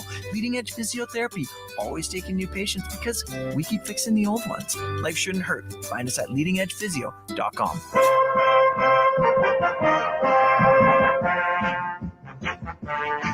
Portions of this hour brought to you by Leading Edge Physio. Professional athletes use aquatic therapy, radial shockwave, zero gravity treadmills, and pneumatic recovery devices for rehab. Leading Edge Physiotherapy offers those to you because sports shouldn't hurt. LeadingEdgePhysio.com. Sports Radio is back. The Jason Gregor Show on Sports 1440. Presented by PlayAlberta.ca, Alberta's only regulated online gambling website. We continue on as we're set to wrap up a busy week. Sports 1440, thanks as always for making us part of your day or your week. We truly appreciate it. If you missed any parts of the show, get them anywhere at the podcast. Each individual interview is up at jasongregor.com. So it's always fun. It's nice. All the shows, you can rewatch the entire show as well on Orders Nation YouTube, which is always nice. I like it. Now, I do want to say, I do like this text from Jordan. Hey, guys, Connor Garland went to check to see if he was traded. It's true. Maybe that's what he was just checking in. Hey, guys, sorry, I got to leave the bench. Have I been traded yet? I scored a goal. How am I not traded? What the hell's going on? But he realized going to have to do more than score one goal to get traded when you got basically a $5 million cap. We'll see. Now, Our resident MMA expert is Declan Kruger here at Sports 1440, and Dec's going to join the show right now because there's the big story right now. UFC and the US ADA, the drug testing guys, they're not really on the same page, Declan, and it sounds like starting in January, UFC won't be using them, and people are like, oh my goodness, are steroids coming back? What do you make of this? What's going on? Yeah, so essentially they'd been working together for the last 8 years. The USADA was contracted out by the UFC to work with them and drug test their athletes. Some things came up with one Conor McGregor, who of course is the golden boy of the UFC. Everybody knows. Some things were said about him. USADA wanted him to be back in the testing pool because essentially what you have to do, you have to be in the testing pool for 6 months and have 2 negative tests before you can compete. The UFC wanted to fast track McGregor a little bit because, of course, like we all know, if it makes dollars, it makes sense, and he makes a lot of dollars. So the UFC wanted him back. That started the beginning of the strained relationship and ultimately led to the end of it here. Now, are steroids coming back? That's something that's been a big point of contention. There will be another third-party organization joining the UFC. It's called Drug Free International. They're a company, for lack of a better words, out of Kansas City. So they will be the ones doing the independent testing of the athletes. Again, it's going to be similar to USADA. They're going to be a third contract. They're going to be a third party contracted out. They're going to do the individual testing, but it's going to be a new company with less of a reputation, I think is the best way to summarize it. So, yeah, like will UFC be able to influence their findings? Right. So I think that's a big thing, and that's what a lot of people have kind of said about this one, is that Drug Free International is going to be a little bit more in the pocket of the UFC and work in their best interest. Now, USADA, they have always been athletes first. They've wanted fair, clean fighting in this case, but for whatever they do, whether it be Olympics, Paralympics, they just want fair, clean athletes. They've always acted, in their words, in the best interest of the athletes. Now, like I said, Drug Free International is coming in. It looks like they're going to be a little bit more in the UFC's back pocket. And in this situation with Conor McGregor, this is a perfect example. Hey, if you want a guy fast-tracked, we're going to do our best to fast-track him. Now, you cover this sport. You watch it very closely. How concerned are you about, them having guys who, where certain guys can look and say, I know I can get away with it because I'm a bigger name? Right. Listen, this is an issue, a huge issue in this sport specifically. Obviously, doping is not ideal in any sport, but when you look at a sport like baseball or the Tour de France, where doping was prevalent or is prevalent, you're not hitting a baseball bat. You're not cycling in the French mountains. This is a blood sport where the intention is to cause serious harm to your opponent. I mean, listen, bang plays happen in football. They happen in hockey. You see big hits all the time, but you still want to score a goal in hockey. You still want to score a touchdown in football.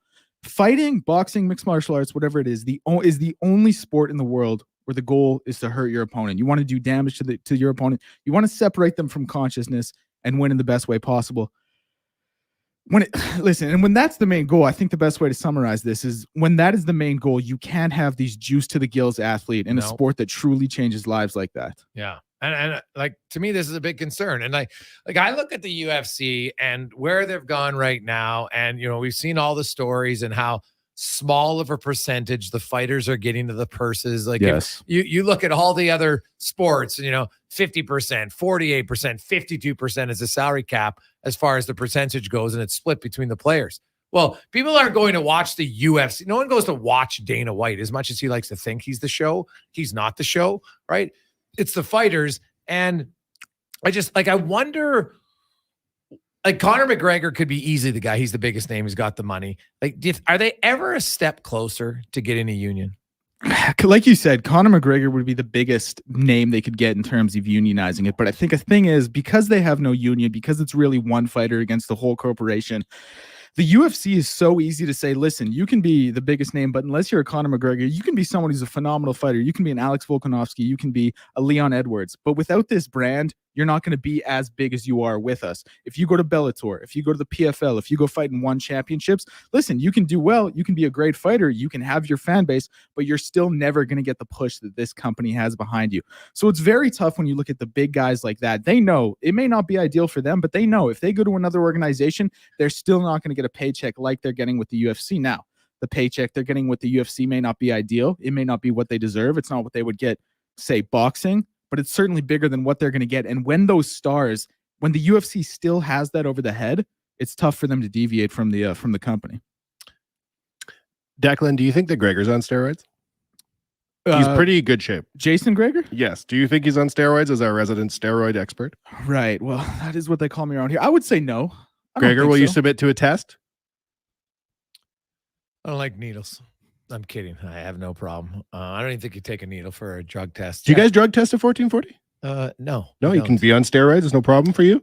You could be. Not. Do you really. encourage steroid use at 1440? No, we do not. I see. So right in the middle. Yeah, nobody's got acne problems here, so I don't think there's a rampant steroid issue going on. I've never taken a drug test in my life. In the oil field when I worked there many moons ago, there wasn't drug testing as there is now. They were just letting everyone free reign? Well, guys I work with, I never really saw guys, there might have been a few guys smoking marijuana, but at least in my own personal experience, I'm sure there might have been some people doing it, but I didn't see it. It wasn't really rampant where I worked. So I don't know that weed is the prevalent drug in the patch they're testing for, is it? Well, not now because it's legal.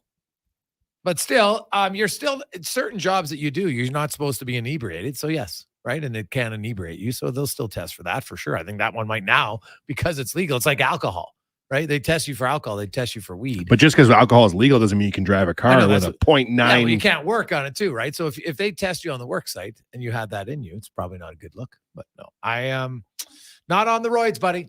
Not all natural, no, there's no congrats. I would see zero benefit in sports talk radio to be on steroids. Monstrously ripped. Yeah. Again, I see no benefit. Right? Sure, you want to be healthy, but hey, what's the next big fight coming up? So UFC 294 is going to be not this weekend, but the next weekend. It's gone through some changes. It was originally supposed to be Islam Makhachev versus Charles Oliveira in a rematch fight for the lightweight world championship. Charles Oliveira sustained a cut above his eyebrow just a couple days ago. So I think it was 11 days out from the fight. Brutal. They had to pull him. The featherweight champion, Alex Volkanovski, is going to step up, take the fight on short notice. He's going to fight Islam Makhachev for the lightweight world championship. They fought once back in February, UFC 284. Islam won I'm not going to call it a controversial decision because I'm very much of the opinion Islam won the fight and was deserving of the decision, but a lot closer fight than everyone expected. And the co-main event, not to go on too much of a tangent here, was originally supposed to be Khamzat Chimaev, this Chechen Swedish phenom. He was going to be fighting Paulo Costa, the 6th-ranked middleweight in the world. Paulo Costa just had surgery. He's out of the fight. Kamaru Usman, the former welterweight champion, he as well is taking the fight on about 10 or 11 days notice. Wow. He's going to step up, and Dana White has said the winner of that fight is going to fight for the middleweight world championship against Sean Strickland, which is kind of funny to me because these are really two welterweights fighting up a weight class. Yeah. But listen, I mean, Dana's got to, I guess, butter their bread a little bit for saving the card like this and stepping up on short notice. Because listen, you talk about Alex stepping up, and credit to him. Kamaru stepping up, taking the fight, credit to him. Khamzat and Islam both signed the contracts as well. They both said, you know what, I'm okay with the change of opponent. 10 days doesn't matter to me. I'll sign the contract. Let's make it happen. So credit to both of them as well. But card's gone through some changes, but going to be a great one. That's going to be an afternoon card as well. You can watch that one. It's going to be 2 p.m. our time, I believe, next Saturday. Well, I wonder if the reason they signed is because don't a lot of those contracts, if the fight doesn't happen, they don't get paid. Exactly. That's correct. Which is terrible. Like, yep. To me, there's another thing in the contract. So if my opponent doesn't show up, all my training, I get nothing. I don't get reimbursed. Like, I think they get a small pittance. They do occasionally. There was actually a big issue with that a little while ago. These two people were supposed to fight, Stephen Wonderboy Thompson, Michelle Pereira. Michelle Pereira missed weight by 8 pounds, I believe it was. Yeah. Stephen Thompson said, listen, I'm not taking that fight. This guy's already naturally huge for this weight class. He's going to have an early rehydration and an 8-pound advantage of me. Before we rehydrate, there's no way I'm taking this fight. Like, that's ridiculous. UFC said, okay, fight's off. We're not going to pay anything. We're not going to pay you your show money. We're not going to pay for your camp fees. Nothing like that. So that was a big one. I think the UFC eventually did. They paid him. They covered the cost of his camp.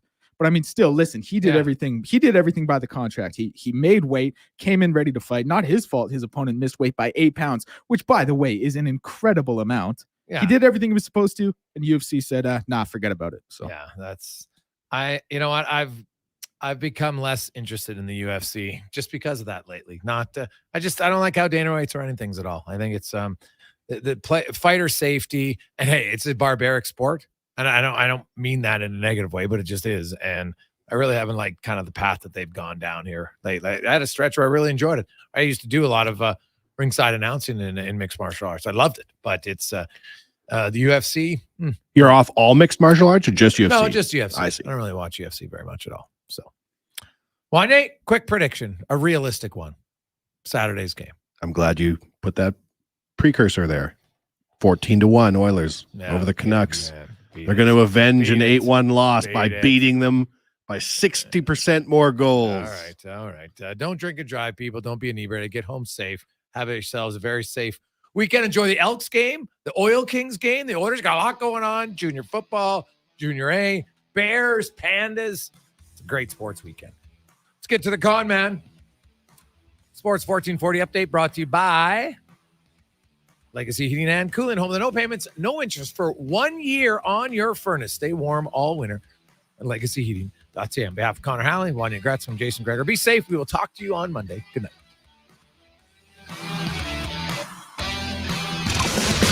This is a Sports 1440 update.